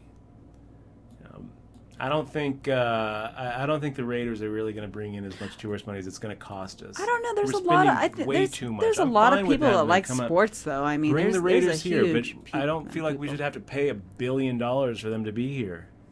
You know, it's too much. Yeah, it is too It's much. too much. Let's make the fold here with 10 8 up cards. Especially with all these casinos, you'd think they would just kick in, right? They make so much money. I guess we the people have to pay. I don't think it's going to be that bad, though. I mean, it's probably going to be okay, guys. Is that right? They're not permitted in casinos during season. I didn't even know that. Yeah, that's going to be pretty interesting. Huh. They're not even allowed in the casinos. That's pretty good. So I used to be flatty asking about a 9-7 suited hand that I don't even remember at this point. And yes, Mozilla should have made that call with any 2 cards. Now that I'm looking at it. Multi-tabling, I guess. Are you playing another table? Playing the 30? Dutch? Wow, is that right? Jay Rigoni says professional athletes are not permitted in casinos during season. Yeah, that's what I just said. Are you playing two? Are you playing 2 tournaments? No, just one. Oh, he said multi-tabling. I was talking about Mozilla. Oh. Because Jay Rigoni brought up this hand. Mozilla is a friend of the stream. Mm-hmm. Sometimes watches. Might be watching right now. And this hand came down. Let me go ahead and load up the hand history so we're all on the same page here. It was right here. Make that a little bit bigger here. Keep in mind this is on high speed, so it doesn't really feel that fast. So there was the fold, right?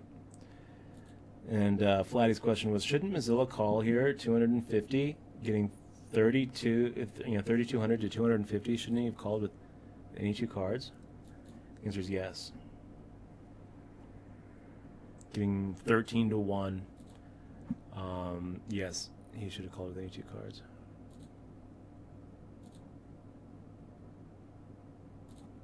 I didn't know that professional athletes weren't allowed in the casino. Yeah, I didn't know that. Okay, we're going to go ahead and... Does that mean you're not free allowed bet in the here. casino, Dutch? Because you're an athlete? A professional? I'm a professional athlete, too.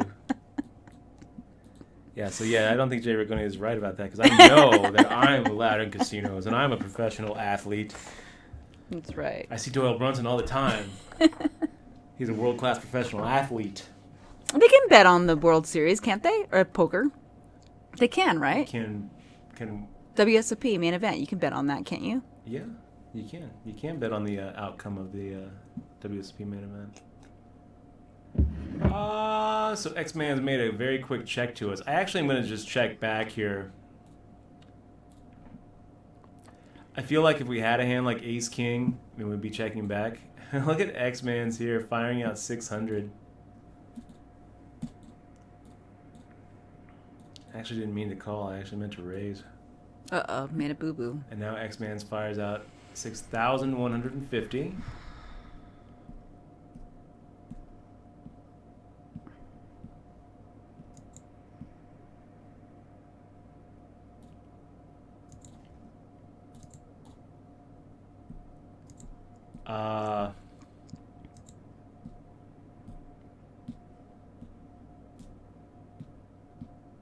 Yeah, all right.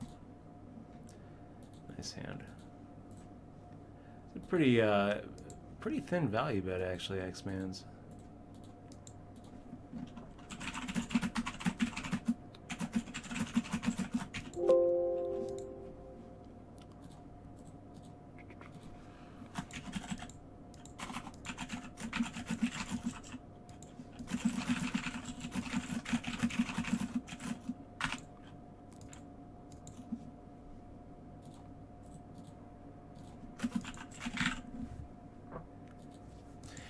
pretty thin value bet, and I'm rewinding the hand, thinking about what what I think about it, because I don't really know that he can expect me to call with the ace highs. I don't really like it. I think that he'd be better off checking and inducing bluffs, or maybe even check folding, depending on how much I bet and how I do it. I don't hate the call pre-flop. I don't like the $600 post-oak blocking bet. I think that was kind of bad.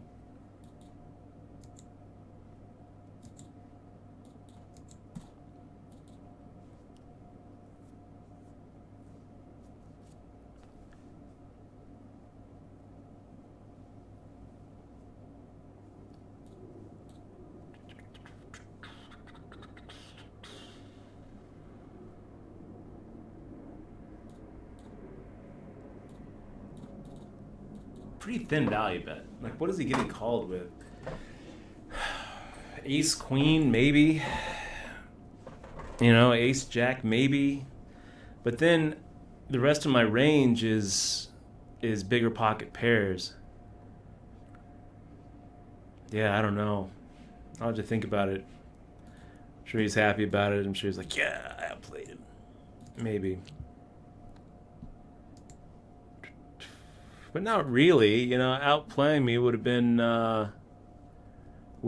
betting more on the turn, where I'm not getting the right odds to make the call with a 6-outer, and then inducing a bluff that you just call. You know, like firing out an amount where maybe I make the raise with my ace of hearts blocker. I don't know.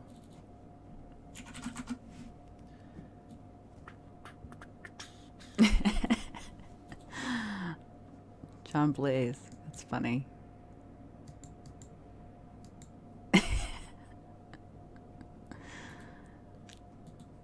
They're all shocked that you're a professional athlete, Dutch. I was shocked too.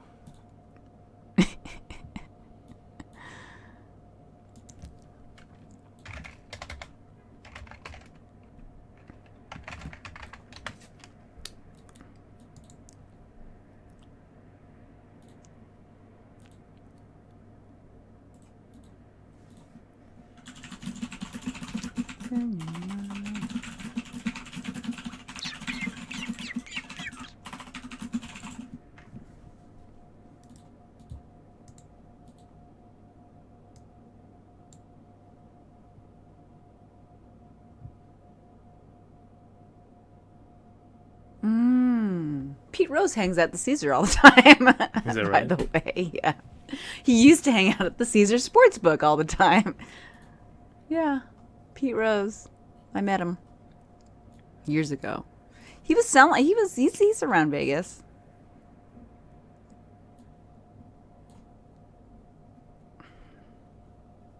Huh.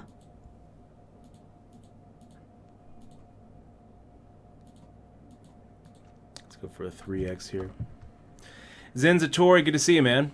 Says, did you make day 2 of Planet Hollywood? I did. Zen and I were playing right next to each other. Oh, cool. Yeah. Right on. And then we got into a big flip, and it went my way. Ooh. I was on the wrong end of the flip, too.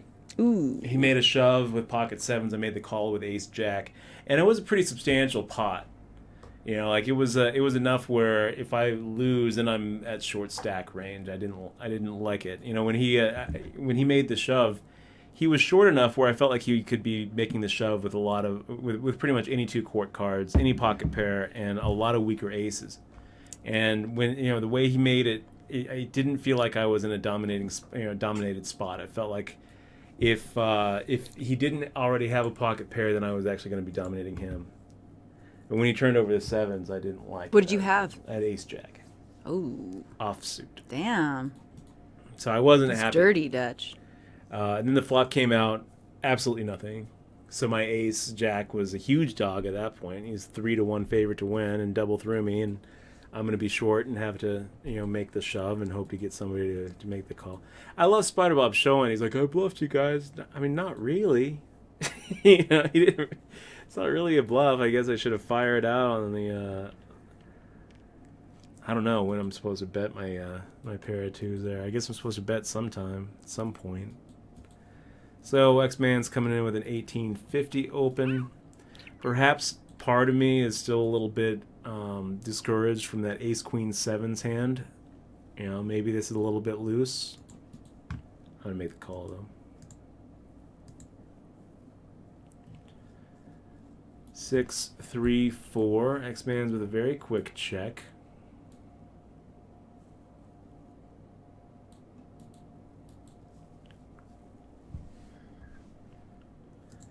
Six does nothing. And done with it.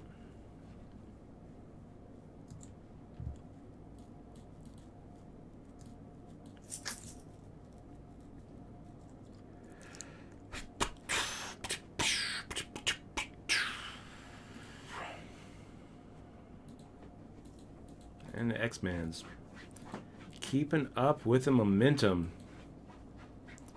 Queen Jack of Spades, I like it. Kiss my ass SOB with 10 bigs. Feeling desperate, makes the shove.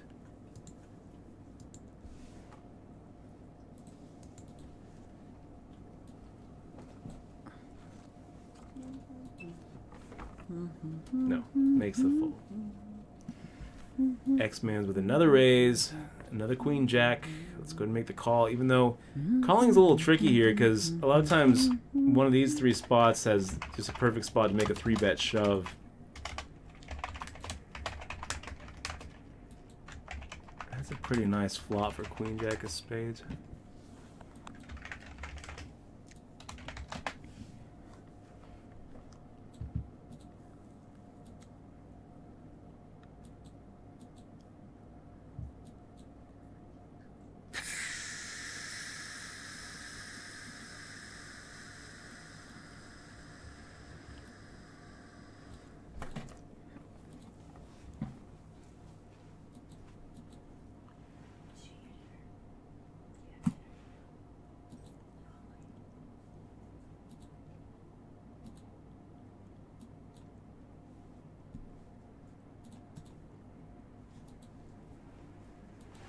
Hard work.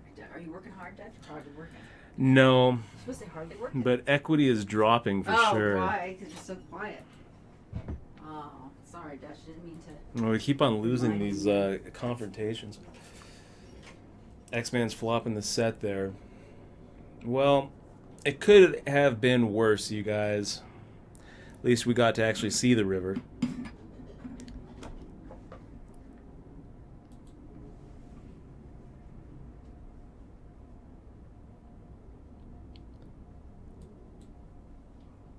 We could have gotten check raised on the, or we could have gotten re-raised on the flop, and then we might have been in a spot where we just shoved it with our double gut shot straight draw.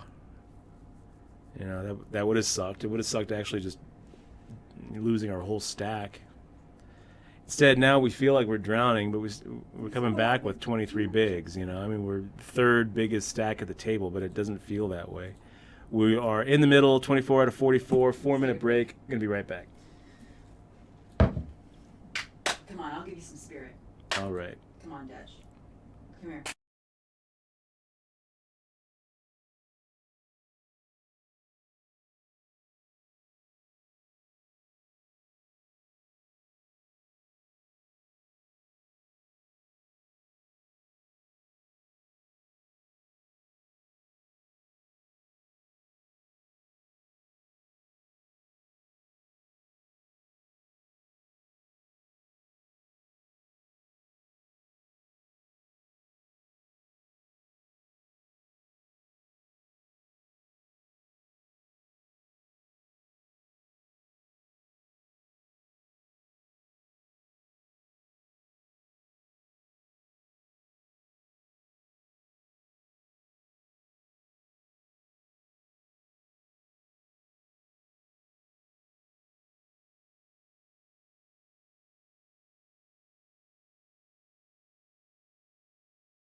Okay, guys, we're back. 8-2 offsuit in the muck. That's the chart.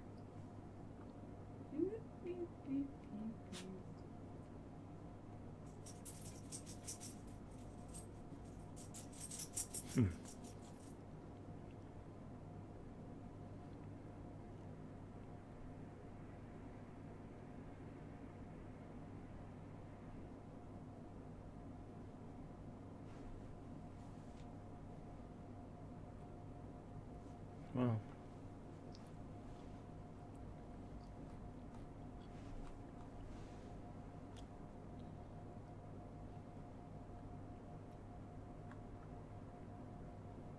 What happened? Now that I'm reading this little chart that you gave me. Yeah. Okay, we're back. Okay, we're back. Let's focus. Focus. Kiss my ass, SOB. Getting in there with the pocket freeze against X-Man. Oh no, you're almost out of treats, babe.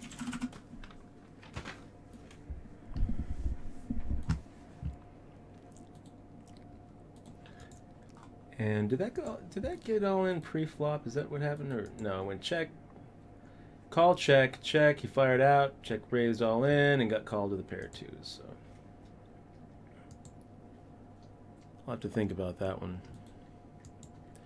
So that dude making the shove. I think I'm gonna go ahead and make the fold here, just because I don't really expect. I think that there's a pretty big chance that we're actually just crushed.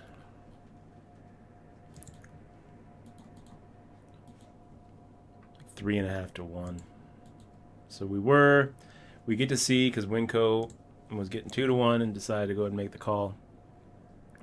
What a flop for Dat Dude. Misses, but is actually the favorite against the pair of nines.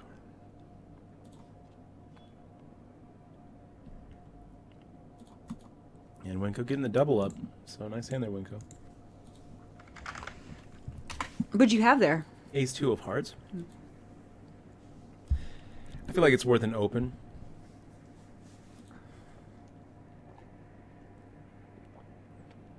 Maybe a little bit loose. Under the gun +1 opening up.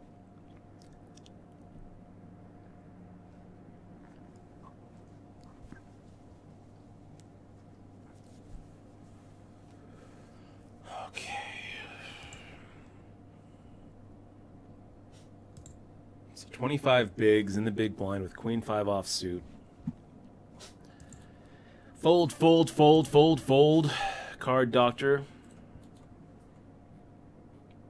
Makes the fold. Mozilla. I don't know what you do here, Mozilla. You got 20 bigs. The problem with calling is you can pretty much count on a raise. Get in the walk.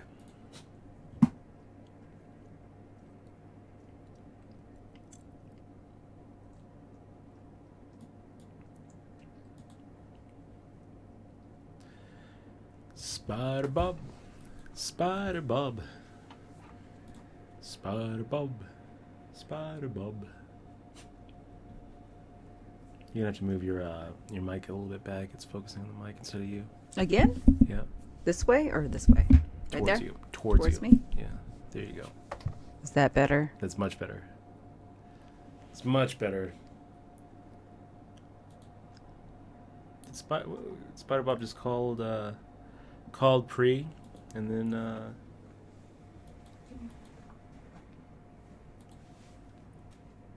Oh, geez, a haircut. Come here. you know what? Kind of going back and forth between 3-betting and calling. I think calling's all right here, though. Playing in position with an ace-10 here. I don't mind seeing a flop. Ooh. Pretty perfect flop. Got it? X-Man's making the check.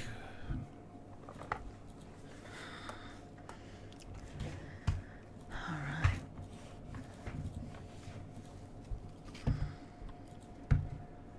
You okay? And we'll take it.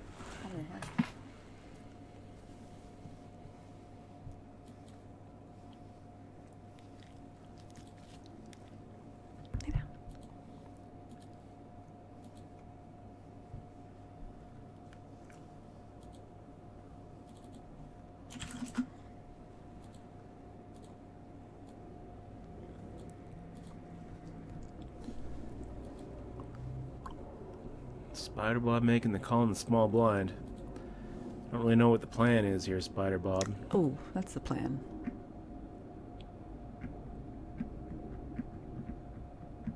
Have you It's not played a with very- Spider Bob before? I haven't, but I really hate the all-in shove here. I really hate it.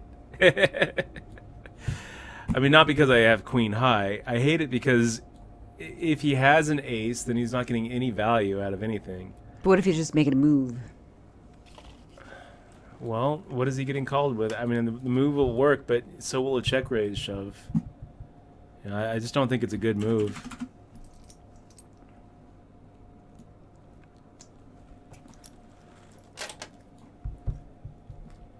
Yeah, he could have had aces, right? He could have had a set of threes. If he had the set, if he had a pair of aces, then he's making the wrong open. You know, that's what they call a donk lead. And usually donk leading is pretty bad. When you're so short, you know, when you make a call like that, you're kind of planning on doing a stop and go, which would mean a hand like, you know, an ace 9 where you make the shove when you. What if they're whip it. shoving? What if they're shoving and thinking that you're just going to call? Just because they played so many bad players in the past, they just rando call. I don't. What if they're just hoping that you'll call? Anything People that do I would that. call with, I would have c-bet with. You know, like that's the thing. Anything that I'm calling with, I'm c-betting with, or I'm checking back and c-betting on the turn. And he's short enough that if he had the ace, he just gave away tons of equity. Because he lost all the money from a hand like queen high that's going to go ahead and c-bet drawing dead.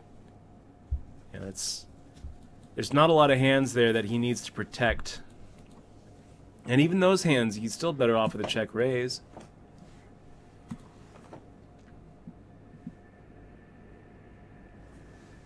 Anyway, I didn't like the move. We hated the move, Spider Bob. But maybe I'm just a little bit biased because I was sitting here with queen high. And you wanted your queen high to hit. I did. I wanted to see a free card. Gosh dang it, we wanted that lady. Actually, it's not like I'm checking back there ever with queen high. Finding out the c-bet. Trying to take it down.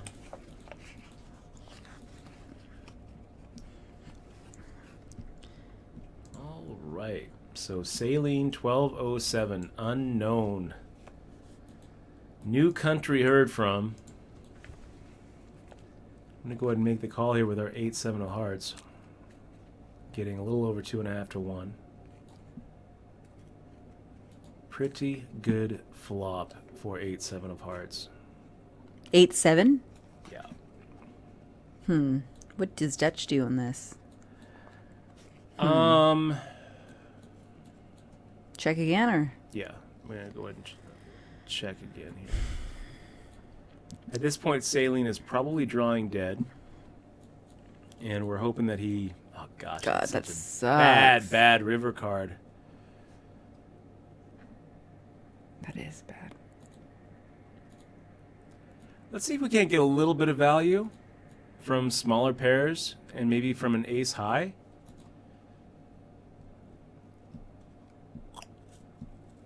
We also might be against like jacks, 10s, or 9s, which would suck.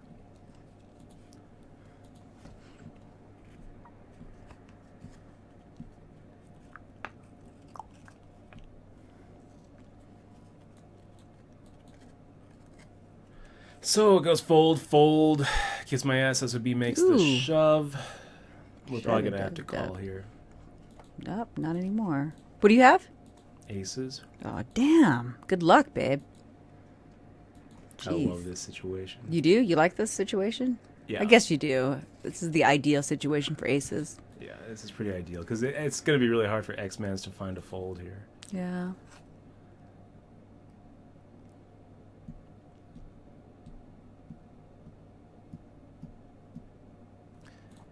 Pretty good turn of events there, you guys. Nice.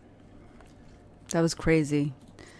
From That was just like a gift. yeah, that was That was crazy. a gift from the poker gods. It's like you don't even have to really think about it. It's like guy just shoves all in for 13 big blinds and another big stack of calls, and you're sitting here with like Aces. 27 30 big blinds. It's like he's not folding to a shove at that point. You know, the caller. So Yeah, 'cause you he's don't really have to slow committed. play it. You can just make the shove, and he has to call, and he's like, damn it. I love it. Does It's just he like have such to a- call? I mean, can he fold? Can he find a? Could you find a fold there? Like, I mean, I if can you're the find a 10, fold if you're the there 10 guys with because the I'm a 10s. professional. I'm a professional athlete. But under normal circumstances, when you're I looking guess at not, because at there's that, still a thinking chance that he can there's- hit another 10. I mean, he's It's probably not. thinking. It's not about that. He's not not set thinking. mining at a point. He's calling. You know, looking at just getting a massive. He's getting massive pot odds there, like pre-flop. He'd already put in 13,000, so it's only 16,000 more for him to call. And there's 57,000 in the pot. So if you get out your trusty calculator and you, let me go ahead and get it out here.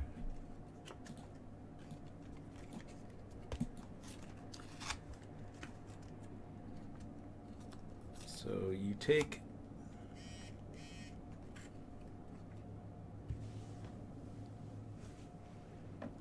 Wow.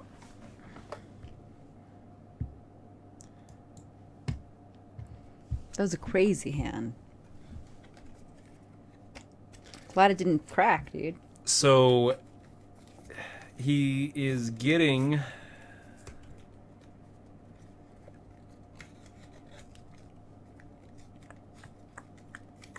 like 2.5 to 1 to make the call. And if there's even a chance that I have ace king or a smaller pocket pair, then he's gonna just be hitting himself for making the fold there. Even if I have the overpair, he's not hopeless. He's 4.5 to 1. He's like 18%. So worst case scenario is like, he's 4.5 to 1.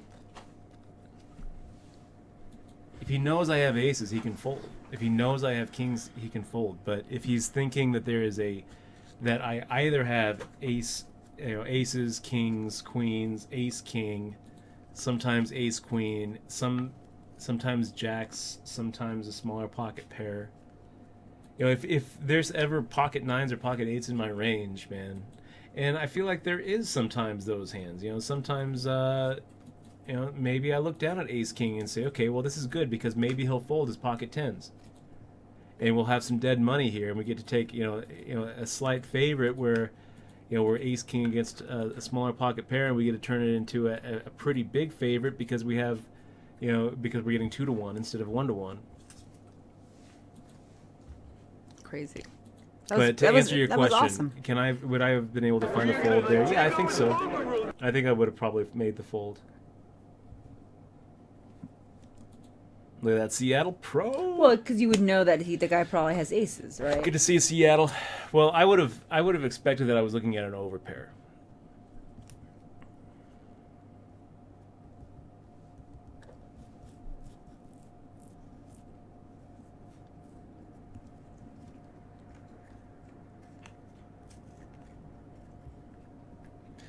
It's great to see you, Seattle. Thanks for the resub, man. 20 months. That is awesome. I really appreciate that. I really appreciate that from you, man. Thanks so much for supporting the stream. You've been here since about the beginning. You've done your own streaming as well, and I really appreciate you being part of the crew here, and also just the Twitch poker community at large. I don't feel like it would be the same without you. So thank you for being here, man. Yeah, it's awesome. Laminali, minimum raise. Minimum. Get the call. Pretty good flop for King 8, I think. Let's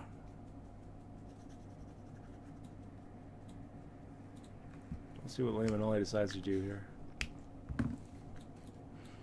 We made you something. Oh, that's to beautiful. Cheer you up. That is beautiful. So this is kind of interesting because I think a lot of times Laminali fires out a C-bet, and then if we're going for a check raise here, 2.5x, a lot of times Laminali is kind of hating life. But if Lambanelli makes the call, then I think a lot of times we're looking at some hands that we're behind, and we're going to have to improve.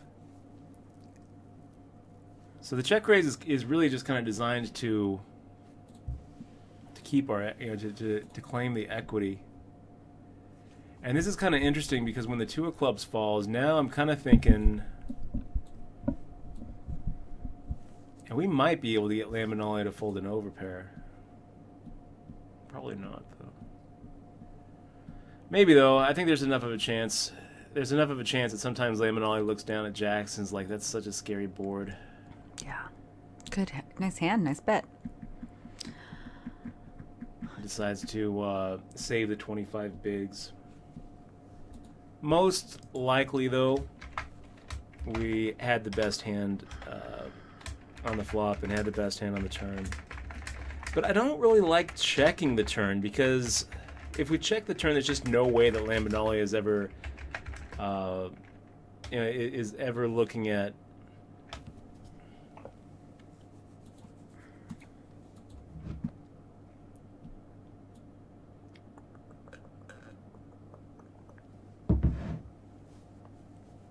Lost my train of thought. I don't know how we played that hand. The king 8, I'm not sure. I think check raising on an 8-6-7 board is the right move, and I think leading out on the turn is the right move. But I can see some arguments for check calling. I can see some arguments for check raising and checking the turn. I can see some arguments for check raising bigger.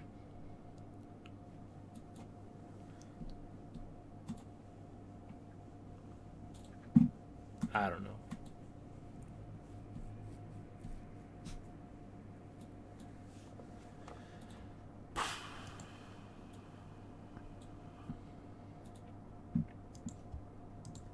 Yeah, I don't know.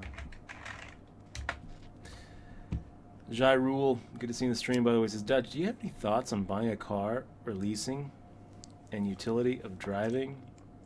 If you need to drive far. I don't really have. Do you Uber? Uber's, I guess, Dutch really likes the Uber thing. I've been liking Uber.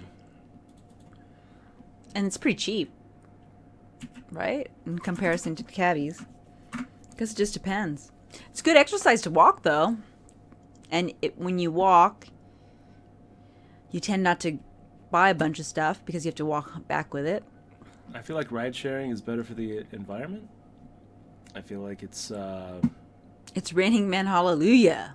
Hallelujah. Hello. I definitely think leasing a car is always a bad idea. I definitely think buying a car is good. Buy used. Yeah, I think that's good. Buy a used beat up car. Well, I don't know about beat up, but buy a used beat up car for like $2,500. Drive the shit out of it. Never get the oil changes. Resell it on Craigslist for $2,000. You know, it's like, I don't know how much. CarMax is pretty good at keeping the value of the car. I really don't know how much money CarMax I would have good. to have, where I would just walk into a lot and buy a brand new car. Because it just seems like it's burning money. Yeah. Does. I mean, the value goes down, and we live in a society where they say that you have to always have something new, a new car, and the cars are ridiculously expensive, $60,000, $20,000, $30,000. Really? Seems like a lot of money for a car, in my opinion. And leasing, that's like renting a car. I'll tell you this, Jairul, if money was no object, I'd be driving around in a 1954 Jag. I'd be in an RV. And I would have modified it to live be in an it. electric vehicle. Michelle would have modified an RV. No, I wouldn't. I don't know, man. I don't really. I mean, I don't know what kind of car I'd like. I used to like Volkswagens, but now I don't. I decided I don't like them anymore, so I don't really have Kenobi. I really don't have a car I like anymore.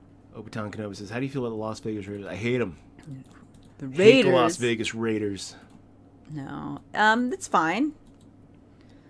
Not really. I mean, it's something fine, that we have to accept it, just like, you know. I'm a fan now. I'm going to go get a Raiders jersey. I mean, we're not really Raiders fan beanie. people, and that's the one thing that was really good about Vegas for the last fucking all we've been here, because we've never had like really crazy fans here, and whenever we go to Seattle, they're crazy. They're freaking crazy fans in Seattle. They all get depressed if they lose. I mean, I guess it's an icebreaker for conversation. That's about it. Like, hey, how about them Raiders? Now we can say, good game last night, huh? Yeah. I mean, we're not really into that, but I guess that's our new life. That's definitely one of the things I like about sports is it provides a social lubricant. It gives you something to talk about. Kind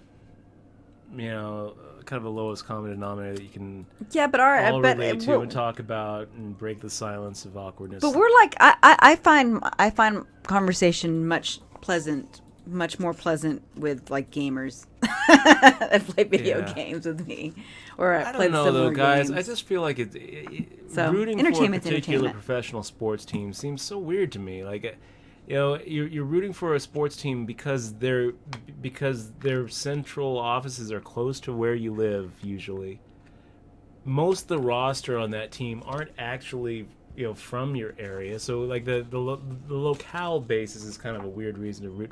You start watching them in and out, and you learn their backstories, and you learn about the people that you're watching, and I understand becoming fans of people. Like I was a fan of Russell Wilson when we were in Seattle. I was rooting for him, and I really thought it was pretty cool. I was at the little quarterback camp, and then he's actually playing as his hero, and it's just like I can understand it, but I just don't.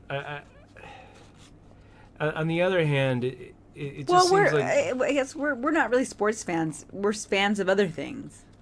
I mean, that's the bottom line. We're not exposed to it. I mean, I'm fans of like board games and during Game the of summer, Thrones. I will tell you, every week I will be looking forward to Sunday where I'm going to be able to watch Game of Thrones. Yeah. That is going to be something I look forward to. And when I am, when I'm down and out and I'm thinking, man, that hand really sucked.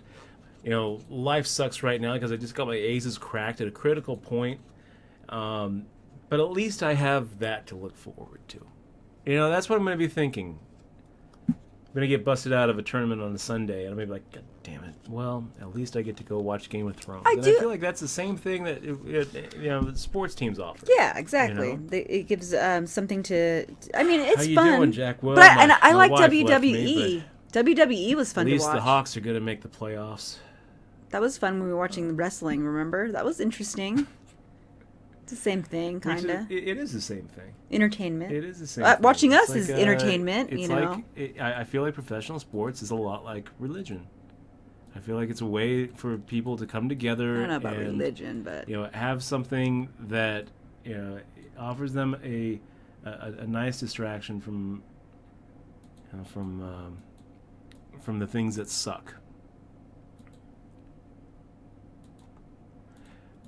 But one of the problems with it is that a lot of times it creates new suckiness. You're in a bad mood, you watch the Raiders, and they lose a game, and now you're in an even bigger bad mood. I mean, it does affect people, doesn't it, when your team loses? Yeah. I can tell you, when I was getting behind the Seahawks, and then, they'd lose when they drop out of the playoffs, I felt kind of bad. I remember we had a neighbor growing up who. So that's what Dutch feels about football, guys. Yeah. The end. Oh my gosh. Michelle cuts that story off. That's good. Good looking out.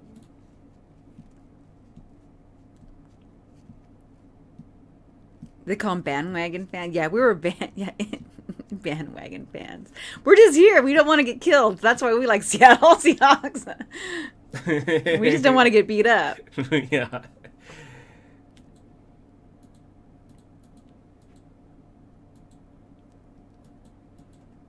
That's funny. It's like, yay, our team. Our team. Our team.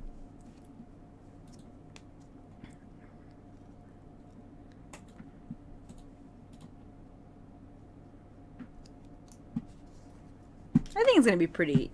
I don't think it's going to do that much changing here. Actually, there's a lot of people here that bet sports and watch sports games here anyway. It's really busy during the Super Bowl here, too. I mean, it's not going to really change that much.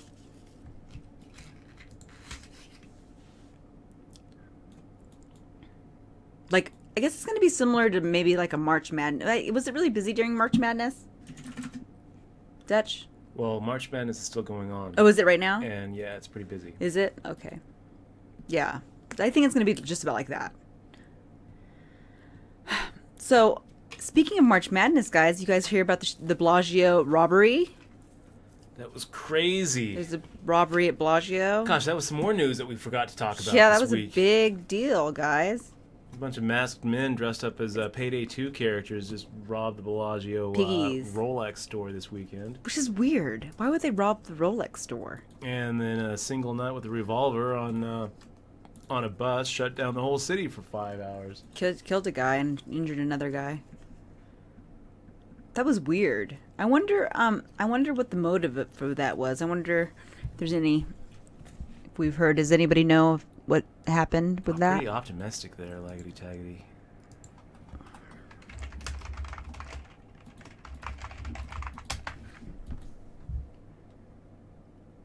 He was charged with murder. Let me see what else.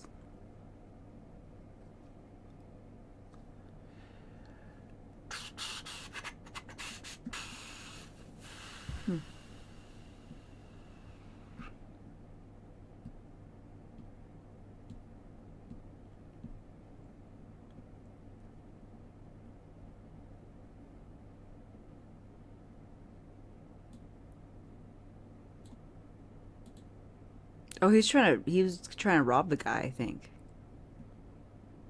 Shit.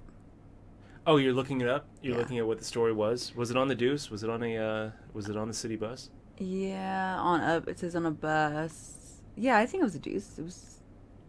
I'm pretty sure it was. Doesn't say though.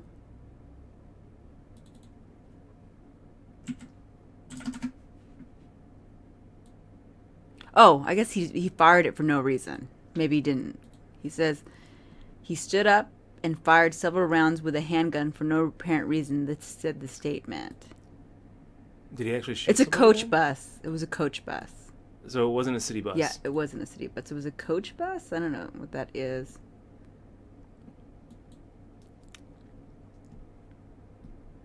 Oh, it was a wide double decker.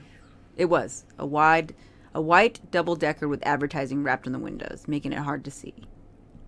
Wow, look at MDX here firing out into us.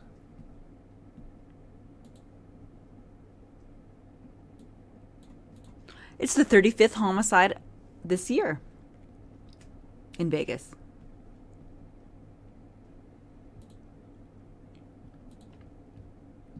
Fun fact.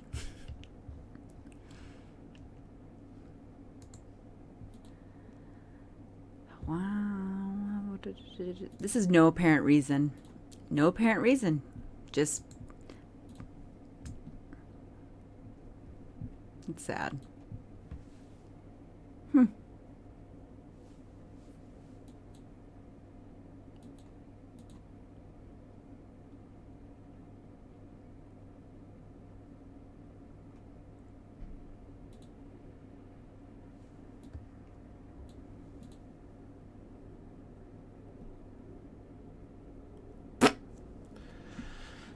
What a Oh, fucking crashing river. goddamn.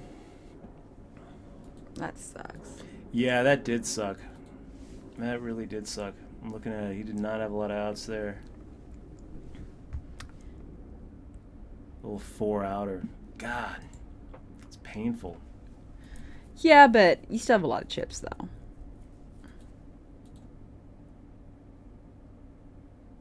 I didn't even see the action. He was all in the beginning there? No, he Oh. just called in the big blind. Nothing wrong with that.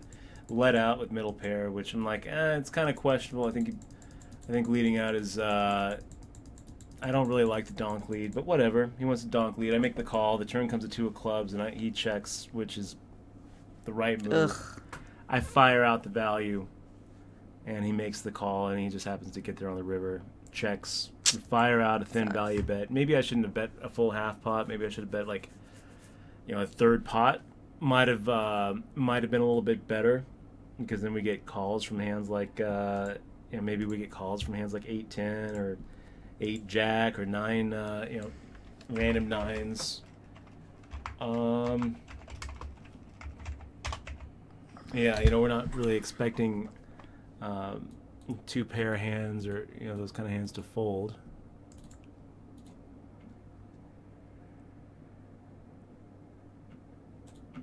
Oh, they think they found those guys. Yeah, it sucked. For the Bellagio thing. They identified one of the Yeah, they people. caught one of them, which is pretty much all it's going to take. Yeah. 20-year-old. You can tell they were young because that was a kind of a stupid place to rob. I don't know.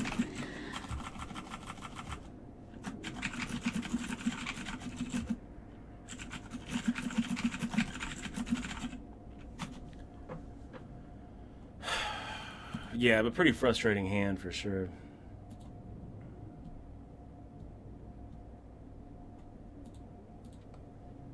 Still have a lot of chips though. 5 out of 28. But yeah, that was a pretty brutal hand. And now MDX is in first place. That was pretty much a chip leader pot right there. Really irritating.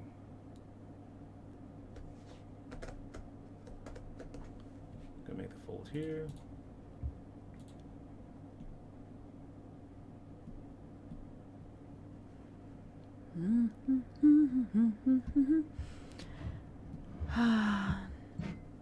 Oh, we were into DFS. You're right, Dakota or Dodatuk. We were into DFC or DFS for a minute, right, Dutch? But I don't think we watched a game.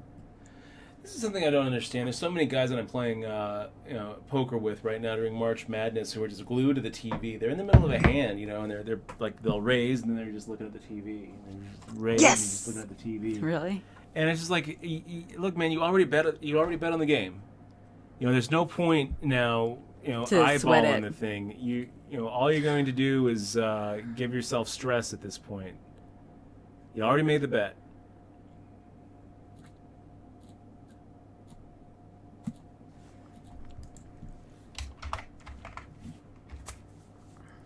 Eyeballs on the screen aren't going to do anything for you. And there's more important things right now to worry about, like what your opponent has in this hand.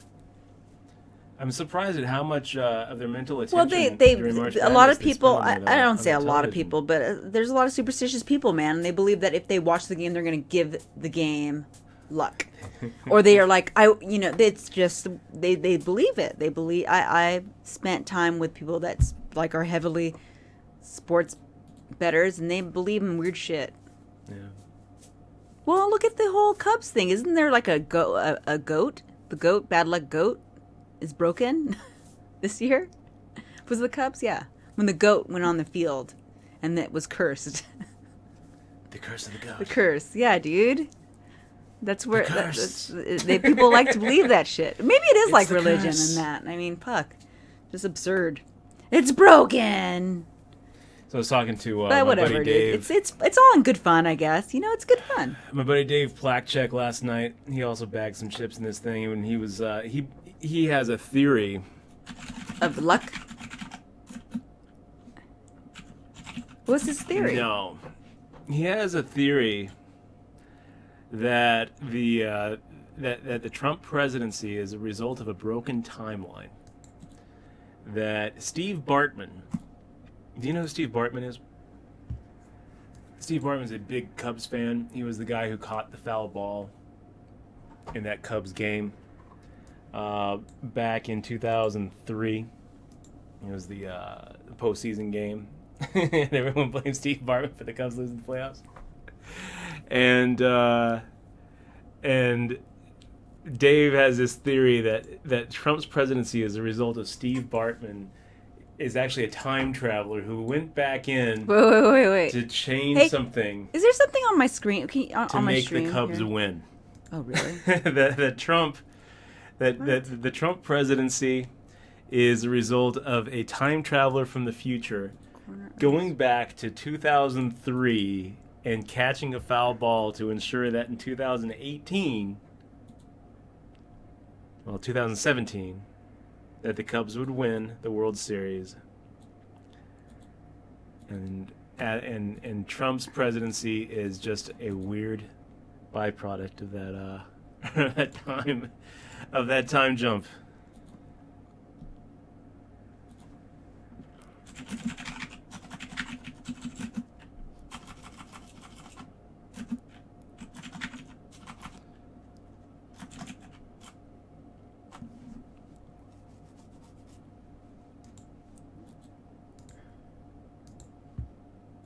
I didn't see that. The Hammer Time asking, did you see Ted Koppel? Oh, I Tell thought he Sean was Hannity looking it's at bad for something. You know America? what? For a minute there, I thought I might have screenshot something because I actually have that article in the background of one of my things, and I was like looking around, going, "What? How did he know I was going to read that article?" But I haven't read it yet, though. I mean, I listen to Sean Hannity, believe it or not. This is how we roll. I listen to it, but then he goes to like he goes. Why? I like it. I like him because he's like he's kind of crazy, but then he goes on these like this country song one about music, or he goes on these rants about shooting the moon. Why Michelle listens to I conservative enjoy it. AM radio. I've listened to conservative AM radio since 1998. I have no idea why, you guys. I listened to Michael Savage. I used to. You guys know Michael Levine. She's not a conservative type of gal, And I listened to the Schmitz show. but she loves listening to like I like to get a fair. Mark Levine. Yeah, right? Mark Levine or Sean Mike Levine, Hannity. Sean Hannity. Michael I used to Savage. listen. I have actually an autographed book by Michael Savage. Who else do you listen to? Liberalism is a disease. That's what he says. Lately, though, there's like a. I never got into Glenn Beck though. What's the liberal AM guy now? Schmidt or Schmidt? I don't know What's his which name? one. Mark The guy Levine, who should be Schmidt. on 5 days a week. Oh, no, that's Doug Basham. Doug Basham. He's only on one.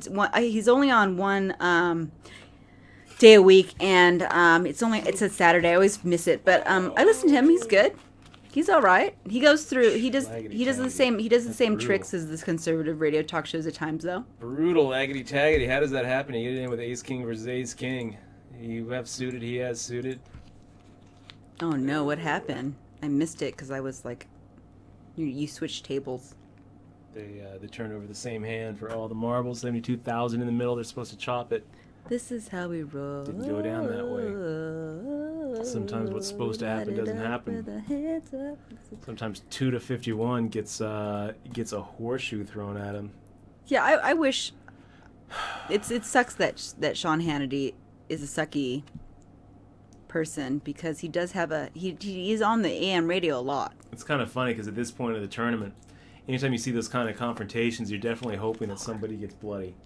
You don't like seeing chopped pots when all the money comes gets in the middle between two opponents. But I guess if we're rooting for one of them, I mean, besides the fact that we always have to root for the shark, we would also root for Laggity Taggity because he has the. Actually, let's just make the call here, because he has the chip stack. Oh shoot, this might have been a bad idea because Laggity Taggity might shove now for 20,000.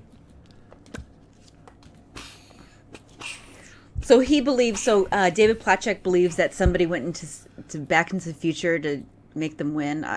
Yeah. We've got to go back. Cool. It's the presidency.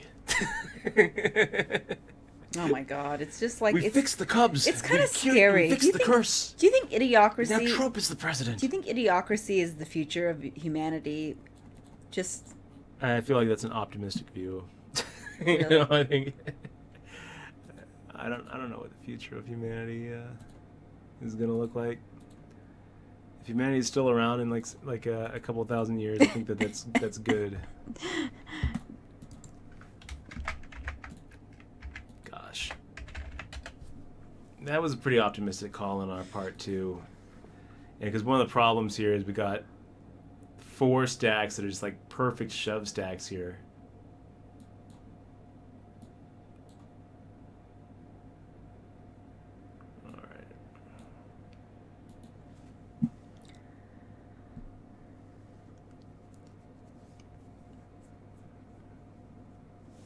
We light it. Now I have that freaking song in my head, man. I don't even know the words, but he always plays it. I don't even know who the artist is. This is how we roll song? Yeah, this is how we roll. We light it up. 25 says, don't watch that garbage. I like it. I enjoy it. I enjoy it because then it makes me, then I realize the mentality of a lot of people in the opposition and how they're thinking and how they're being fear-mongered to think a certain way. That's all. Yeah, I can't fault you for it. Honestly, I feel like it's better than being in an echo chamber just listening to things you agree with. Well, I don't, and it has helped me. You know, there's some things that they are right on, but there's, you know, same thing with, I mean, it's really crazy how biased, you know, shows are, and it's good to like have a good balance. Like Fox News. Fair. Yeah, fair and balanced. But I mean, it's fair but balanced. It's hard to say what this presidency is what's gonna happen. You know, I want good things to happen, but it's hard to predict what's going to happen.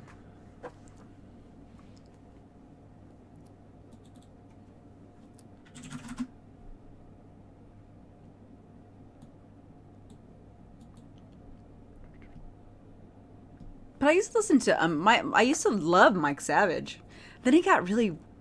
It was in the last like 10 years he's gotten kind of a little fanatic-y to me.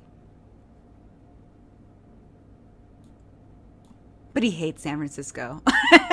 He lived in San Francisco and he hates it. He hates the people in San Francisco. He's so weird. And he has a dog. How can you not like a person with a dog? He loves his dog. I don't know if he still has his dog. I'm pretty sure Hitler had dogs, didn't he? He had a German Shepherd. Yeah. That is correct. So,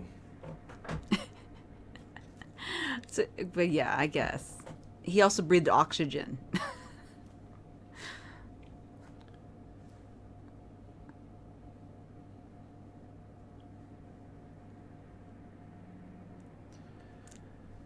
But nice hold there. Doug Basham's good, though. Nice hold, Tuda.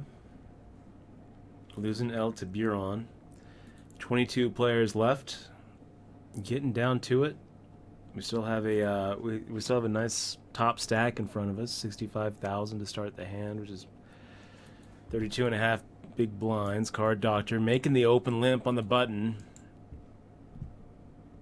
And you know, let me just go ahead and pot that. I feel like we probably have the better hand.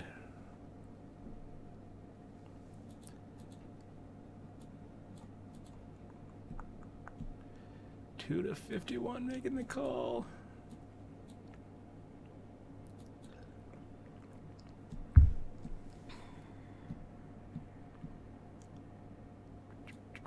Wow, look at Tuda. Look at Tuda just donk leading into me here. All right, Tuda. I'm going to go and make the call here with our Queen 7, I think.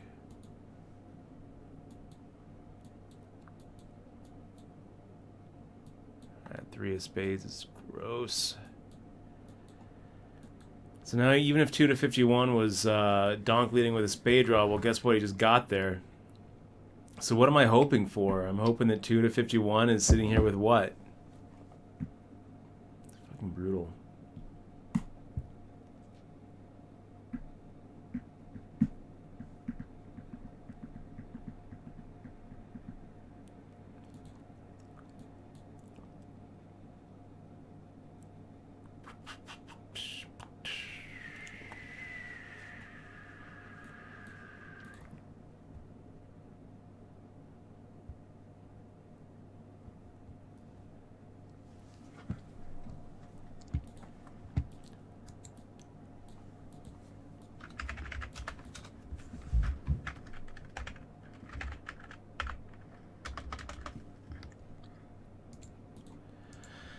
Fucking brutal. I don't know what 2 to 51 had. You know, I really don't. Maybe my queen was good. Maybe 2 to 51 decided to, you know, semi-bluff a hand like Jack 10 with a 10 of spades. I don't know. We're never going to know. Not knowing is the hardest part about poker. So folding always feels wrong, and why you pretty much always overestimate your fold equity in a situation. It's very hard to underestimate your fold equity. Because people like certainty. People want to know. I want to know. I want to know what 2 to 51, open limped in the small blind, called a pot size raise from the big blind, and then donk led into that pre-flop aggressor on an ace queen 6 board. I want to know. And fires out a fourth pot. A fourth pot. When the 3 of spades hits, I want to know what 2 to 51 had. We're never going to know. It's frustrating. So now we're 10 out of 21. The bubble's 15. We got Saline 1207 here in the big blind. Looking like he's got to make a move here pretty soon. But we also have a pretty decent hand, so let's go ahead and make the open. Maybe we get through. If Phoenix or Sugar Ray were to make a 3-bet shove, probably folding. If Saline makes this 3-bet shove, I'm not folding. I'm not folding to Saline.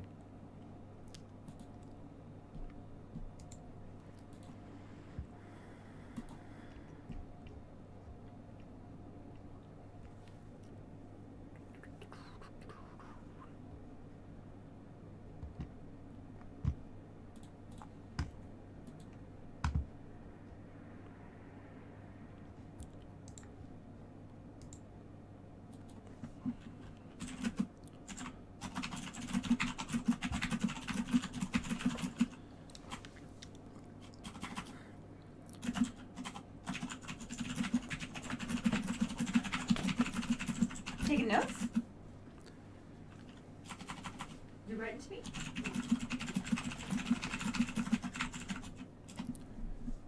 Let's go make the fold here against 2 to 51. Why is my screen all crinkly? I gotta iron it. You know, Yeah. we gotta cut it shorter. Yeah. Then that'll stop it. Is it wrinkly still? A little bit. Not too bad. We can get Velcro, maybe even. It's a pretty ugly run out for 2 to 51. It gets it all in there with pretty dominating spot. Somehow Saline escapes with that jack on the turn. Jarul subbing. Boom. Welcome to the crew, man. Thanks so much for the sub. I feel like it's a resub. I feel like you've been with us for a while, and this is not the first time you've actually supported the stream with that sub button. But and I know you've heard the spiel. A couple fist bump patches go out to every single sub that we've got, including and also digital copy of my book, Poker Tilt. If you haven't gotten those, keep a lookout for that welcome email. What happened? We got a new sub? Shy Rule. Nice. Shy Rule. Thanks, man. So Sugar Ray 71 making the shove. I've got some notes on Sugar Ray actually that make me very confident that this fold is correct.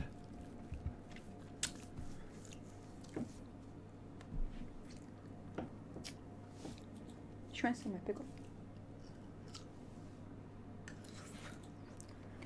Got Muggs B making the shove. Get out of the way with our Queen 3 offsuit.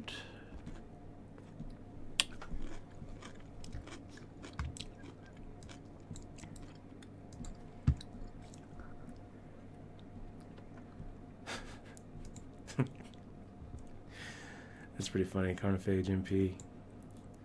Idiocracy was not supposed to be a documentary. That's pretty funny.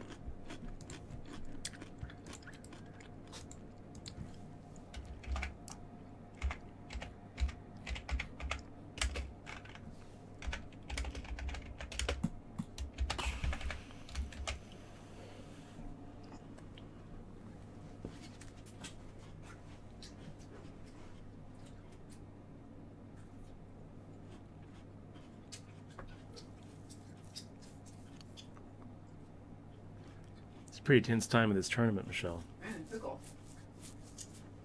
I hear. Everyone hears. The whole good. city hears. All of Raiders Nation It's a hears good you eat pickle. that pickle. I'm trying to eat better because I really want some chocolate, but I'm very lactose intolerant. Makes me sick. Makes me sad. Because I really love cheese.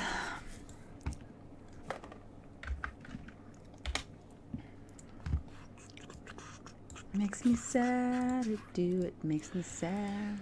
I can get behind that squeeze there, Phoenix. You got to think that card doctors open limping pretty light, and if 2 to 51 had anything, probably make a raise instead of just making the call. I can get behind that.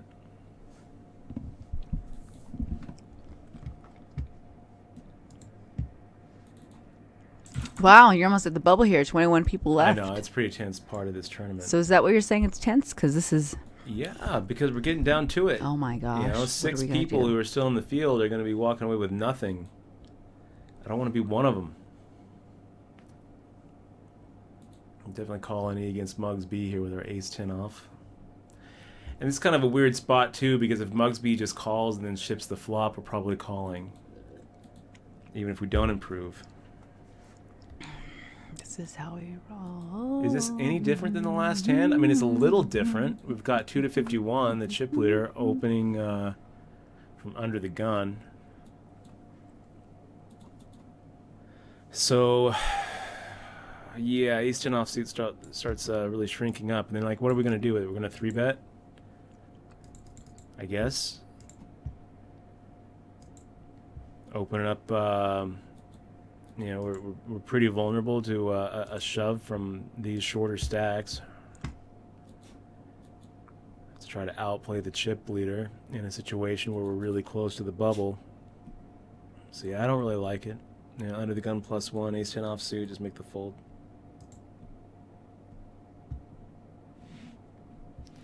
That's a good question, Bony Fish. Bony Fish says, Dutch, I have a technical question. Can I go into my girlfriend's smart TV and restrict access to the Fox News channel? I don't know. We don't watch Fox. I think it depends on what kind of smart TV. You should just get rid of cable, dude. Then you can just stream the Young Turks all the time. Gosh. I haven't listened to the Young Turks for a while, actually. Call here. Oh my gosh. Good luck, Dutch. Thank you. See, I don't understand that one by you, Saline. Stick. Dodge and weave. Dodge. Fuck. Oh my god, that's lame. It's such a stupid shove by Saline. It really is. Like, you're waiting patiently for a decent hand, and then you look down. Just impatient, that's what that is. You know, if you have, like, 10 bigs or 9 bigs, it's a good shove. But when you have no fold equity and you're taking 8 high to the party, it just seems to me like he would be better off just, folding and blinding out. I honestly feel that way. Okay, so 2 to 51, making a min raise. I think that we shove here.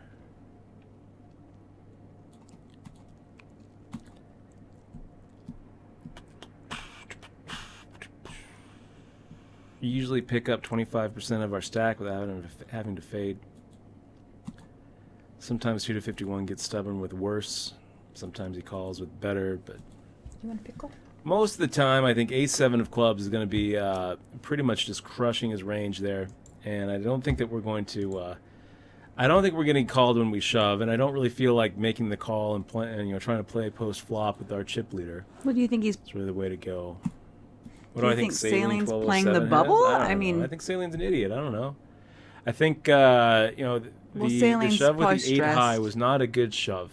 It would have been a good shove. Wow, he's just missing. He's just getting every... Yeah. It would have been a good shove if he had about 8 big blinds, or 9 big blinds, or 10 big blinds. I can get behind that kind of shove, 7 big blinds. But when he what did he shove for? He shoved with enough where I'm going to be calling him with any 2 cards, including 6 high. He had 3 big blinds. And when you got 3 big blinds, I don't think it's a very good shove. I don't think I can shove here. I don't think I can raise here either, because Phoenix just losing that one. He's going to be gambly.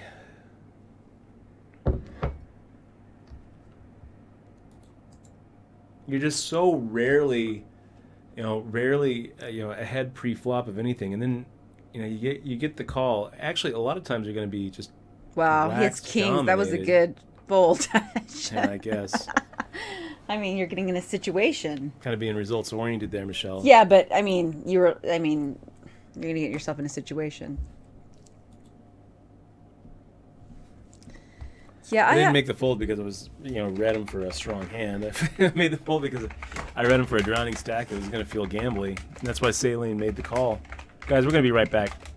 We're on break. 20 players left. 15 players pay. We have the 9th top chip stack with 49,993. Coming back at, what is it, 19, 18? 18 big blinds. Pretty tense. Can we do it? Yes, we can.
Yeah, because that's another thing that I would never tell anybody is that I think Now, I'm just kidding, you guys.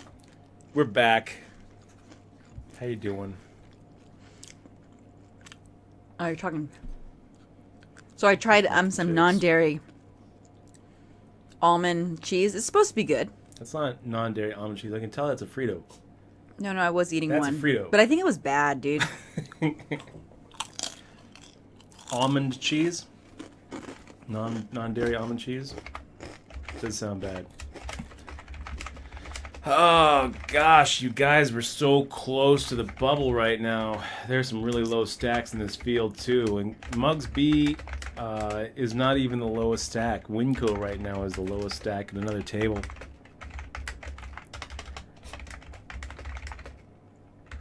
Looks like we almost lost Tribbley, another short stack.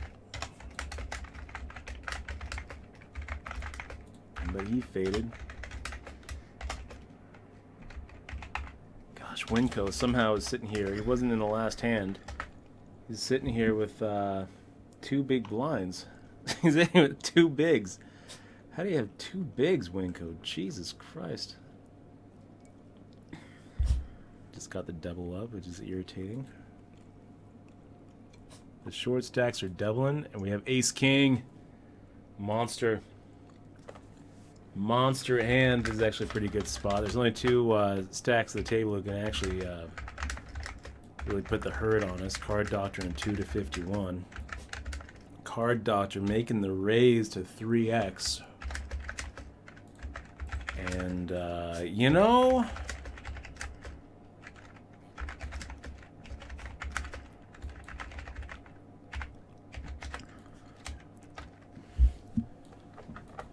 I don't know. I feel like we're just supposed to shove here. Let's just do it. We've got the ace-king. A lot of times we're going to get called with way worse. Like just now. Hold. Hold. We held. We got the double through Card Doctor. I was like, you know what? I think that he calls us with weaker aces. I was looking at his notes. You know, a couple of things about his notes stood out to me where... I felt like, yeah, if we just make the shove here, he's going to call with worse.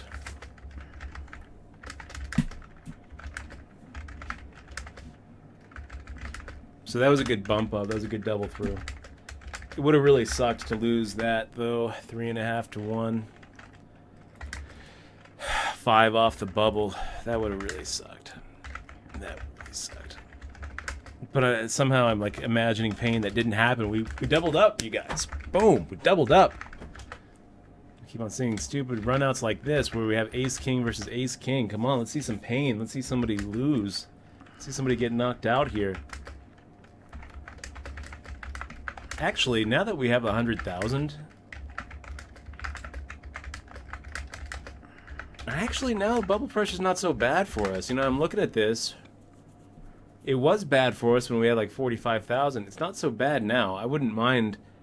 you know, keeping the bubble pressure up for a little while, because while it's up, I think that we're going to be able to pick up some, you know, some blinds and antes from some of these smaller mid stacks. Do you feel like you got your power from the Fritos? Yeah, Frito power. This stream brought to you by Fritos.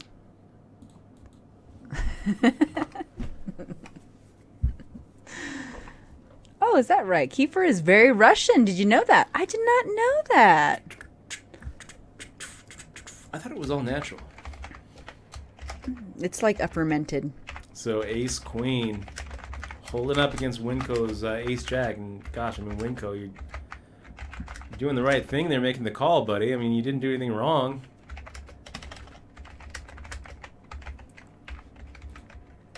Mugs B going for a twofer. I don't know if I like it. I don't know if I like it. Winco makes the call with any two.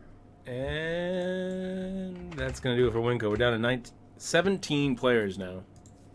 Oh, cool. Already. Wow. Yeah, 17. So I feel like that at was really 17 quick. they should start doing hand for hand. It is hand for hand, so. Probiotics. I don't know if I'm spelling that right. Probiotic. Probiotic. Am I spelling that right? Probiotic. Jesus. On the other hand, we got another ace-king versus ace-king. T-right making the shove into the big blind. The big blind snap calling. Both turn over. The ace-king. How does it happen?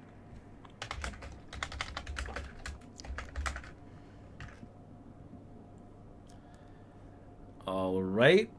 So we got a little king 8 offsuit action. We got Freezer in the big blind. Pretty strong player.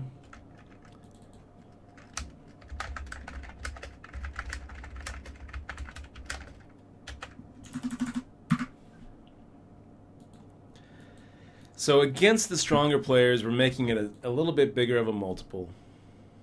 2.5x. You know what I kind of like about this too? Is if Phoenix or Sugar Ray or Saline makes the shove, then we can go ahead and make the call here. Good luck. You're getting 2.5 to 1. Do you know something, June?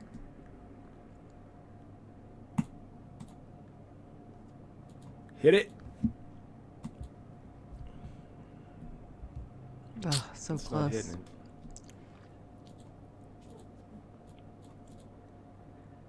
Almost gave you the bubble pain there, Phoenix. So close.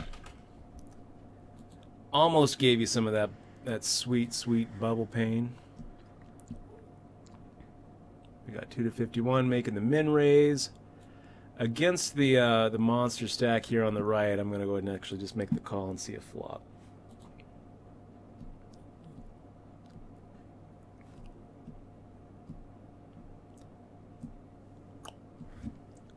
I feel like it's a pretty good flop for ace queen.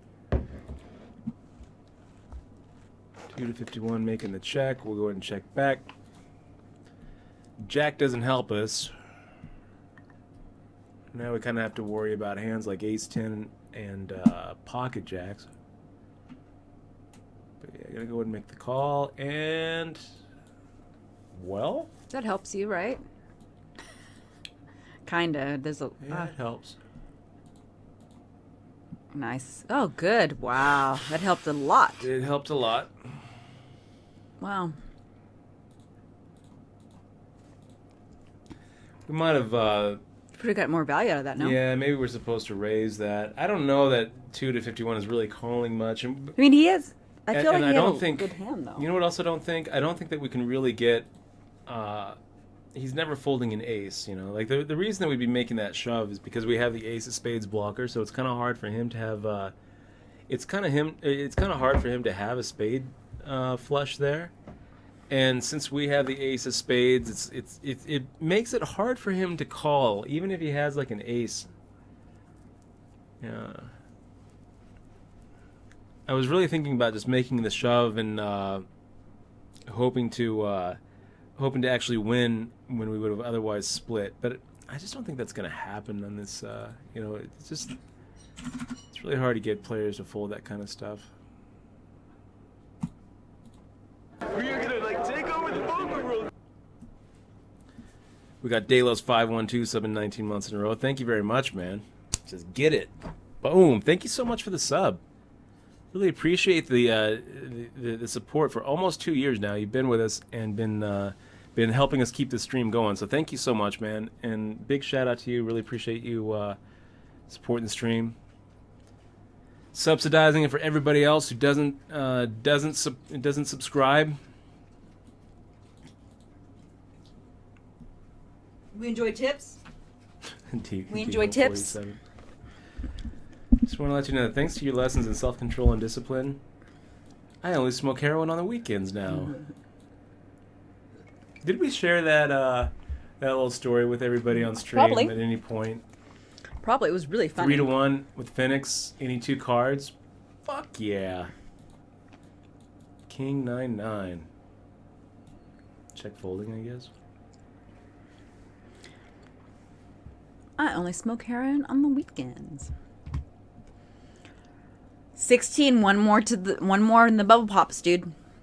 My bubble stuff is right there if you want to bubble it. 7 of hearts.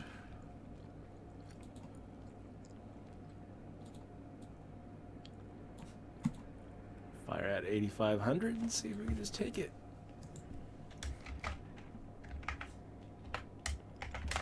Claim the equity.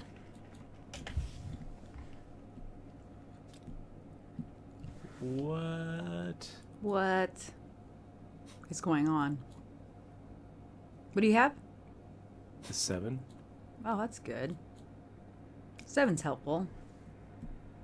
Hey, AJ. Good to see you we in just stream. Crushed Phoenix's Hopefully this is lucky. ace king right here. King queen. Pocket ace is just crushed. of course, Phoenix could have like pocket kings and have been slow playing the whole time, or a 9 himself and have been slow playing the whole time.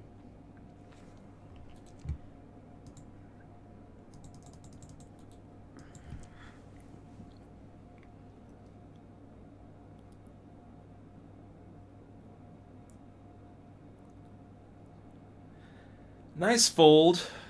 It's a nice fold there, Phoenix. But I don't know what you folded, but It's good.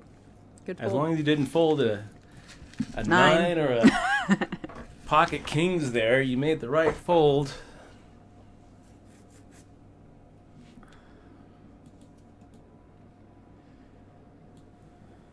Oh, wow.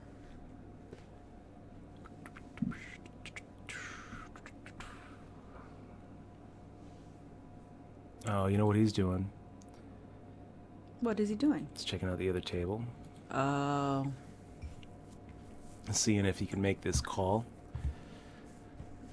I mean, we're on the stone cold bubble at this point. Yeah. we Stone cold, and we are the chip leader at our table. So this is just a great spot to be in.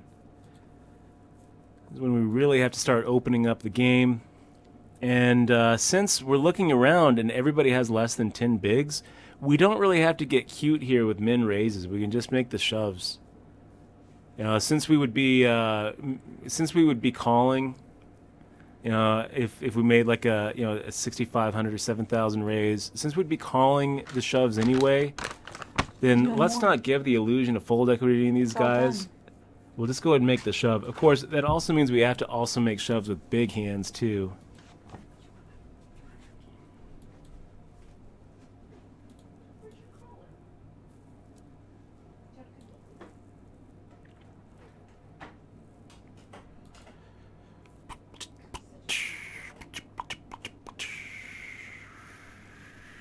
Taking pots down with 3 highs and 4 highs. Dance around. I mean, they're just kind of handcuffed. Like what are they gonna do? Well, you have to wait until it busts. So They're it's playing supposed hand to. for hand. Card doctor. There's not a lot of hands, but card doctor is gonna look down and be like, yes. Well, and that's Bobby. Is the last one. Is he on Bobby your table? Dillick, he's on the other table. But there's a lot of really short stacks. Yeah, I see that, and that none of them want to bust out. No. Of course not. So Make much your money of, back. So much of the ROI in a tournament is baked into that min Speaking cash. of ROIs and tournaments, Dutch, you had a little Twitter battle or a conversation about how the tournaments should release all the buy-ins of people. Absolutely. So this is something that I'm actually kind of disappointed with some peers, because I feel like more people should be on the same page as I am on this one.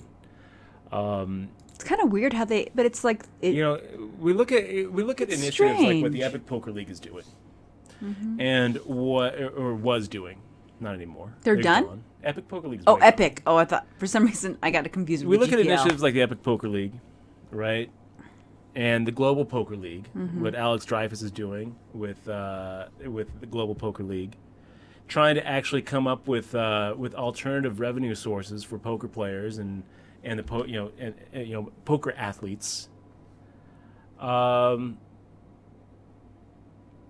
look at like the GPI. For so long, people have been trying to get outside sponsorship money into poker. We're starting to see it on some events, like WPT. The WPT has a tournament of champions now that's rake free, $100,000 added. They add a car to it. Why are they adding so much? Well, because poker players aren't going to pony up their own money to play against a whole bunch of other really strong pros. That's just not that's not really what pros do. They look for equity. They look for ROI. They're not trying to just prove themselves, for the most part.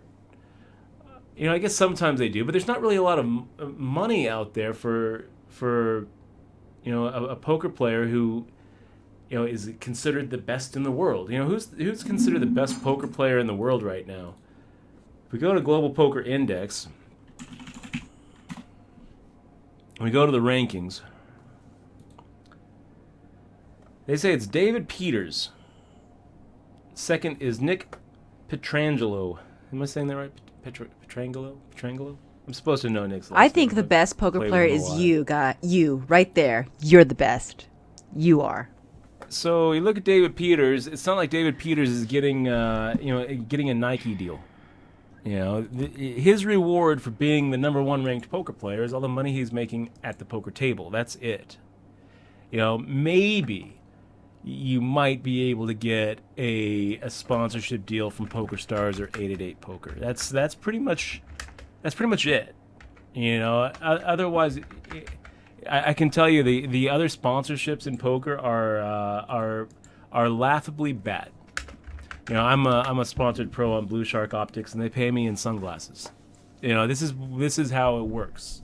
You want to be, you're sponsored by U-Steak. I'm a U-Steak ambassador. That they pay me in exposure, I guess. There's not a lot of sponsorship money, is what I'm saying. And one of the reasons why that is the case is because if you look at the rankings and how we start thinking about poker as a sport, it really is just, Like if you had a baseball card, you're going to Uh-huh. have a baseball card that shows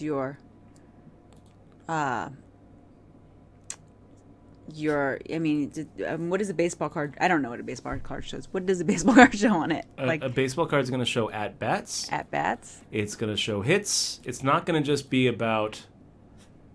It's not you're only gonna see his- an average. Basically, the GPI is if they only showed hits and didn't show at-bats. Mm-hmm.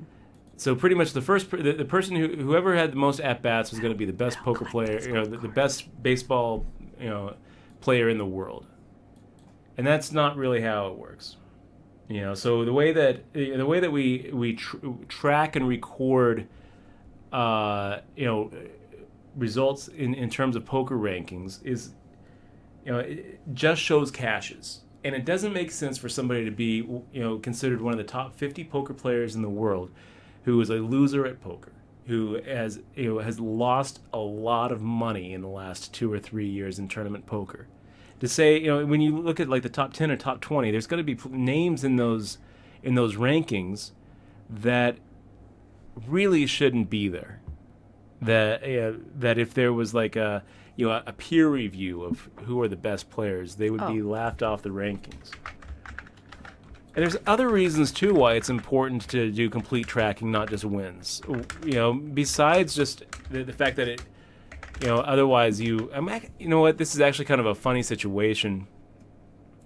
Saline 1207 making the shove, and I'm really tempted to just make the fold here, so that we can preserve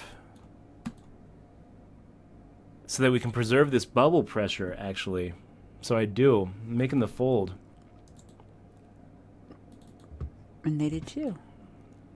Wow, Because look how at are we going to be able to take down pots with 4 high and 3 the bubble. high? Oh no, it's still on. Wow. If Sugar Ray's not looking at Card Doctor and thinking all I have to do is outlast him. It's like that, when you're around the bubble, it's like that old joke about being chased by the bear when you're on a camping trip with your buddy and you're lacing up your shoes. And Then you push your friend toward the bear. No, your friend looks at you, he's like, "What are you doing, man? Why are you lacing up? There's no way you're gonna be able to outrun that bear." And you look at the bear, and you look at your friend, and you're like, "I don't have to outrun the bear. I just have to outrun you." That's right. He's like, "No." And he starts running, and then guess what happens? I don't know. That's the end of the joke. I don't know how that joke is supposed to end. That is the end of the joke. I don't know how the story ends.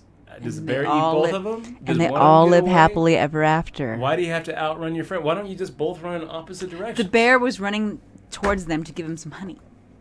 It Everyone's was a Pooh winner. Bear with the honey. Everybody's a winner. Everybody's a winner. They all have green tea and honey together. Charles NC subbed 3 months in a row. Thank you, man, for that sub. I know you actually subbed longer than that, and really appreciate you being here and supporting the stream. Thank you, man. And if it wasn't for you, we wouldn't be here. Why don't they just run in opposite directions? Why are you lacing your shoes? I just have to outrun you. Okay, well, I'm going to run this way. You run that way. Anyway, yeah. So why are we do talking that? about bears and running now? I'm Because totally that's like lost. the bubble. Oh, When Sugar Ray's short stacked here. He's got 5 big I thought we blinds were or 6 talking big about blinds, and why- he's looking around, and he's thinking, I don't have to outlast, the bubble. I just have to outlast you, Card Doctor. That's basically what I'm saying. Well, I was just wondering why it's that. I thought we were talking about. I mean, I understand that, but like, weren't we talking about why we should put all of our information out there for buy-ins as well? Yes. So And why? Three main reasons come to mind. The more abstract reason of sportifying poker, like Alex Dreyfus one. Yeah, you can was make like saying. cards saying that. That'd be kind of cool to have your average your real ROI. We're not going to really be able to get outside sponsorship money in unless we can make poker more like a viewer friendly type thing. Yeah, because as far as everyone knows, it's like they only see the positive results. That's right.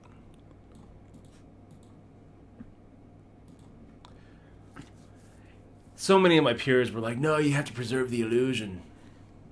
That's so silly. If losers knew how much they were losing, they would never play." That's silly. It is silly silly. Argument. It is silly. And I think it's the wrong way of looking at our game. We need to get to the point where poker is a plus EV game. That's the goal. Plus EV game. Yeah, but if the fishes look up their rankings and see that they fail, it actually feeds the economy because they'll want to improve, and it'll make you guys. It makes everybody improve because they can realize that they suck. And I mean, there's always going to be fish. Just like there's always going to be amateurs. There's always going to be somebody that's not. There's always going to be somebody that's better than you, and there's going to be you're always going to be somebody that's better than, and vice versa. You know, there's always going to be a balance. You're not going to be the ultimate undefeated. Mm-hmm. It's not wrestling. And even in wrestling, they're not undefeated for very long. And they're not champions for very long. So, I mean, to say that all the fish, if they see their results, quit I think it's wrong. I think it actually helps the economy of poker because then they have incentive to watch streams. They have incentive to buy books. They have incentive. Look at this fucking brutal beat. 2-51, making this just desperation shove with a double gut shot straight there. It sucks. 84% of the time, we're walking and away with the bubble's still there, dude. 95,000. Well, you're still in it, dude. Oh my god, 2-51. Wow, fucking brutal. You know, it would have put us in a tough situation too. You know, if he makes the shove and we didn't hit the 7, because then I'm thinking, well, maybe our big ace, our A7 is beat by a bigger ace, but Jesus, 2-51, what a fucking donk move that was. I mean, what are you doing calling when I'm making the raise on the flop? Isn't that who you want in there, though? Oh my god, this is the second time he fucking just brutalized us. The second time, the same mother. Oh, jeez. I'm so tilty right now. I'm so salty right now. That was brutal. That was brutal. But like I was saying, back to the one guy thought. at our table who could actually really put a hurt on us, and he gets it in so bad on the Stone Cold Bubble for 280,000 chips in play. We're looking at that is far and away the chip lead stack right there, and he's just like gifting it to us. He's like, "Hey, Dutch, you know what would be cool right now? I want to give you a gift of $400. I'm going to take my checkbook out here." And who do I make this payable to? Oh my gosh, this guy has 800. Can I make it oh my payable gosh, to Dutch? $427 in equity. Here you go. And then, as he's handing us the check, all of a sudden, a bolt of lightning comes down and just strikes the check and it evaporates. You have very, very Basically interesting happened. visuals about this. Oh my god, it's brutal. And that was 2-51 is such a stupid poker player. Honestly, no, right there. Gina, if ever there was a time to make a raise, that's it. We're on the bubble. There's a guy with 478. Make the raise. Steal the big blind. What are you doing? Jesus, this guy. Oh my god, guys! I'm gonna take a little. Would you break. like some sugar? No, you know what? I'm gonna just take a little walk, have some water. We'll be right back.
Okay, guys, we're back.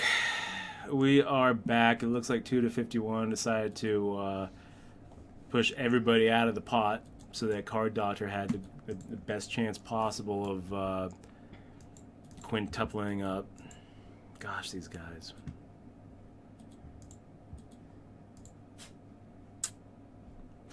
Wait, But are we off the bubble now? We are off the bubble. We just made the money. I think I gave myself food poisoning, Dutch, by eating that almond cheese. Just made the money. It's going to be a profitable tournament for us. I'm still really, really, really, really irritated about that beat. But, yeah, it's all right. It's all right. We're back to normal raises at this point. The bubble pop, though. Yeah, that's good news. It's also good news that we have a really big hand in a situation where a lot of these guys are going to be feeling like, oh, the bubble popped, now I can shove. I'm still just like, I feel sick to my stomach after that 2-51 beat, honestly. I still feel like, wow. Oh, my tummy. I think I'm dead, dying. You know what an ICM disaster that was for Tuda? I mean, what an incredible just equity punt that was. Freezer getting in there with the flip, hits the ace, but man, here of aces versus quad fives. Nice hand there, Sugar Ray. We lose one of the tougher competitors left in the field. Freezer's great, very good player. I'll make the fold there with Queen 5 of Hearts. Lefty McLeft. Dutch, how do you feel about the attorney banning hoodies, shades, phones, and earphones? Hey, Like, I get phones and I sort of can get behind music, but I think it's absurd to impede upon my freedom to choose how I dress. Crazy. And I get why they want to try it, but man, even though I think sunglasses at the table are kind of silly, I think anyone should totally be allowed to do it. Look, Lefty McLeft, eventually it's going to happen, because when you take away sunglasses and you take away hoodies and you take away headphones, and you increase the skill there of poker. Live poker is, there's so much more to live poker than just playing a balanced game. A lot of it is getting reads on your opponents. And when players hide behind sunglasses and hide behind their hoodies and hide behind their headphones, then it makes the job a little bit tougher, just because there's fewer data points to actually start drawing from. It also, banning those things makes for a better experience for viewers, but it also makes for a bigger skill differential between players, which I think is healthy for the sport. Oh wow, we're gonna make the fold here with our pocket sixes. Would have been making the call if Sugar Ray had made the fold, and that would have sucked for us. Yeah. It would have sucked for us, because we would have gotten in slightly good, and Phoenix would have caught up with his ace on the flop, and I would have been another level of salty, We'd have to get some chips for that salt. That's right. I think that Fritos are not very good for my stomach either. Maybe it's the Fritos, not the almond Think cheese. you're Frito intolerant? Corn chip Well, I think it has a intolerant? lot of oils in it and weird shit in it. I don't know, but now I feel sick. But maybe it's that hand that just happened that went down.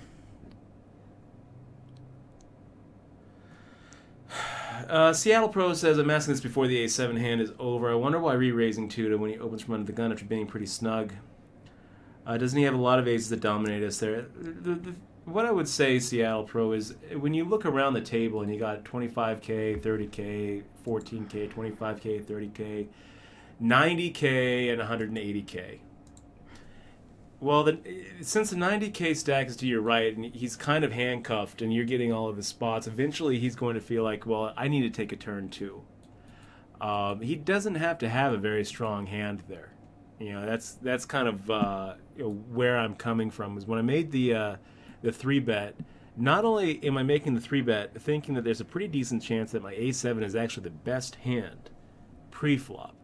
Even if it's not the best hand, it's going to be really hard for him to continue post-flop, given that we're on the stone-cold bubble and there are a lot of short stacks in the field. If he punts that tournament at that point, it's such a big ICM disaster for him. Somehow he woke up with this crazy line that he decided to take, where he's going to try to push us off. What? What are you trying to push us off to 51? He's representing a big ace there, I guess. So maybe he can push us off with pocket tens. I guess, I guess that would have worked. I guess that, the move probably would have made me think, well, he can't really be making this move with worse than tens because it would be a disaster for him. Because it would be completely idiotic for him to make this move with anything that is a bluff or a semi-bluff here. So it probably would have worked. But it doesn't take. It's still a disaster for him. It was a disaster for him. He made the stupid move, got it in so bad. When you think about how he got it in, he got it in, not horrible on the flop, but he put too much in to turn his fives into just a set mining opportunity. So he's not set mining when he calls pre-flop. He's not set mining. He's going to try to win unimproved. The flop comes out, which means that he's got to put us on overcards. And the flop comes out ace high. He decides to lead into us, okay? Which is stupid. If he's going to try to represent the ace, the donk lead doesn't do it. A check raise might, a check call would have, but leading into us, and then when he gets the raise, at this point it's like, really? So now you're doing some sort of weird out of position float to shove the turn? Your question is about the pre-flop 3-bet, and to answer you, he is still feeling the same bubble pressure that anybody else is. That's why. That's why we 3-bet him, because he is also feeling the bubble pressure, and in a lot of ways, he has a lot more to lose. He's in a situation where all he has to do is go watch an episode of Hell's Kitchen, and he's in the money. If he doesn't make the money with the stack size that he had, and it's a disaster. And he doesn't have the stack size where he, where his equity jumps that much by risking it like he did. Anyway, the reason we 3-bet is because it sets us up. It sets us up for some post flop aggression. We might have had the best hand to begin with, and that's the reason. Fucking brutal, man. It's fucking brutal. So Phoenix pooping on Saline's equity there. Saline's out.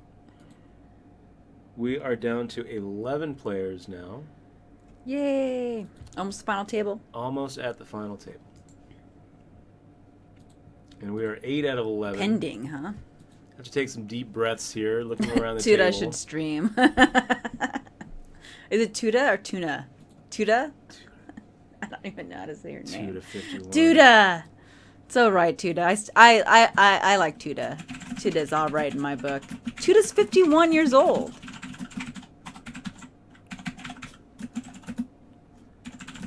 Oh, yeah. The tournament that's banning the sunglasses. I interrupted with my Fritos talk. I think it's a good idea, and I think it's going to be the future of poker. Really? I don't think it's a good idea. I think it's going to make for a more enjoyable playing experience, too.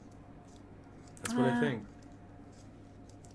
You think so? I do. Oh, look, Tuda gets kings. So Tuda 51 gets the kings. MDX puts a lot of chips there in the middle just to fold. Ugh. Not that he didn't make the right fold, but I bet he was pretty sick about it, having to put 30% of his stack in, and then fold to 2 to 51's open shove. This is another reason why I think 2 to 51 is a big bony fish. If Tuda streams, Tuda should use the shark. If ever there was a time to Jaws slow play and theme. trap, that would have been it right there. Tuda. Be a good streaming theme song for them. You get tooted. You got tooted. You get tooted. So irritated right now. 51. So, like, you really think that's the future of poker? I think it's okay to ban it at the final table. I don't think so much because it's so long of a wait. Like, if you that means you can't text me. That means you can't tweet. I mean, I feel like the tweeting and the texting for internet is really good for poker. Because the I wonder what updates, man. Phoenix is tanking here with. Well, he's probably being consistent with his folds or whatever timing. You don't really need to be timing consistent when your opponent all in shows. Well, that's what he's probably doing. He's probably being consistent because that's like before. That's what you were assuming he was looking at another table. So we're on the final table bubble. Ace King offsuit looks pretty good. I think we get called with way worse here from 2 to 51. But I'm also fine just picking it up. I mean, we stand to pick up a whole third of our stack.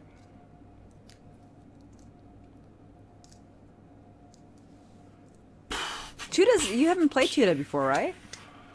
Have you played Tuda? No. Do you have notes on Tuda now? Now I do.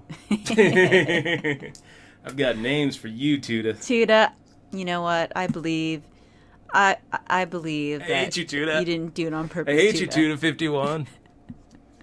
I hate Stand you, in man. the corner. No, what can I say? You know what, Tuda 51? Hats off to you. Ballsy move, getting in there, drawing pretty much stone cold dead on the Donkey flop. ballsy move. You know, it's a very donkey ballsy move. You know, getting it in there, drawing, to a 16%er on the stone cold bubble against the only stack at the table that can really mess you up. You know, it's pretty strong move trying to get what to fold. I don't know what you're trying to get to fold there, but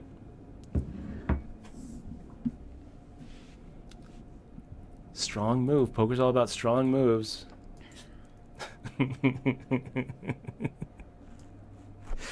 At least you didn't say in chat, "Oh wow." Yeah. Oh wow. Sorry, man. Oh I'm wow. really sorry. Oh wow. I'm gonna make it. It's like- I'm gonna do it. Oh my gosh, Michelle reminded me of maybe my lowest poker moment in the last couple of months. I was playing that Venetian MSPT. Fought so hard on day 2. Finally got through the bubble, sitting there with about about 22, 23 players left. And I'm looking around the table. I've got about 14, 15 big blinds, and I see this guy who has about 12 bigs, and I'm like, oh wow, this is gonna be beautiful. This is going to be beautiful. He left me with 2 bigs, so I must have had 14. He must have had 12. I looked down and the ace-king offsuit under the gun. I'm like, if I make min-raise, I think that guy right there is going to be 3-betting me so wide. So I make the 3-bet, and he just comes over. Just comes over, and I'm like, yay. Turns over the queen 10. Ooh, look at this. And I'm like, okay, here we go. It's not ideal. You know, I kind of wanted him to turn over like an ace queen or a king queen, but instead he turns over the queen 10, so he's drawing live, but I'm drawing good, and all of a sudden it comes queen queen queen, and he looks at me like this, and he goes, "Wow!" He's like, I wish there was a video. I wish I was there. That's Wow. awesome. and I just wanted. Dutch was so wanted to, annoyed. slap him. I was like, buddy, like, I know that you're feeling really happy right now that just happened. Quad queens on the flop. I know that you feel really good. Try to understand that I'm not feeling the same way. I told my brother that. I told my brother about that hand, and he said, you know what you should have done, Dutch? You should have looked at him and been like, "You're doing it. You're doing it. You're gonna make it, man. You're all the doing way." Oh my gosh, I was so upset. Well, I guess how the story goes, where you were explaining, it was like he wanted you to celebrate with him. I guess about the that's what it felt like. It amazing felt like queens. like he was expecting me to be like, yeah. It's like, high five. You deserve to. Did he win? Who won that tournament? You deserve that for the ballsy play you made. Who did win that? I think it's Sorrel. I think Sorrel won that one. It wasn't like the MST I wonder. main. Do you It know? was like Do you know what that guy's name prelim, was? I I mean, think. I don't want you to call him out, but do you remember his name so you can look at how he? I do actually. Don't call him out though. I do know his name. His name was Rando Donkinson. I don't know why anybody You would shouldn't name call their him out. their son. I mean, it is kind of a wow moment though. You get queen, queen, queen. Wait, he had what? He had queen what? Just queen rag. Yeah, queen 10. It comes queen, queen, queen. Just Look, so crazy. he said something that he should have only thought, basically. Well, I mean, if I got that, I would say he probably felt And like. the funny thing too is he said it to me, Yeah, and he yeah. said it in a very sincere, like, "Wow."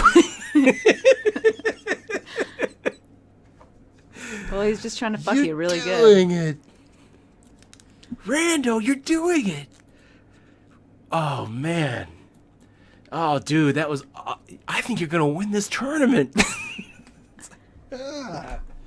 Guys, we're at the final table, man. So you know what that means.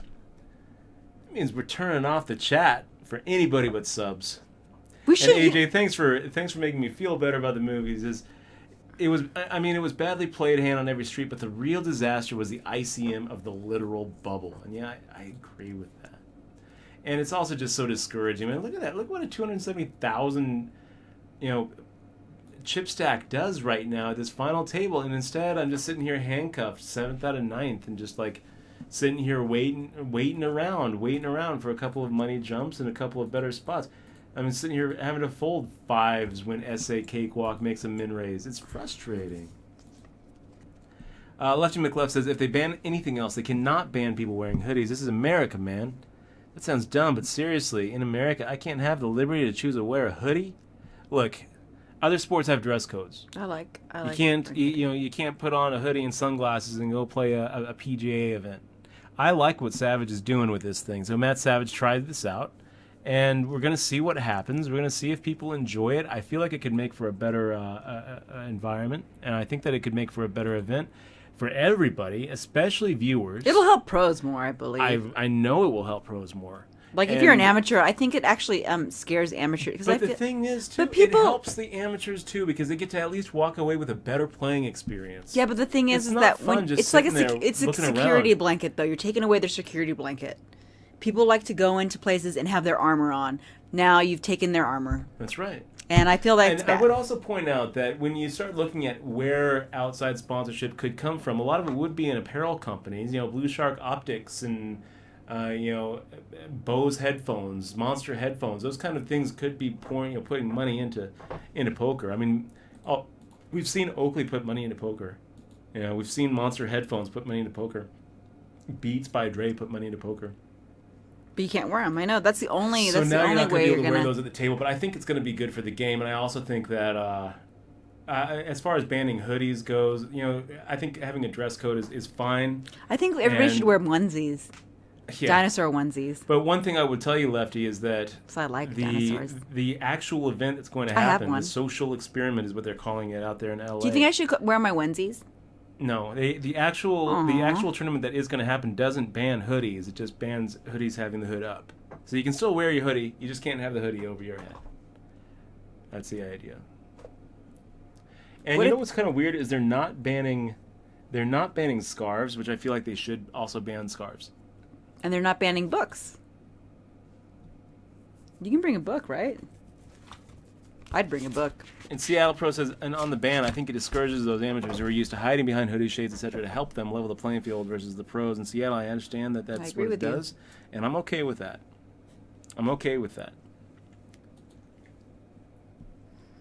When's break? Is there a break coming? I don't want to miss this exciting action. I love it, Lefty McLeft. You're like, ever hear of fascism? They can't tell me I can't wear a hoodie if I'm not used to block my face.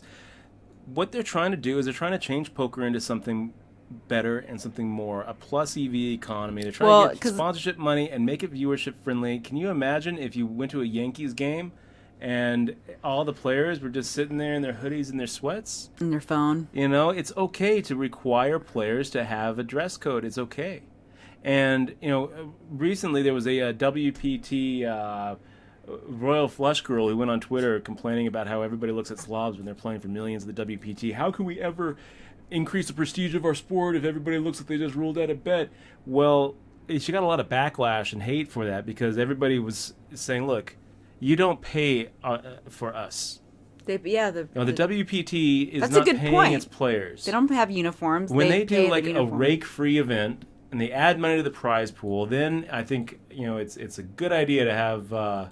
Gosh, I have no idea what to do here, but I think it's just a shove with the ace-queen off. Hold that thought. Let's see if we can actually get through this. We got to get through the whole table. But ace-queen offsuit. The problem with making a normal raise is if we get called, then... Ooh, you do get called. Or not if we get called. If we lose the hand, then we're going to be pretty much crippled anyway. It induces a lot of 3-bet bluffs that we don't really want. Domino makes the call. Hopefully he has like ace-jack. Pocket nines is fine. Let's hit it. Good. It's good. Nice. So, here's a question for here's a suggestion for a new format, Dutch. What if they televise this table and they get the people that were actually on the televised and they record it and then they have them like pretend they're talking in their mind, so there's like a voiceover of their own thinking process. That's a good idea. Instead of like I like that idea. Yeah. I like it. Yeah. So so that way then people can be entertained. I don't know, it's just Maybe you can have They do- voiceovers. they do voiceovers have that, from, though. from comedians. I mean, they do have voiceovers. So you have final table pokers, and then you have voiceovers from comedians saying what's going on in their mind. That's funny. You know what I'm going to do? I'm just going to outplay them. I'm just going to outplay him one time with his pocket fives.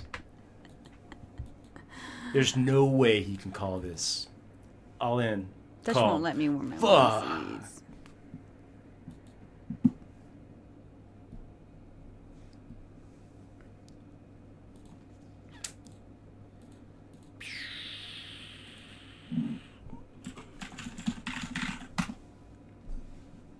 Oh, yeah, we have to do that. Sub only. So, yeah, I guess I can see it, but I don't see. So, what are they trying? Look, guys. So, what are they trying to get banter? This is the fucking point, and it maddens me. It makes me so upset. The goal is to make it so that the customers in the poker economy, the people who are putting money in the poker economy, are not the players who are losing. That's the goal. You know, when people say, "Well, with all it makes for a worse experience for the real customers," that's the idea. We don't want them to be the customers. We want the viewers to be the customers. We want the people buying the Vegas moneymakers jerseys to be the customers. We want the people who are paying for the pay-per-view of the WSP ESPN Final Table to be the customers. And I'm not saying that that's going to happen, but it will never happen unless we try to make that happen. We got to make poker into a plus EV economy if it's going to be healthy in the future.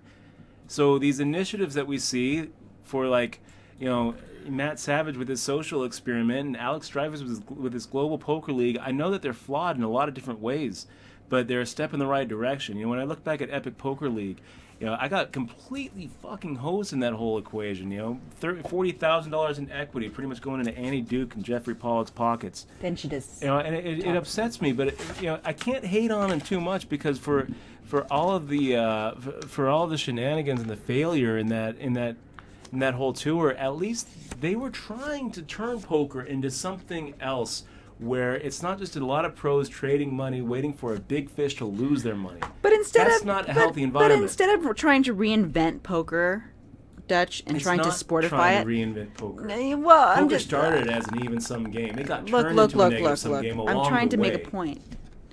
Instead of why don't they just bring online poker back? Then that will make more people be fans of poker. That's what I think that would help.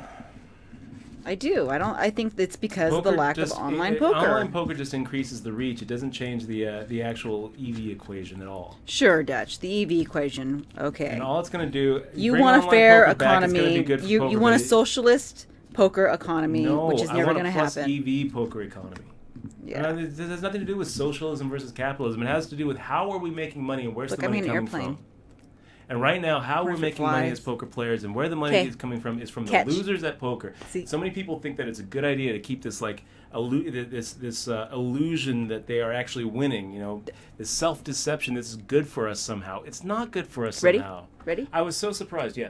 I had this big, Twitter argument back and forth with Andrew Barber, and then David Williams said some things on my Facebook page disagreeing with this as well. I find myself really disappointed with them for not seeing a long-term big picture that aligns with how I see it, where we need to turn poker from this degenerate image that it has right now into a positive thing. We need to.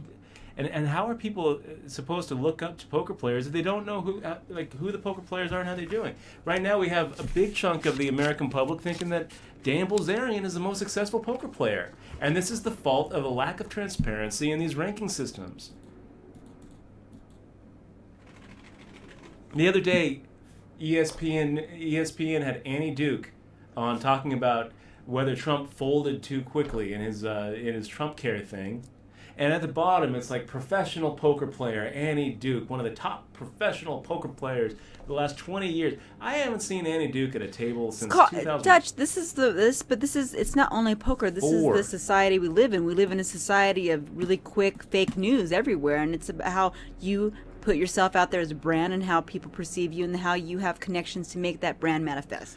And that's you know today. What? Sportifying poker and trying to transform the game from a negative EV, degenerate image to a plus EV, something to aspire to be. That's just one part of why it needs to be transparent. Another part, because right now the way that we do it makes it very, very difficult to actually calculate taxes. It encourages people to evade taxes by writing off losses that they never even had. And another number three is it makes it way too easy for people to rip off their stakers. It makes it way too easy. I've lost count of how many times I've heard of a player getting staked in a tournament that he didn't even show up for, or that he bought in, got the receipt, took the picture, sent it to the backer, went back to the cage and got the refund, didn't even play in the event. Those kind of things happen. People overselling themselves all the time. Well, and you know what else is people wouldn't stake players if they knew how what their true ROI was a big chunk of the time. You got Jamie Gold trying to sell action for the one drop, like how and people thinking that it's a good investment. And I love Jamie, but there's no doubt in my mind that he's a huge dog in the one drop. And there shouldn't be any doubt in anybody's mind, but there is, because when they look at it, it's like, oh well, he's up so much money. Okay, well you take out that one tournament and then you look at the results, his ROI is going to just be shattered, just crushed. How is that a good thing for the game? It's kind of a good thing for a very small number of players who achieve poker stardom without actually having a plus EV. That's it. Well, maybe that's what it is. Maybe it's in fact they've had the veil of delusion up so long, and they know that they suck, and they don't want to have proof of their sucking. I want our game to be good, you guys. I want our game to be healthy. I want Nike to be putting their swoosh on Phil Ivey and Phil Hellmuth. I want that.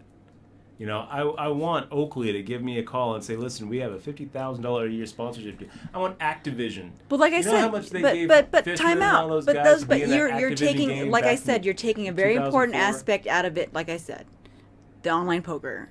That's what you're taking. That's what you're taking. You're not considering that. That's why we don't have money coming into poker anymore. You take away anymore. online poker, you can still have video games. You can still have viewership. You can still have the Vegas moneymakers. You can still have bar leagues and ways to qualify for the GPL. There's. If you want to online reach, you poker want it is to be great. popular, and you want to have a reach. You have it with online poker, But and you have it with we still have online TV. poker. We have Zynga poker. You don't have to have real money online poker. There's ways to actually turn poker into a positive economy and use online poker in a way to feed into bigger events. June doesn't agree. Well, neither does Andrew Barber, and neither does David Williams. So June is in very good company. I get really passionate about this, you guys, because when I think about our game, I can't tell you how it just upsets me when I look at 2+2 sometimes, and the forum that we'll never name, and I see people talking about this Kate Hall, Mike Dentale back and forth heads up match, and they're saying, well, one of the big problems is it's bad for society when someone like Kate leaves the mainstream economy and goes into poker, and poker hurts everything, and this is our community. These are people who are like professional poker players saying this. This is why you don't see a lot of outside sponsorship, is because it gets kicked up the chain, and eventually it reaches the board member who's like, yeah, but that's poker, that's gambling, that's a bad thing, that's a sin. My brother-in-law had a gambling problem. They lost their house. They lost their house because he went to Vegas thinking that he was going to be a professional poker player. Oh yeah, you know what? I have a cousin out there in Ohio whose son went and shot up, went and robbed a bank because he lost all his tuition money playing online poker. That shit actually happened. These are the things, like these social negatives that happen because our game is based on this idea that the customer is some loser who thinks that he's winning or thinks that he can potentially win and thinks he can be the next Phil Ivey. We need to change that. The customer needs to be the guy who's in the Vegas Moneymakers jersey rooting for Chris Moneymaker against Aaron Paul. Jesus, which don't even get me started on that, guys. Could you imagine if the Los Angeles Angels drafted Aaron Paul and put him in left field to get viewerships up? What are we doing? You know, no offense to Aaron Paul, I'm sure he's a great player. No offense to Bill Perkins, I'm sure he's a great player, but that is not why they were on that GPL roster. The whole idea of these wild card picks and then trying to increase viewership or do favors, I mean, shit. Makes my head hurt about how that just completely defeats the whole point of the GPL. Alex Dreyfus, what are you doing? All right. Guys, we're going to be right back. Dutch is wrong.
Okay, guys, we're back.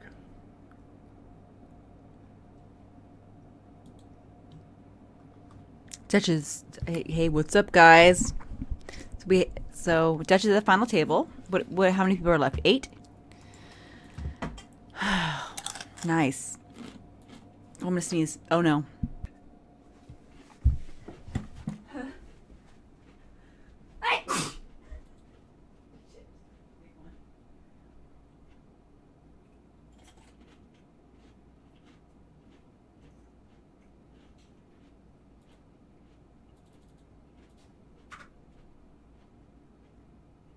It's so cold out there. The pollen.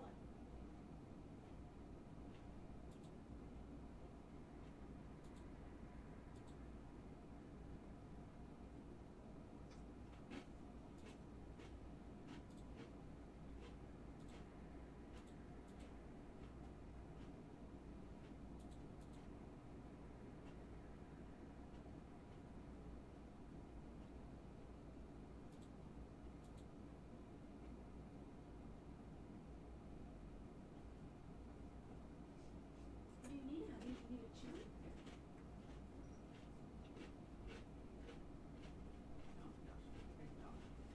Are you eating fritters? Mm-hmm. All right, Dutch, you gonna win this? You gonna win this? You gonna change poker for everything? For everyone? Yes. Okay. Here we go. 'Tis the day that poker changes. Today.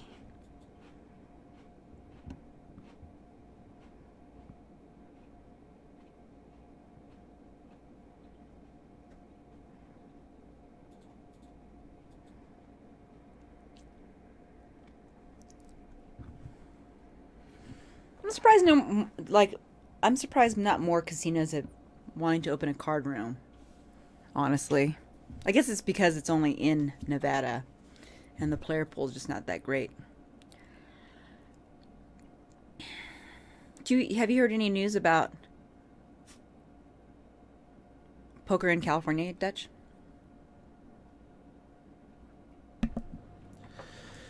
No. Nope.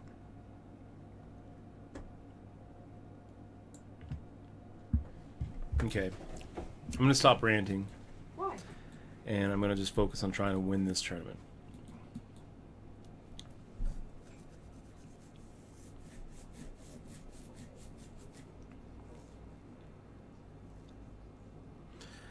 Got some tough players here at the table, and a couple of pretty bad ones. BC McClaw is one of the top players on the site. Well, I feel like when you rant, Dutch, you get all your inner demons out. Yeah? Yeah. And we can save you. Huh, crew? We can save Dutch, Boyd. Chuda's still in, huh? Wow, Chuda has all the chips.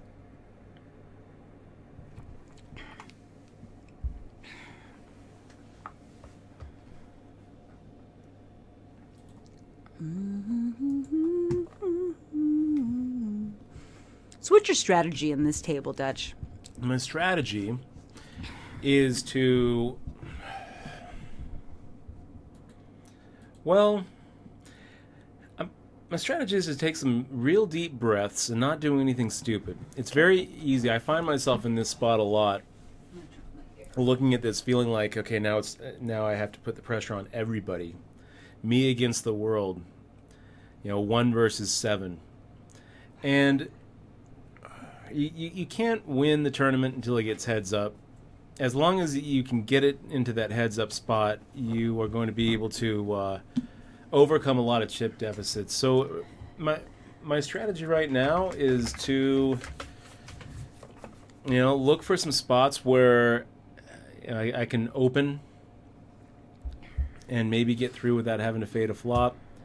Look for some spots, because we're going to have 14 bigs. Look for some spots where I think that somebody is opening very loose, and I actually have the best of it pre make the 3 bets.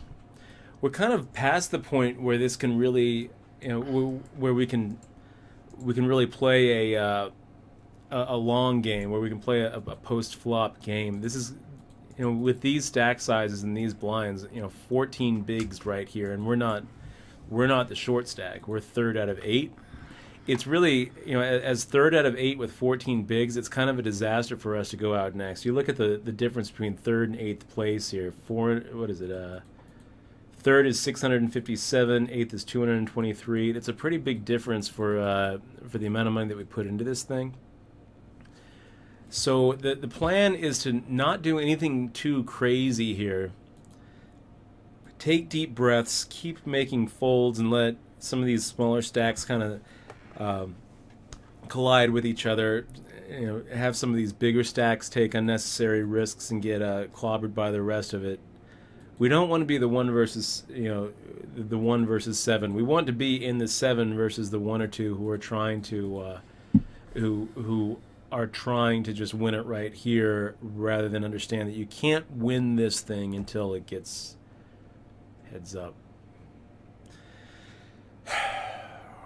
And looking around, realizing that we are not desperate, we're not short. I mean, we're going to be making some shoves if the hand warrants it, and there's going to be some spots I'm sure that we'll find. There's a few of these players who've been opening up pretty wide.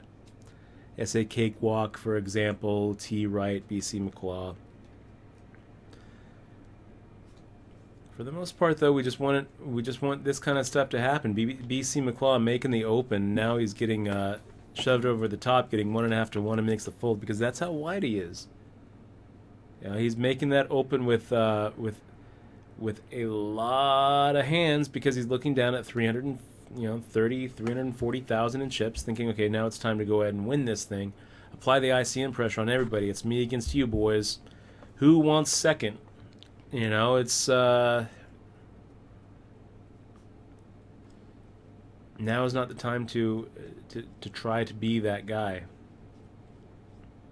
We are gonna take over the poker world. We just got Lux Eterna making the sub. Not the first time we've seen Lux here in the crew. Thank you so much for clicking on that sub button, man. Appreciate it. Keep in mind, every sub gets a couple of these fist bump patches, stick and peel, and a digital copy of my book, Poker Tilt. As you can see from the stream, I'm really good at dealing with Poker Tilt. I get a bad beat, it's like it doesn't even affect me. It just slides right off. He's gotten better, though, guys, hasn't he? From the beginning. Do you remember really 2 years ago? Back in the day when he used to the tilt? nines in that spot. We don't want to see the short stacks double. We want to see blood. It doesn't matter what happens. We want to see somebody get knocked out with this stack. And Polarized 2 years. What's up, dude? Nate, boom. Great to see you, man. Always a pleasure having you pass through the stream. It's very windy outside in Vegas right now. It's freezing. I think there's Make the fold there. I think I got some allergies now. It's windy. Hello.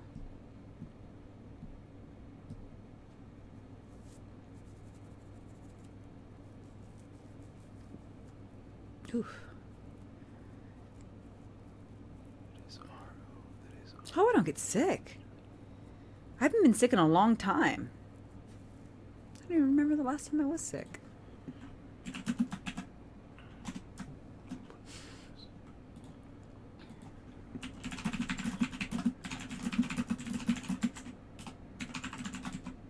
It's the damn Fritos, I tell you.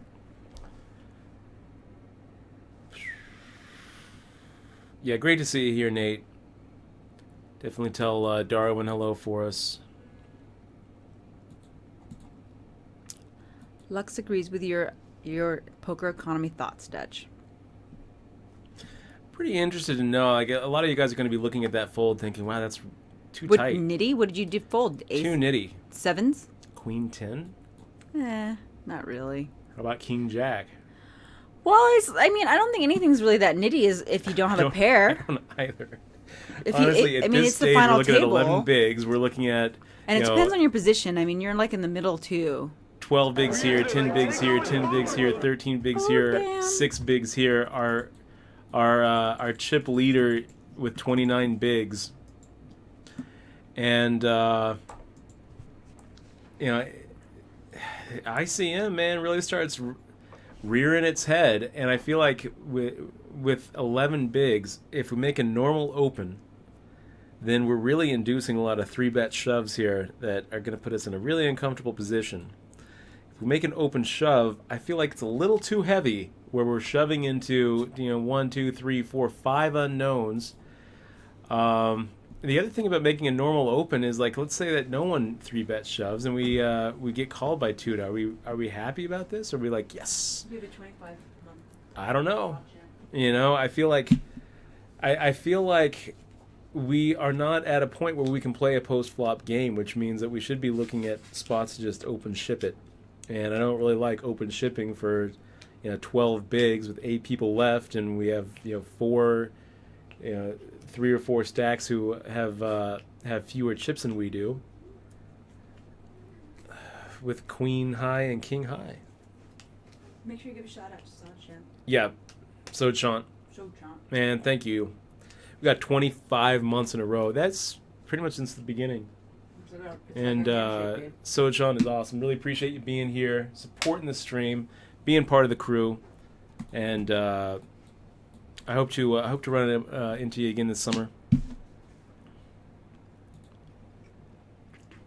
So Sean also has been doing some streaming as well.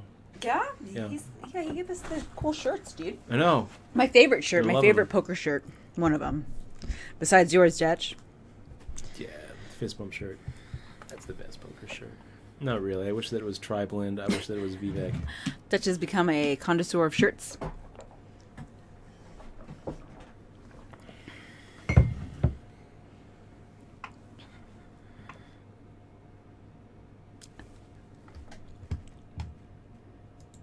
Uh-oh. How can you fold this, Tuda? You can't. Tuda will. You're getting 2-1 to make the call here, Tuda. God. Do you think Tuda should call here? Yes. Okay. Actually, I don't even think Tuda should have made a min raise. I think Tuda should have just made the open shove. Don't even give Louis Vegas the illusion that if he makes the fold, he's going to be able to. If he makes the shove, he's going to be able to get a fold. I think it was horrible. It's a good hand. Ace Jack offsuit. This is kind of what we want to see.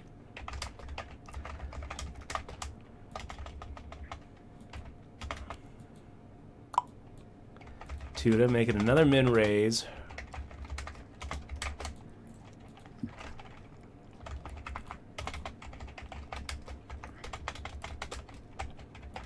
Well, remember that thing that we said about we don't have a post-flop game here anymore? I think in this spot we actually do. Let's go ahead and make the call. We'll make the check.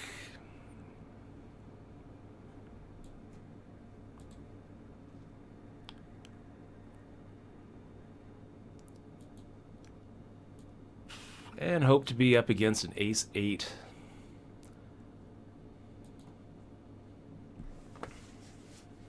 What do you guys think? Do we make the shove here, or do we just make the call?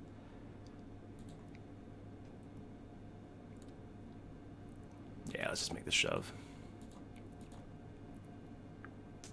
The pot's big enough. Big enough. And gosh, what if he calls? What if he calls? Tuda. If he calls with Jack 10. Tuda. Tuda, Tuda, Tuda, Tuda. See, it's like the Jaws thing, babe. Dun-it, dun-it, dun. See? Good bet, Dutch. Nice job. Mojo rising. Mojo rising.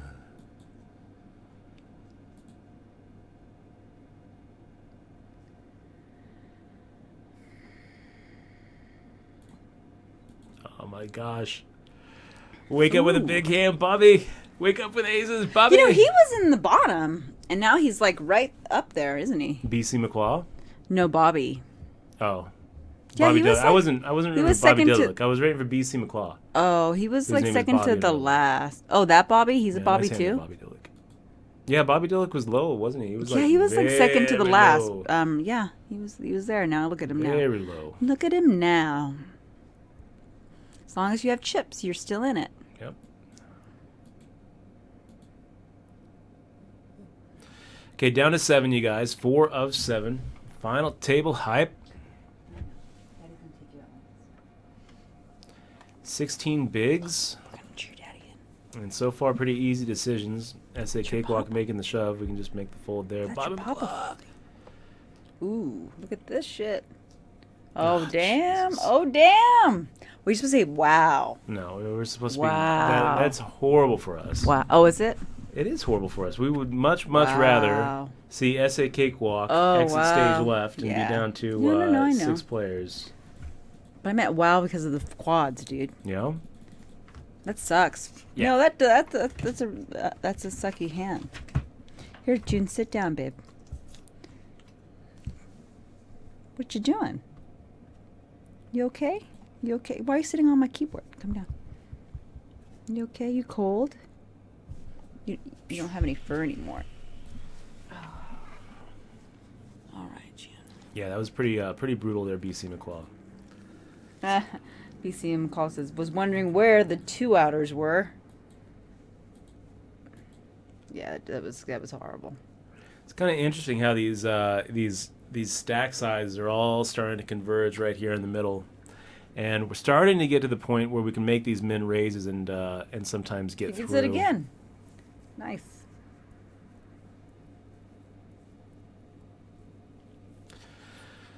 I don't really blame 2 to 51 for the open shove there. I don't think that he made a big mistake there. You know, he's ace queen with some fold equity. Let's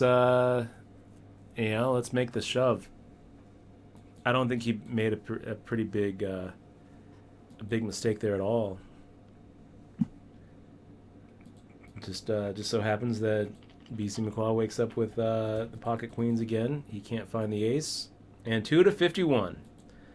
The guy who had all the marbles. BCM call says, apology accepted.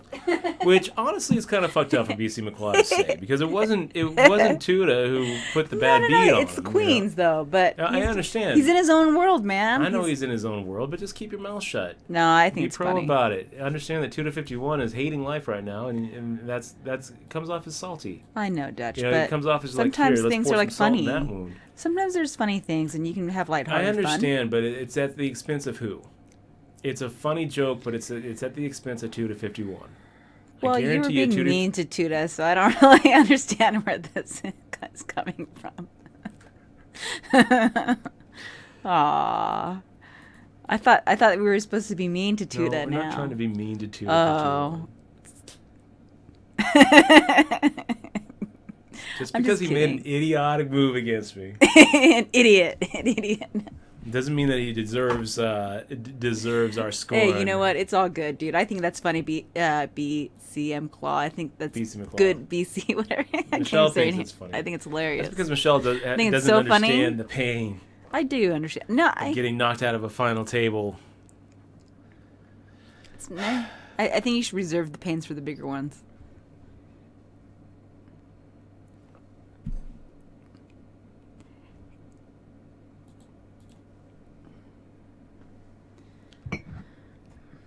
BC versus Bobby. Bobby Dillick, you can't fold here. You gotta shove or make the call, right? Make a normal raise or call. He makes the fold. God, I feel like that just opens it up. We're gonna take over the boat. Just opens it up for him. Just opens it up for everybody to just be making attacks on Bobby Dillick's blind here. Title Butt just subbed with Twitch Prime. Thank you very much. Title Butt. Thank you very much for that sub. Welcome to the crew, man. You're going to get a couple of stuff. Swag. Crew swag. A couple fist bump patches coming your way, and also a digital downloadable Now, what kind of ebook. What's the story behind your name, Mr. Butt? Title Butt. I like it. No, I think I might be catching something. I feel like... You feel sick? You know, it's after I ate those stupid... I shouldn't call them stupid. After I ate the Fritos and after I took a bite of that cheese. Right, they are a title sponsor. Yeah. Brought to you by Fritos. No, I usually don't eat food like Fritos, and now I'm regretting it. But it's, I probably just need some kefir. Jesus, BC, how do you... Ugh. What just happened? I missed it because I was Ace King versus Ace 9, and it was a chop. Oh, really? Yeah, and we're really rooting for BC McClaw there, even though we don't really want like the chip leader to get too far ahead of everybody else. At the same time, title bit. I kind of like the idea of being in second or third place here, and it's okay to have the chip leader to our left instead of to our right in these kind of situations, because if he's on our right, a lot of times he's going to be taking our steal spots. think Title Butt's been a sub before. He uses those All day emotes like a professional. What are you doing, man? Hey, Paul, how was your trip to Macau? Right, Macau? Yeah. Great to see you here, man. I just took an aspirin, though. Shit, can I be allergic to Fritos? No. I mean, I think that we take a peel here. That'd be horrible. 4-1.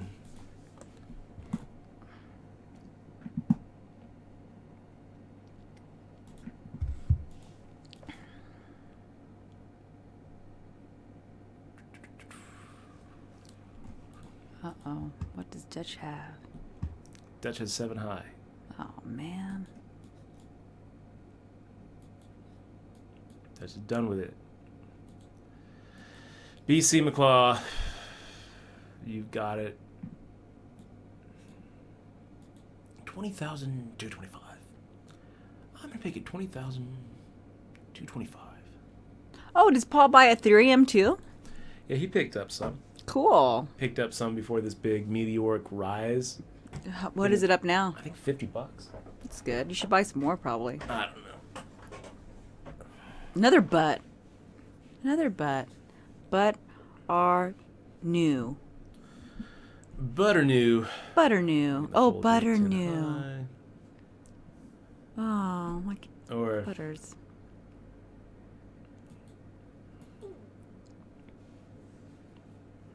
okay. Little King Jack offsuit on the button. I kind of like it. Not against an all-in shove, though, by T-Right, so I guess I'm going to go and make the fold there.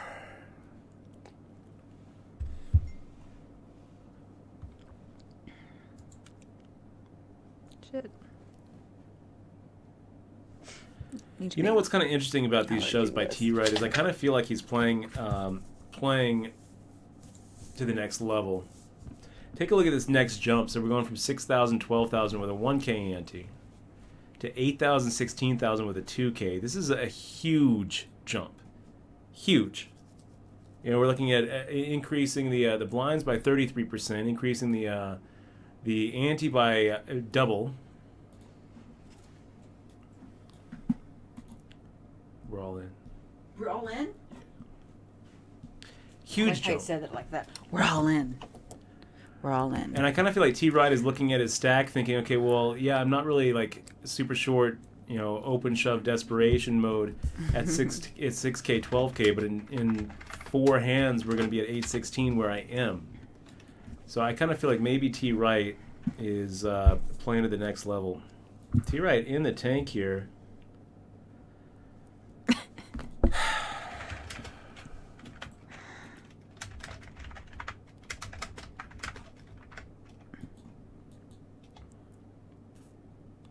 We end up getting the fold.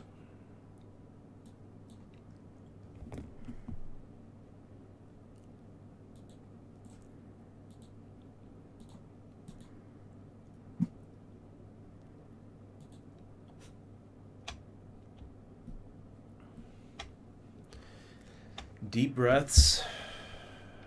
Deep breaths.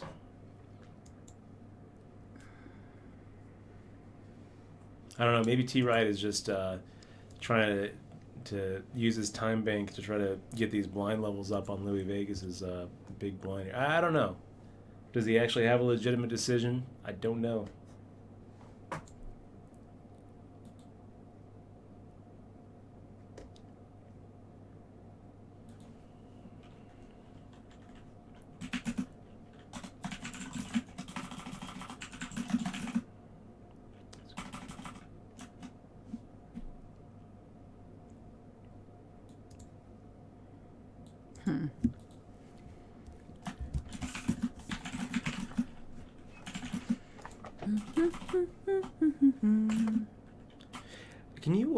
Can you send Maverick BP the I did. It's in the link his. to that Google form again? It should be in his thing. Did he ask for it again?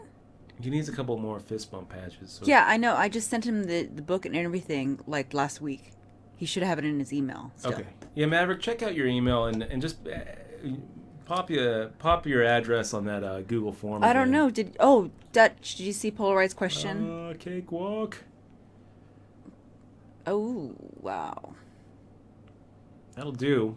Nice hand there, Louis Vegas. Polaroid had a question about a chop that he did. I read it, but I don't think you read it. It was, what was it? Yeah, I didn't see it. Let me see if I can find it. No, I've lost it. Shit. I didn't see it. Sorry about that, buddy. I'm kind of trying to zone in here. It's kind of critical. Kind of at a critical point in this tournament. Trying really hard to make the right decisions and not punt this thing.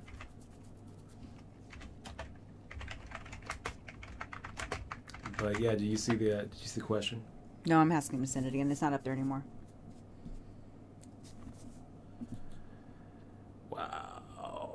Wow, look at you, BC McClaw. 2 for 1. 2 for 1. Making the call there with the King Jack of Hearts and taking both of them out. We're down to 4 players, you guys. That is a sweet equity gift right there.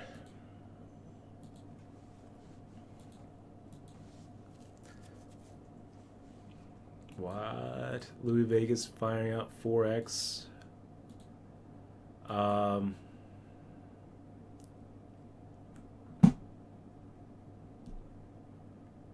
Shit, I don't even know what to do here. Oh, yeah, it's too far up. I think there's a decent chance that Louis Vegas actually has a weaker ace.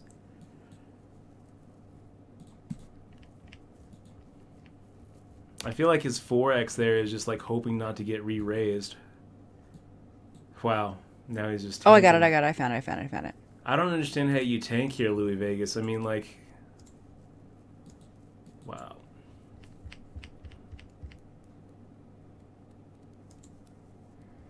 Gotta love that. So we get the double through. Louis Vegas making it 4x with the old 3-2 offsuit, and then hates life when we make the shove and decides to call anyway. He's supposed to call. You know, making the fold is bad there. He's supposed to call.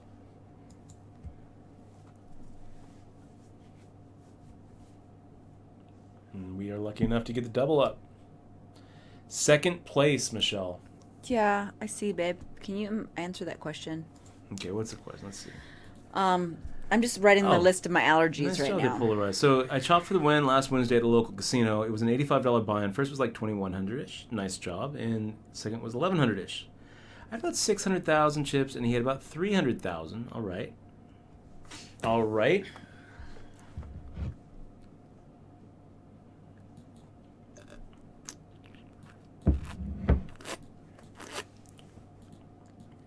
My fishy drink. Oh. Good luck, Dutch. Thank you. Hit it. Hit it. Come on. There we go. Stay. Nice. That's pretty good. Down to 3. Whew. Okay, so first was 2,100. Second is 1,100-ish. So you're playing for $1,000. Okay. You have 600 to 300, so you have him 2 to 1. And you walk away with 1,800, and he walks away with 1,375. I was much better than him, but the blinds were 2K, 20K, 40K, plus I got the right to play the casino manager heads up for 750, and he got a 250 ticket next guarantees. There were other things, other benefits, even more equity from winning. Is it a good chop? And so let's see. So you are about, let's say, even. We'll take away your assessment of your own edge in this situation. Just say that you guys are at completely equal skill. If you were completely equal in skill, then the fair chop would have been. Oh gosh. Okay, let's make the min raise here. The fair chop would have been about 1680 for you and about 1320 for him. No, 1420. 1780 for you and 1420 for him. That would have been about the fair chop. Right, so you each get 1,100. You take out the 1,100. You have 1,000 in the middle, and you've got them 2 to 1, so you're at about 66% to win the tournament. You actually have to give the smaller stack just a little bit of a premium because he's going to be able to oftentimes get into situations where he's got fold equity. So, even not thinking about ICM, even when your head's up, if I've got you at a 2-to-1 advantage, that doesn't mean that I'm 66% to win the match. I would say that my actual equity is probably more like 62%. So I think that about 62% of the $1,000, 620, you take that, and he takes the 38%, about 380. You add that to your 1,100 that you both walked away with, and that's about a fair chop. So I guess what are we saying? 1720 would be about a fair chop for you. We've got ace king off. We have a new sub too. That's what we want to see. Okay. Oh, heads up. And we have Chet Pancakes. I like pancakes, subbing with Twitch Prime. I just sent you the welcome email and the book information. And we are now heads up. So I would also say, cool beans. Mav,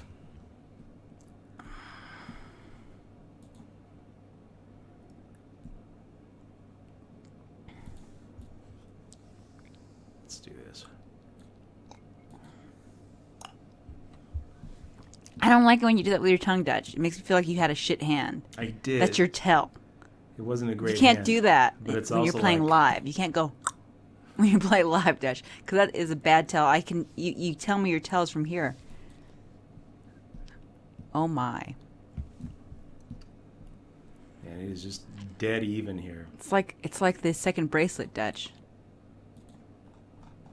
and the tell that you had.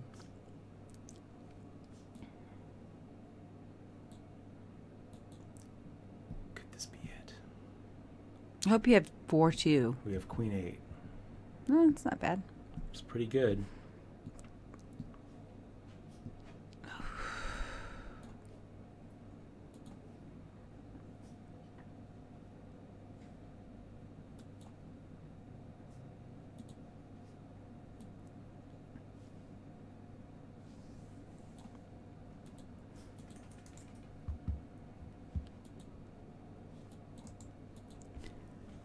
This is when skill matters.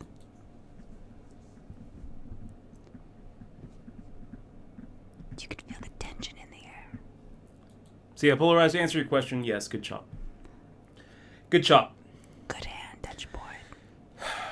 Not only did you get the better end of it if you were just looking strictly on how much the chips are worth, but you're also getting the better end of it given that you are going to be walking away with a nice little free roll.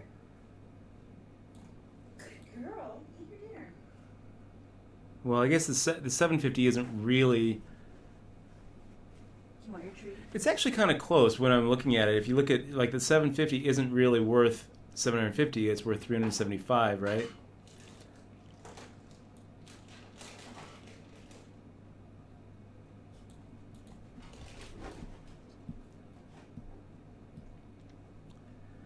So, wow, look at BC McClaw making the check there.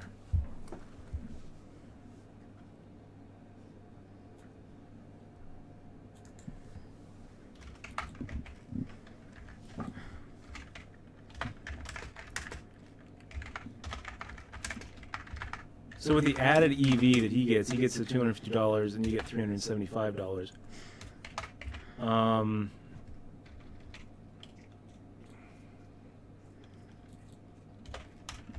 It's a little bit closer to maybe not a great deal, but this is what I would say. It's like it's not a bad deal. It's not a bad chop. It's a fine chop. I like the way to do it. Instead of playing for 1,000, you're really playing for 1,000 plus the 375 in equity for the heads up thing, and 250 in equity for the ticket.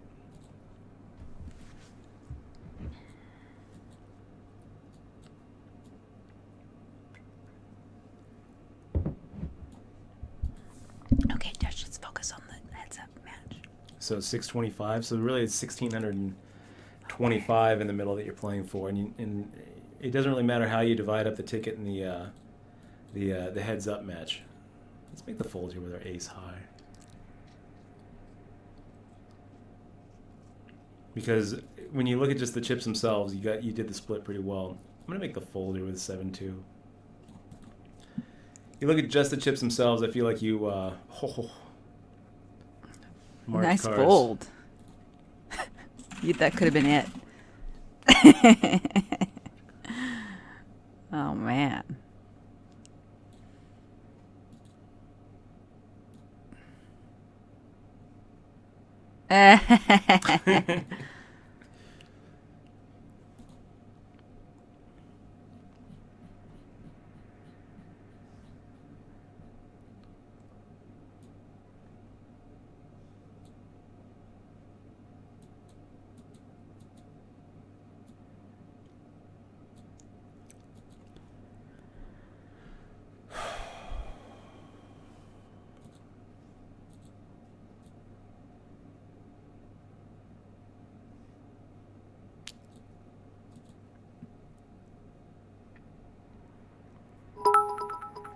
Thank you, Vuv. Thank you, Vuv. Thanks for those cheers, Vuvu. Thank you, Vuvu. I love Vu. Everybody's... I don't have any tells, guys. Don't you? No. I am like a robot. I have no tells at all. It's true. None. It's true. She's impossible to read. Impossible.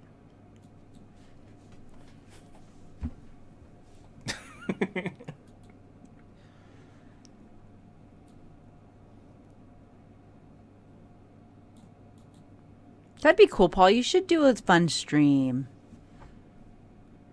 People miss Jax. I miss Jax too. June hasn't even met Jax yet.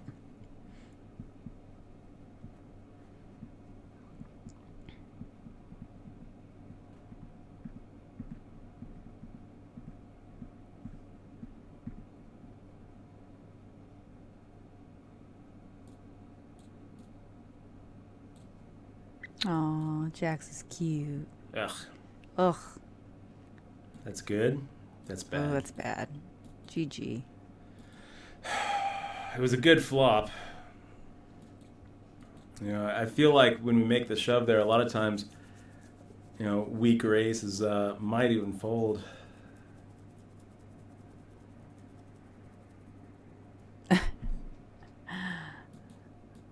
But I also think the BC McClaw's 3-betting there with a pretty wide range. He gives us the good game, even though the game is not over. Well. But he does have us pretty good. Yeah, I mean. But you can come back from this. You can. You can. It's happened. It has. This could be, he has to call you, right? Or I think so. I mean, he doesn't have to do anything he doesn't want to, you know. I mean, no, at this and point, he doesn't. He does not want to but be. like 5 bigs, he's gonna have to like eventually get it in there. Okay, we'll go and make the call here with our Jack 3 suited. And the Queen or Jack. Boom! Okay, we got the double up. So now he's like. He's like, oh, it's gonna be hard. It's gonna be hard. 3-1. The emotional roller coaster of poker.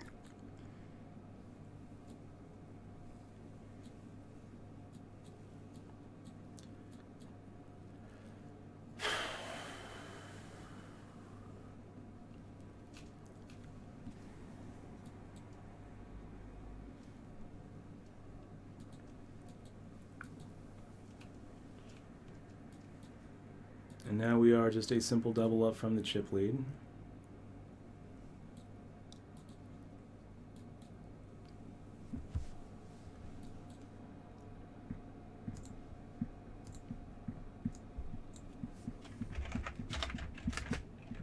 Do we go for it?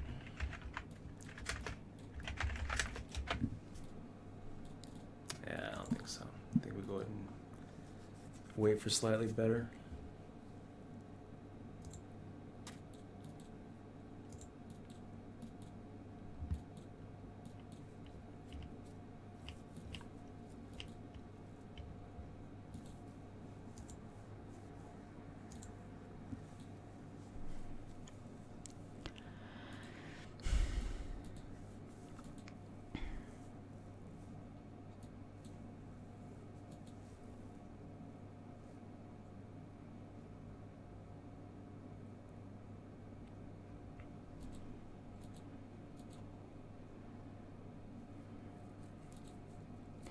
There you go.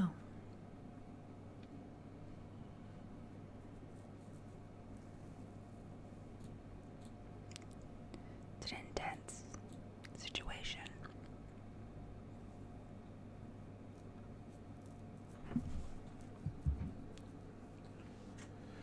Wow, yeah, right back to anybody's game.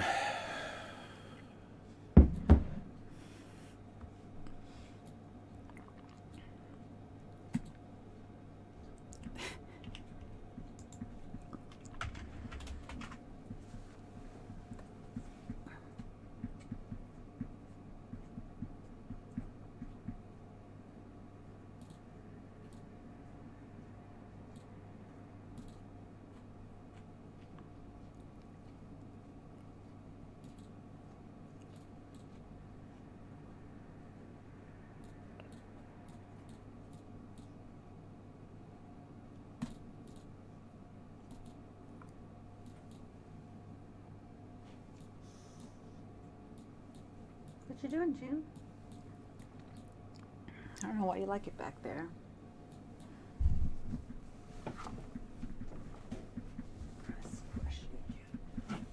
Let's put you down here. Come down here.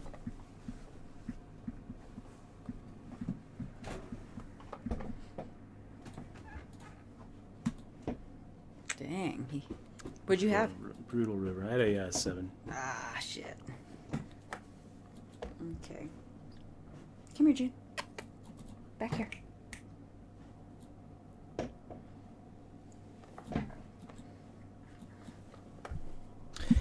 Yeah, that was a sucky river.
What are you thinking about?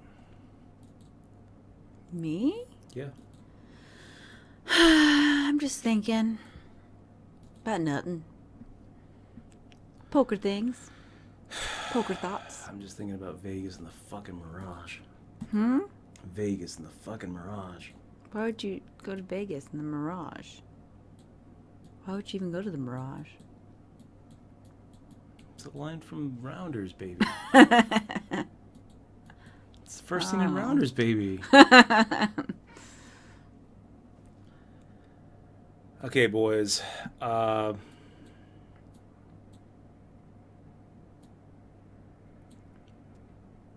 think that we get it in here. Fuck. Oh, that sucks. Yeah, that really does suck.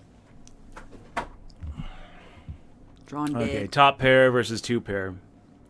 Yeah, GG, nice hand. $1,085, not such a bad result. Definitely not what I'm looking for. BC McClaw, well played. Nice hand there, bud. Guys, that's it. That is it for our tournament today. We're going to be back, I don't know when, because I made a day 2 over at the Planet Hollywood tournament. So, what does second pay tomorrow?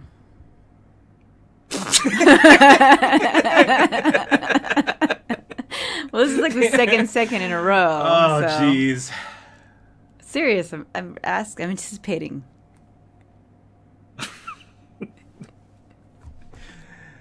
Good job. Oh, good game. I mean, No, it's a good job. I was second. I felt like I was hey, you know playing what? well. You're a good poker player. I'm sorry if that came off as not. Off that I kind of messed up with that ace deuce, and then on the 10-9-7 board though. I mean, I don't really think that folding a pair like a top pair when your head's up in that situation on such a draw heavy board is really a good idea.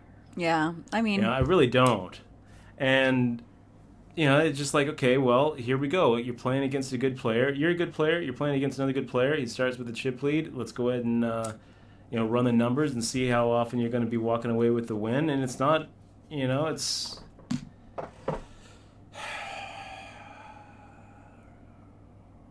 I like that cringe. It's frustrating. You know what, it's not frustrating though. You got second dude. Place is awesome, right? Yeah, man. I'm sorry if it sounded feels good. It sounded like I was trolling, but I kind of was trolling. But I'm serious. Like, what does second place tomorrow, it'd probably be like 20,000. That's all right. First place would probably be like 35K. I don't know. I'm sure they called the prize pool by now. But yeah, we have a day 2 that I got to play tomorrow. You guys over at Planet Hollywood. So bagged chips. When I finished the day, there were 12 players left. I don't know how many make it through today's flight, but I got to think it'll be about the same. We'll probably be coming back with like 27 players. And hopefully I will win that. I'll be keeping you all updated on Twitter if you feel like... If they allow phones. Getting the updates. You sure they're going to allow phones? Yeah, they allow phones. Okay. And we'll probably be back here on the stream.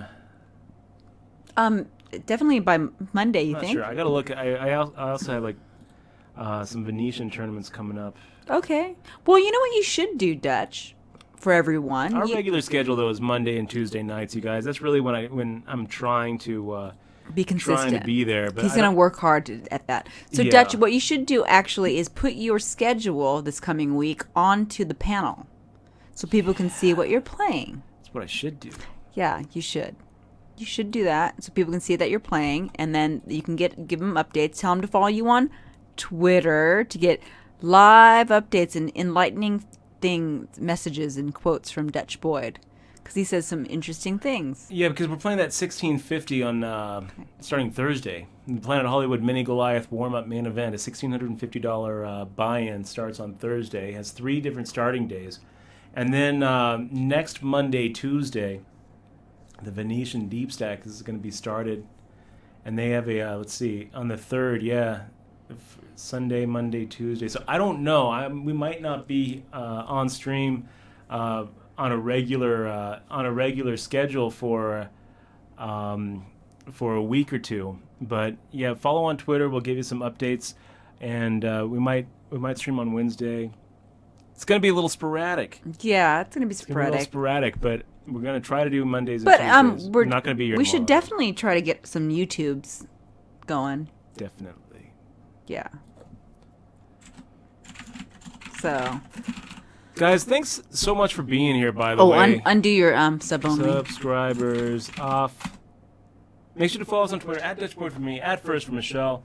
I can't I can't complain for a $1,080 score. Anytime you walk away from a tournament up, it's good. It just feels like I feel like we've been in this heads up mode for a couple times now, where that's really when the most equity is on the table. But I mean, shoot, I can't complain too much. If someone were to have said, "What would you think about a final table finish?" I would have been happy. Second place is good. Second place is good. Second place is good. I think that's great. Feel good. We got it now. Feels good.